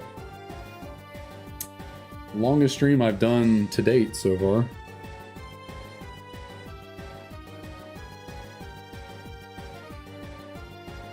Also have to see how long this DS holds up with the battery, because it wasn't fully charged when I brought it online, so this DS might not last too terribly long. Hopefully it still can last like 2+ hours.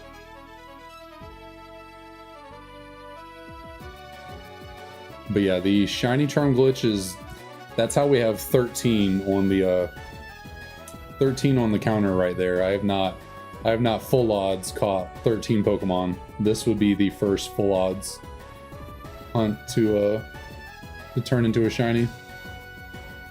First full odds hunt I have been doing for this challenge of the, whatchamacallit, shiny living dex.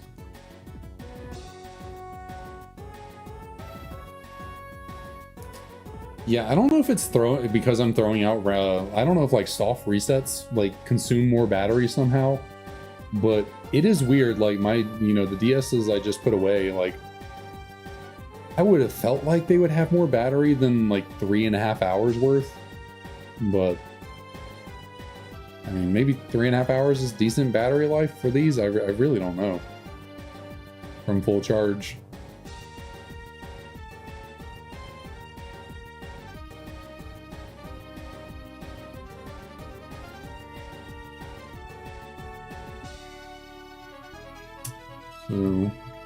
Also, it's kind of interesting, the two new DSs that I bought, this white one and the Diamond Pearl special one, I'm pretty sure they're Japanese DSs, like they came from Japan, whereas my other one, the red and black, is an English, like US model.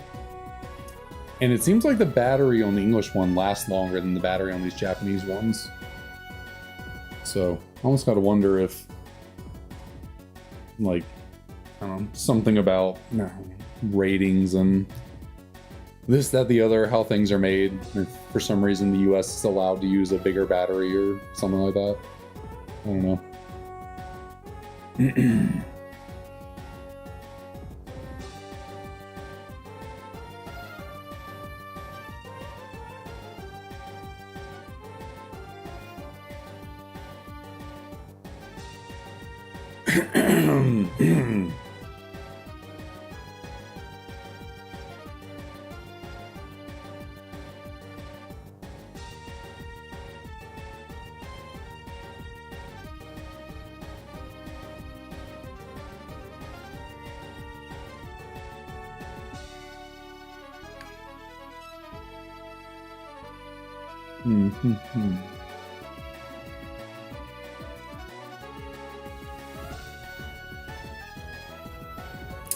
No Tepig, and sorry that y'all can't actually see the Tepig when I check it. The Tepig's on the bottom screen, but I mean, I guess I could put the DS kind of like this. You see the screen back there still? Yeah, you can still see it decently. Because we can put it right here. You might be able to tell from seeing the bottom screen if it's actually shiny or not. I've been meaning to look into a way of like propping the DS up for this, but I feel like if I propped it up, trying to click the two buttons would like move the DS around more than just sitting it here. So I don't know what I can really do. I don't know why at certain screens these like squares I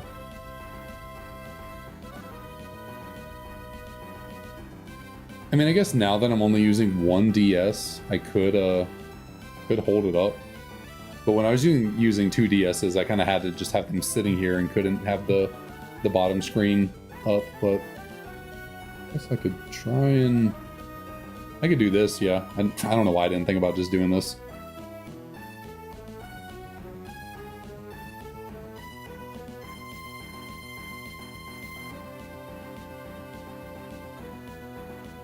Now y'all can, yeah, y'all can actually see the Tepig down here. Should be able to, yeah, do that.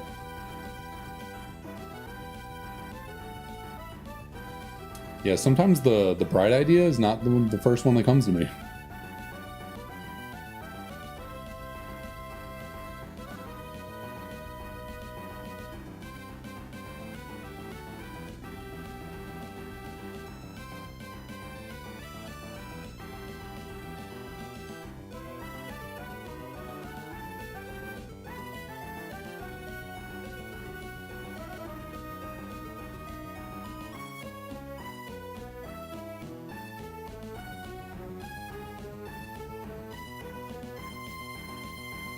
It would be really nice, Tepig, if you came right now.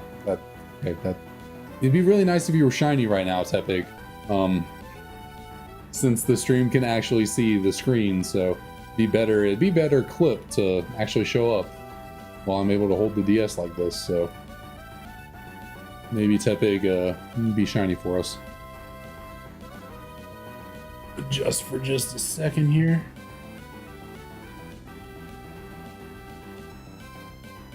Oh, and if you may or may not have, what was that? May or may not have noticed, we're not in Black 2 anymore, technically. I'm playing White 2 at the moment.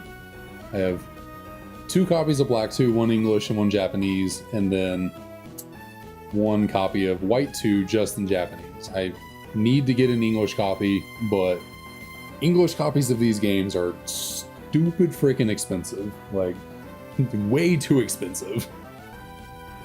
The Japanese copies were a lot cheaper. Like, both of these games together were significantly cheaper than an English copy of one of the games. I don't have them here with me, but I also got the cases for these two, the Japanese cases for Black 2, White 2 with these games. And yeah, again, significantly cheaper than just buying the raw game of White 2 or Black 2.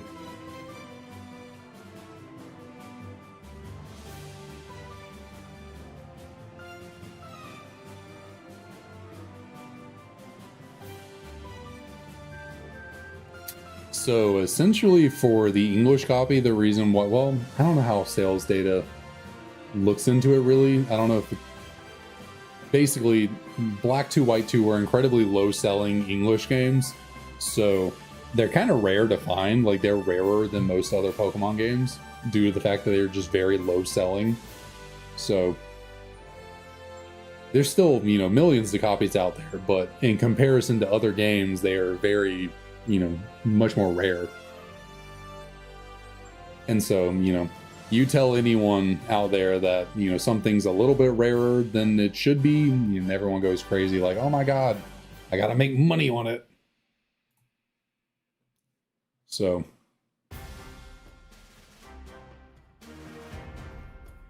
Plus the third generation of any game, really, other than like yellow's really the only exception. You know, Crystal, Emerald, Platinum, they're all more expensive than the first two games that come out. And kind of the same thing goes for Black 2, White 2. They just, the third versions, which these are kind of like a third and fourth version from this generation, they just don't have the sales numbers of the other games from the main games of the generation. So they're also typically the more sought after ones for playing. You know, more people want to play Crystal than they do Gold and Silver. And more people want to play Emerald than Ruby and Sapphire, Platinum, Diamond and Pearl. So just kind of a supply and demand thing. You know, they just end up being more expensive.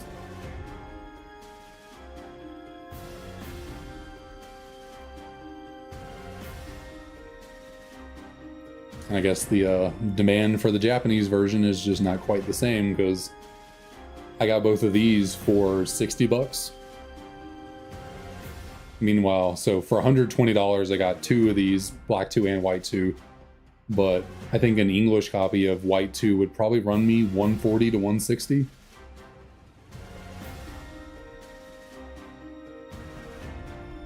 Maybe if I caught someone, you know, with a lower deal, I might could get $120 for just the singular game. But I remember going to a used game store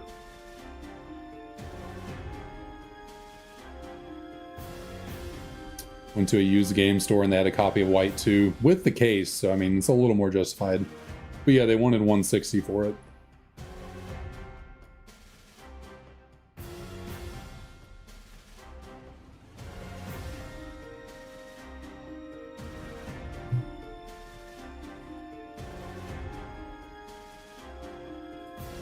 Encounter right there.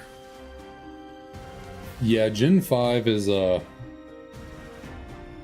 I don't think it wasn't necessarily that it was flawed, it's that when it came out it wasn't popular with people. I guess the flaw of the original Black and White was that people didn't like the fact that there were no old Pokemon in the game. It was all new Pokemon.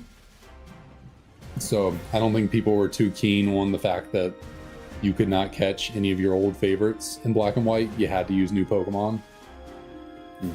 One thing that really sells for Pokemon and Game Freak is nostalgia. So not being able to use your handy dandy Charizard playing through Black and White, people were like, well, yeah, you couldn't even trade up from old generations until the post game. So you had to use new Pokemon. So that wasn't very popular. Also, it was just kind of at a point where I guess Pokemon's popularity was declining a little bit. You know, Gens 3 and 4, you know, did well, but like they were increasingly doing worse with every gen. So by Gen 5, it was kind of like a low point for Pokemon, and then people weren't too happy about the whole not using old Pokemon, and yeah.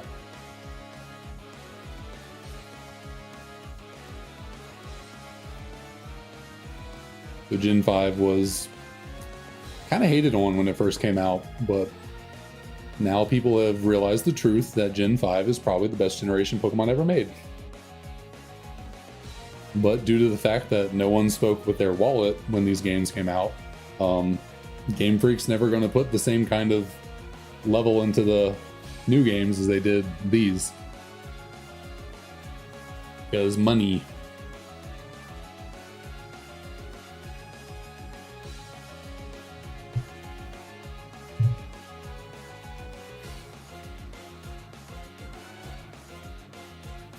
Now, Black 2, White 2 are different. Black 2, White 2, you can get a lot of old Pokemon in these games, like a lot.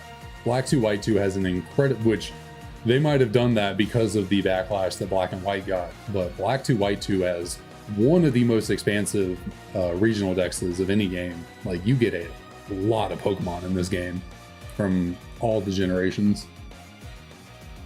Which is one of the reasons why I do love this game. There's so much replayability, because there's so many team building options, so many things to kind of explore. with what's available to you. So I do think these games are better than the original Black and White. The original have better stories for sure, but I still think this one has a solid enough story. I mean, for a Pokemon game, not too bad.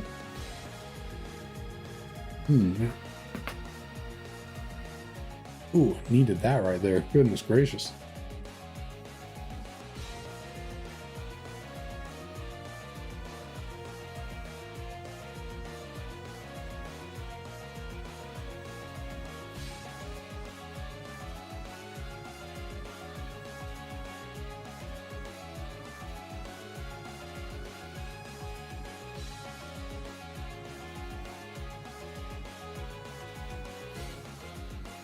Yeah, I do tend to try. I do try to use new Pokemon whenever I first play through a game. I try not to use old Pokemon, but sometimes there are old Pokemon that I've never used, so I do make the exception. Like, when I played through Ultra Sun and Ultra Moon, I never used Zorua or Zoroark in anything, and they were available pretty early, so I used the Zoroark in my playthrough of Ultra Sun, but those are kind of the exceptions. When I play through a new generation, I try and use new generation Pokemon.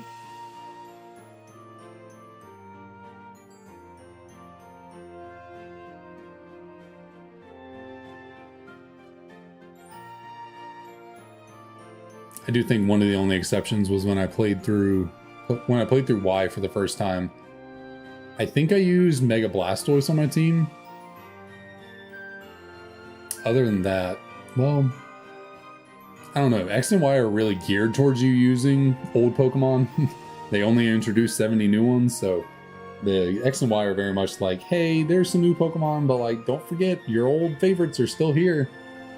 Again, that feels like a response to the backlash Black and White got for all new Pokemon. They followed up the generation that introduced the most new Pokemon with the generation that introduced the fewest. At least I think X and Y still have introduced the fewest. I believe, well, I don't know for certain. Sun and Moon and Sword and Shield and Scarlet and Violet may have introduced more new Pokemon than X and Y, but I don't know for certain.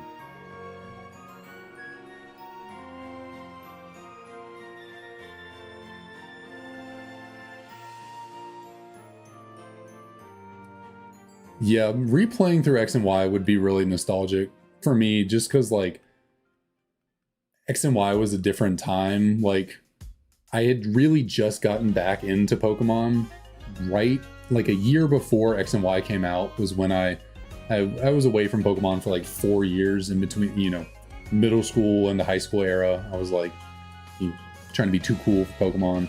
And then towards the end of high school is when X and Y came out for me. Actually, it was my senior year of high school that X and Y came out.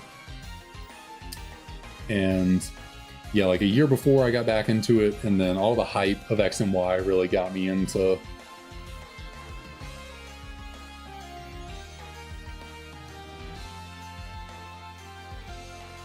like not playing the game, but like something about the game is nostalgia trip.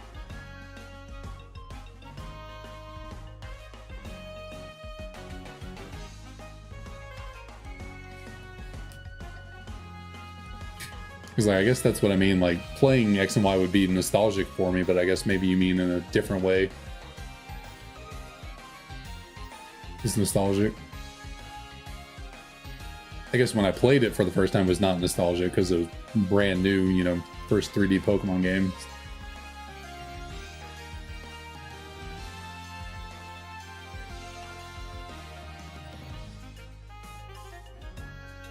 Also around the time of X and Y coming out was when I first got into watching and then trying to make Pokemon content on YouTube. So yeah, this is not my first channel. By far not my first channel for trying to make content on YouTube.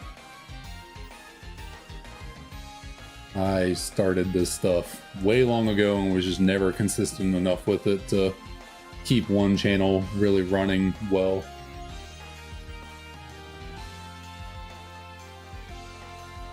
I guess there was, I wouldn't say I I haven't done YouTube for a consistent 10 years, you know. I did it a lot for like 4 years, from 2013 to 2017. I did YouTube, like Pokemon related stuff. And then from 2017 to really, I guess now, I guess it has actually, it's been majority of the time I wasn't making YouTube videos. For like last 7 years, I wasn't really super active on YouTube.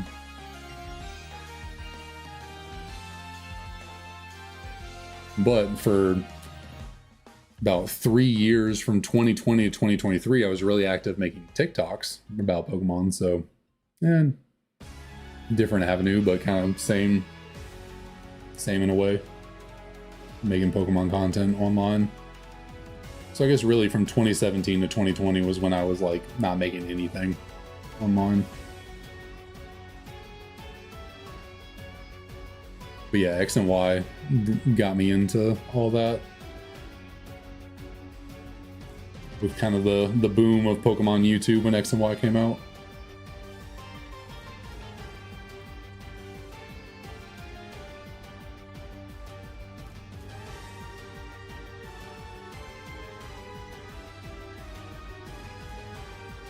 There's like some...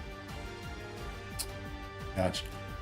So you never got like a 2DS and just a copy of X or Y to play? I think 2DS is like a 2DS.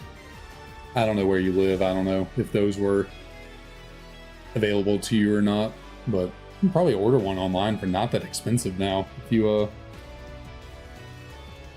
wanted to ever play it. And I think, well, I think now emulating 3DS has gotten trickier, because I believe the best 3DS emulator was kind of tied to the Switch emulator that just got shut down by Nintendo. So gotcha.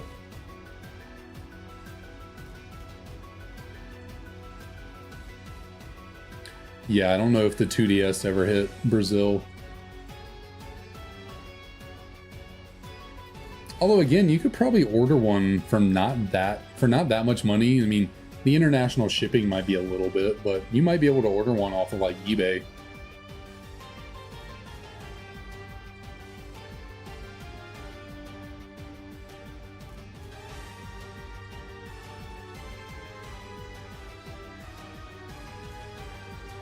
Still not getting any Tepigs, not getting any shiny Tepigs.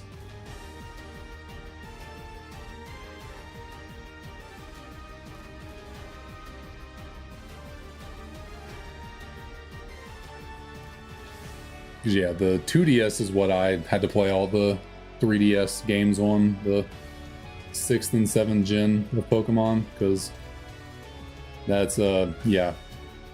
I guess I could have kind of bought myself one in high school.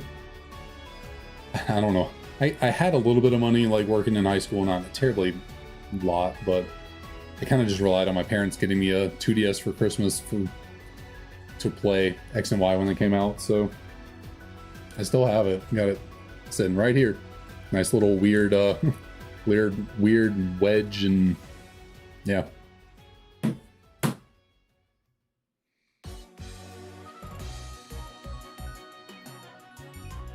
I have been wanting to get an actual 3DS though.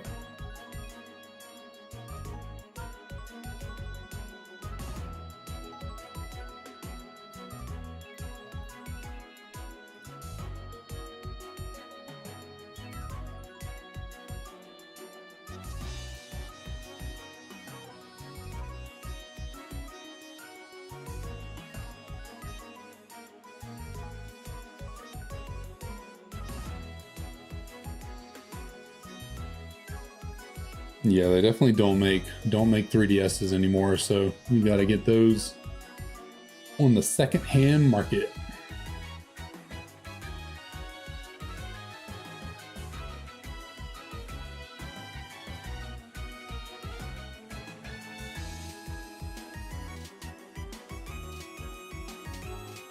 It'll be interesting to see whenever the successor to the Switch comes out, if they keep like generational compatibility on the on the next one, can you play Switch games on the next console? Presumably it'll be kind of like a Switch 2, so I imagine you can, but you know, it was always kind of nice how, like, you know, on this console you can play GBA games. You could play the Gen 3 Pokemon games on this DS, and you can play Gen 4, Gen 5. And it was nice when they went over to the 3DS, you can still play DS games on them, so you can still play Gen 4 and 5 on the 3DS. I think the 3DS is the system that is compatible with the most Pokemon generations, being 4, 5, 6, and 7. I think the Game Boy Advance was only compatible with 3, being 1, 2, and 3. The DS is, well, I don't know if the old school DS is compatible with Gens 1 and 2. I haven't checked. Maybe it is. But I thought the 3D or the DSs were only compatible with Gen 3 GBA games.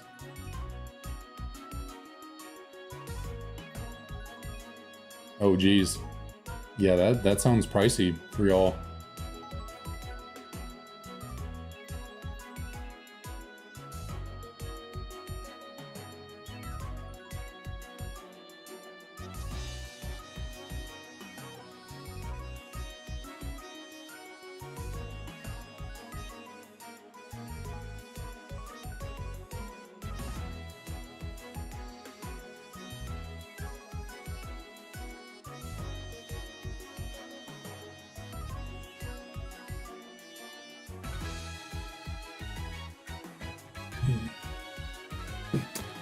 Yeah, I'm starting to kind of think, I was getting a little optimistic about going over to Platinum after doing this, getting to 1900 on this hunt, but I'm thinking once I get to 1900, that'll probably be when I call it a night. And get 18 more encounters out of this DS, and then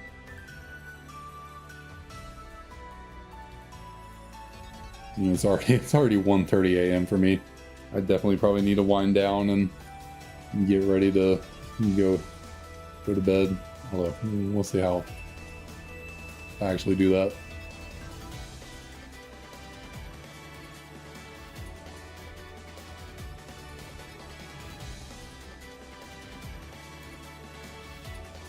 It is definitely taking longer to get to 1900 than I thought it would with only one DS.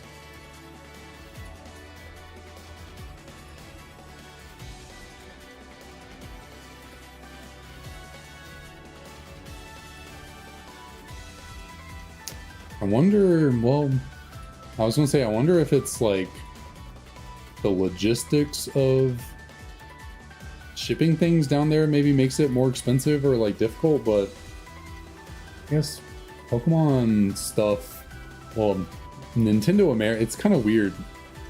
The Pokemon company, or Nintendo Japan only really does stuff for Japan and like a couple other Asian countries, like maybe China, maybe.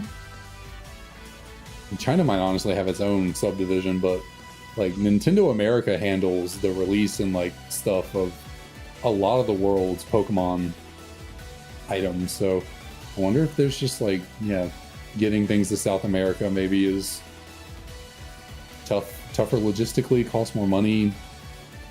I don't know.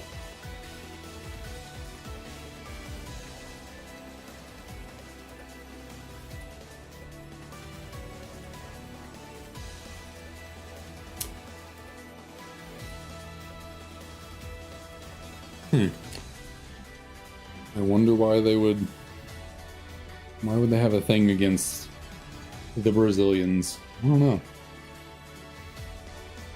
Because I mean, I'm pretty sure in the new Pokemon games, isn't Portuguese a language option?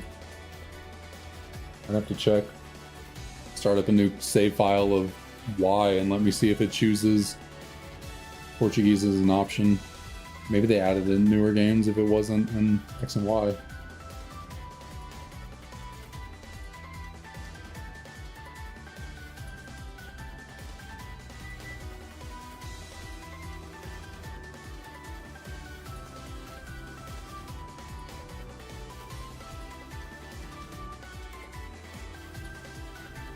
Oh, I gotcha. Okay.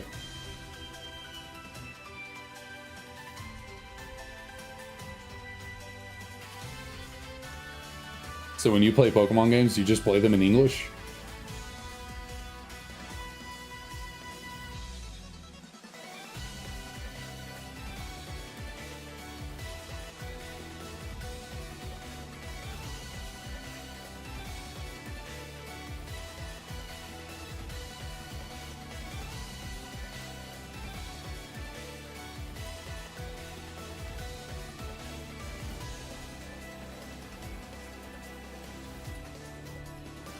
Gotcha, I gotcha. Any reason for that? Just...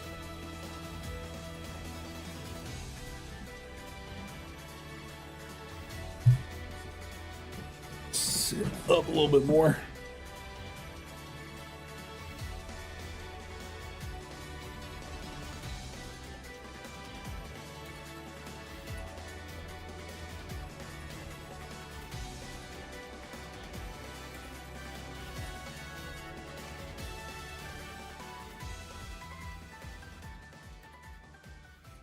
Fair enough, fair enough.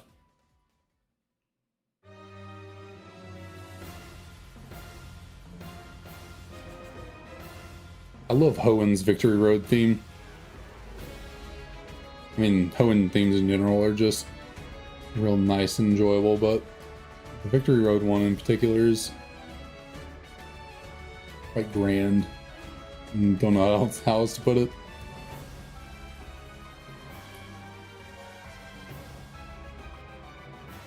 And I've barely been using my thumb in just like 40 something encounters of mashing A with my thumb. My thumb's already more tired than any of my other fingers were doing this.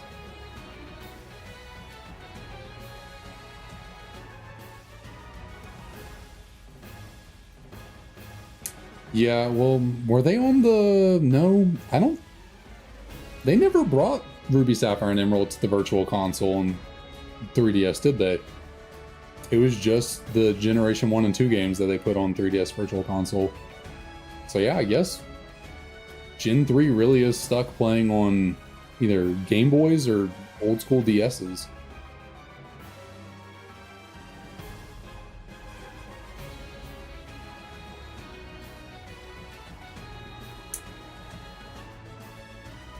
Yeah, I guess, you know, there were, yeah, true, there were the remakes on the 3DS, so I guess that's why they never felt they needed to bring the actual Gen 3 games to the Virtual Console. So that is fair. Just from a money-making standpoint, they're like, we'd rather make people buy a full-fledged game nowadays, you know, full modern game, than let them spend a little bit less on an old virtual game.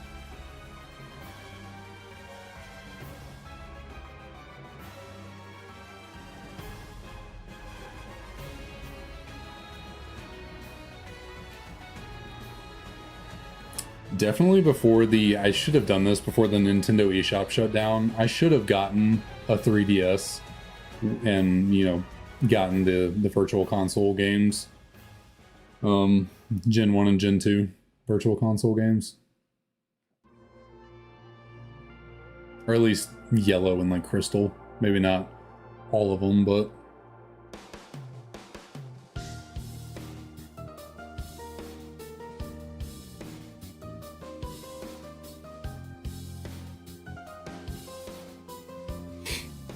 Yeah, I think purely the reason they don't put too many old Pokemon games as like Virtual Console, like games you can play on Switch, is they just want the new Pokemon games to sell more. So they don't want, I don't think they want people buying the old games and playing those as opposed to the new ones. They want those new game sales numbers up.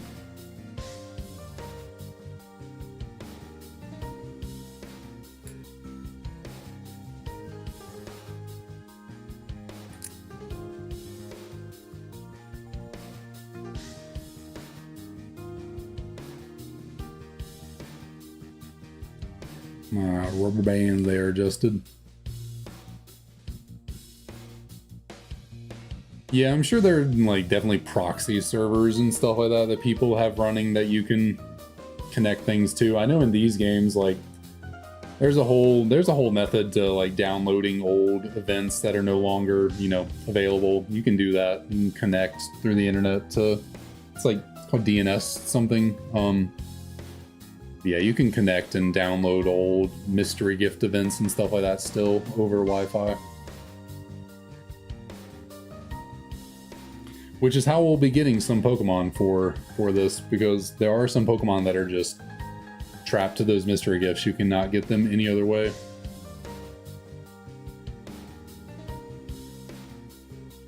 Now, some of them, I don't know how we're going to make them shiny. Like Meloetta. You know, I think you can get like a mystery gift Meloetta or whatever on the game, but it's shiny locked. I don't think it can ever be shiny. So I'm not sure how I'm going to make it shiny. Because I can't have a shiny living dex with, you know, some Pokemon not being shiny. So there are going to be ones I have to cheat on. You know, yeah, most of the mythicals I'm going to have to cheat the game somehow and make them shiny because they're not available as shinies.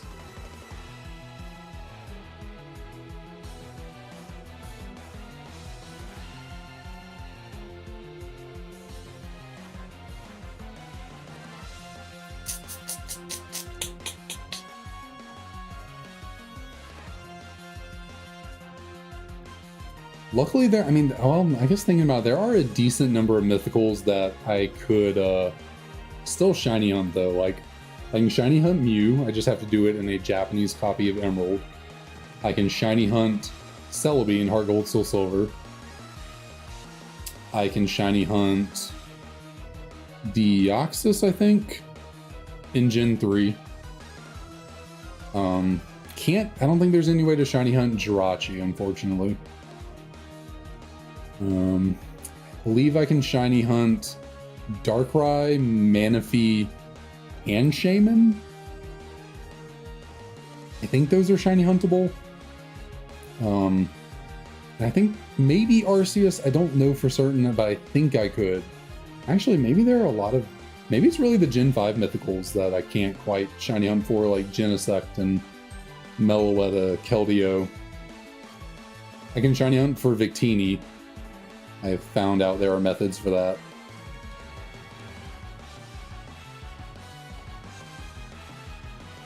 But outside of like Jirachi and some of the Gen 5 ones, I think maybe most of the mythicals I can shiny hunt. So never mind about that. I think. I still have a lot of research to do.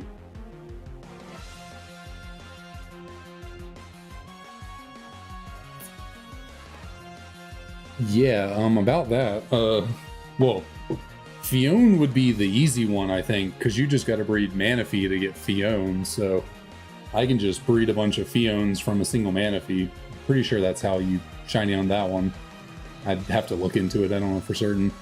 Fione, though, there is a method to shiny hunting.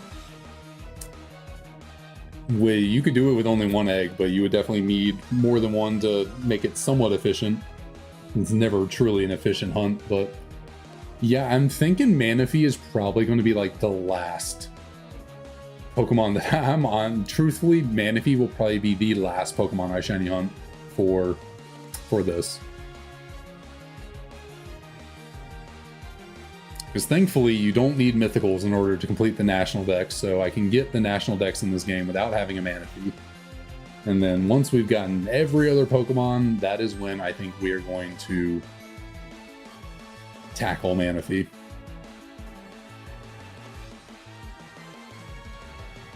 I've ever played any of the Pokemon roguelikes. I've played Pokerogue. I haven't played Emerald Rogue. But I played Pokerogue a good bit when it first kind of rose the popularity.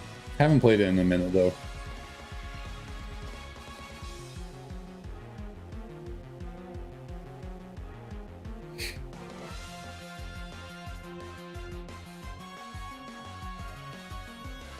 But yeah, back on the Manaphy thing, I might just have to put the eggs, like get the eggs into the games the Manaphy eggs in by unconventional methods, just because, yeah, I can't go spending like $1,000 on Pokemon Ranger games to get the Manaphy egg off of it. It's just not practical. So I probably will have to find some way to just get like the eggs onto the game and then do the hunt the traditional way, as if, you know, you got a whole bunch of eggs off of a copy of Ranger. Which I do think I saw a tweet recently. Someone like had something with the Manaphy eggs that you could like get without having, you know, through DNS or something like that. I gotta revisit the tweet. Hopefully it stays active for long enough for me to get around to using it.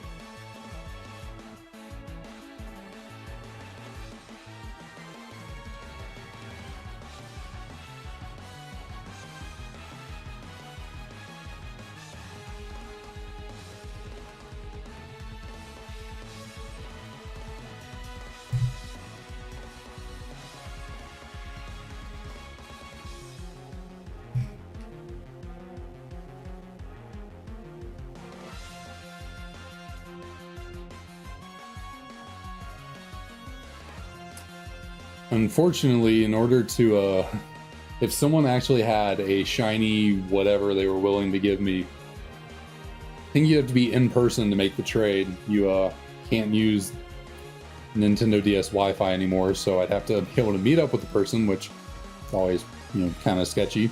And then they'd probably be wanting something more than just like wanting to help out. And they'd probably need to be like, "Oh, I'll trade you my shiny Manaphy for some money." Who knows? Maybe there are some good Samaritans out there who would be willing to trade, but I doubt it. Probably not many people who have a shiny Fione hanging out on their DS games that they're willing to get rid of.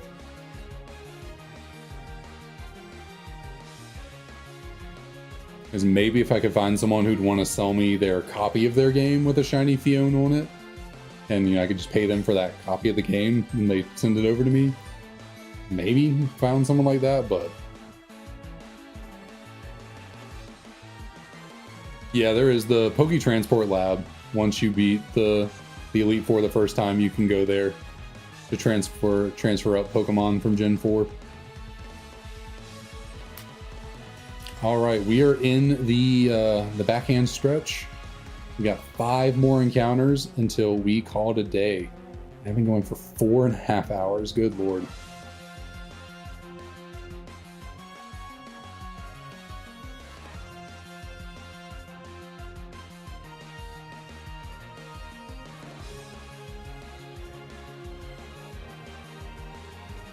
Unfortunately, the process of transferring Pokemon from Gen 4 to Gen 5 is really annoying. So I'm not looking forward to that. I'm going to have to transfer a lot of Pokemon up into these games to complete the national decks. But yeah, you can only transfer like 6 at a time or something. I really am hoping it's not like a once per day thing. I really hope it's not once per day. I don't know why it would be, but I feel like there was some feature that was like, you can only do it once per day, and it's really annoying and tedious. I really hope it's not that. Transferring Pokemon up to Gen 5 from Gen 4. I'm hoping it's just like 6 at a time. And then you have to play a weird little mini game where you have to like catch the Pokemon in here in Gen 5. You have to like shoot Pokeballs with an arrow at the Pokemon jumping across the screen. It's a little tedious and much just for transferring your Pokemon up.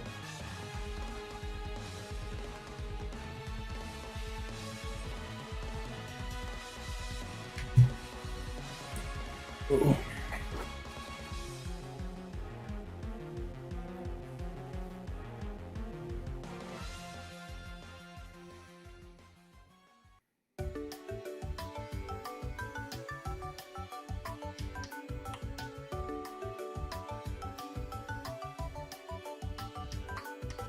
The Earthquake TM zone. Yeah, I think that is where you grab the TM for Earthquake over there.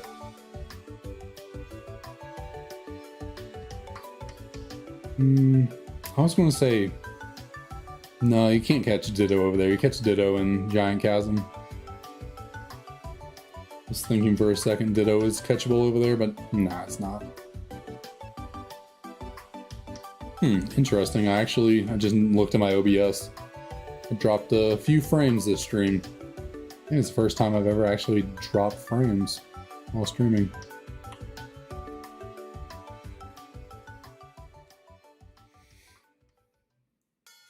All right, just 2 more encounters.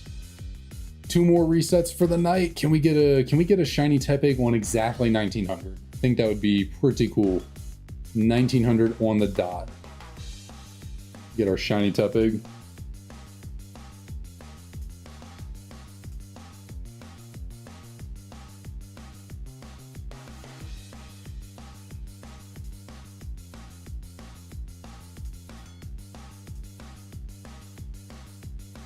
I don't know why.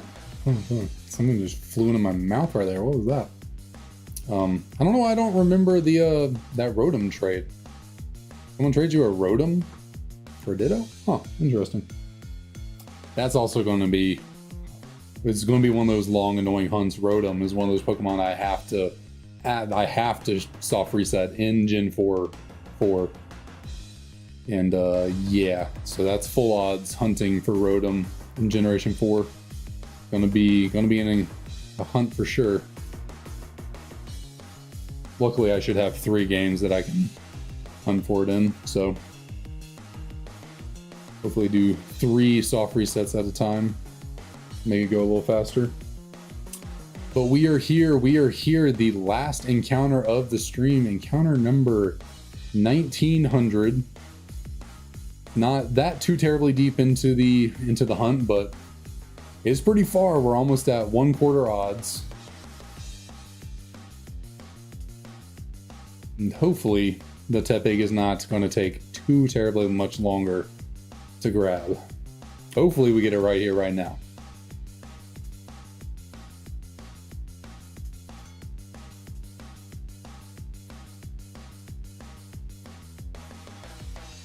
All right, let us see. Tepig number 1900. Are you in fact shiny? Ooh, for a brief second, I thought I saw, I don't know, something about the lighting. For a brief second, I thought it was there. Well, damn. All right. Well, I appreciate everyone for being here today. I really do. It was a great stream. It went really freaking long. Longest stream we've done by far. So yeah, I appreciate everyone for being here, for showing support, for chatting with me. Always nice to have people here to bounce off of, talk to things about. So don't know when I'll stream again. Maybe tomorrow night, probably Sunday if not. So yeah, hope everyone has a great night. Yeah, it was great talking to you too. Thanks for hanging out. Really appreciate it. And yeah, hope everyone has a great night. Hope everyone has a great rest of their weekend. And I will see y'all next time.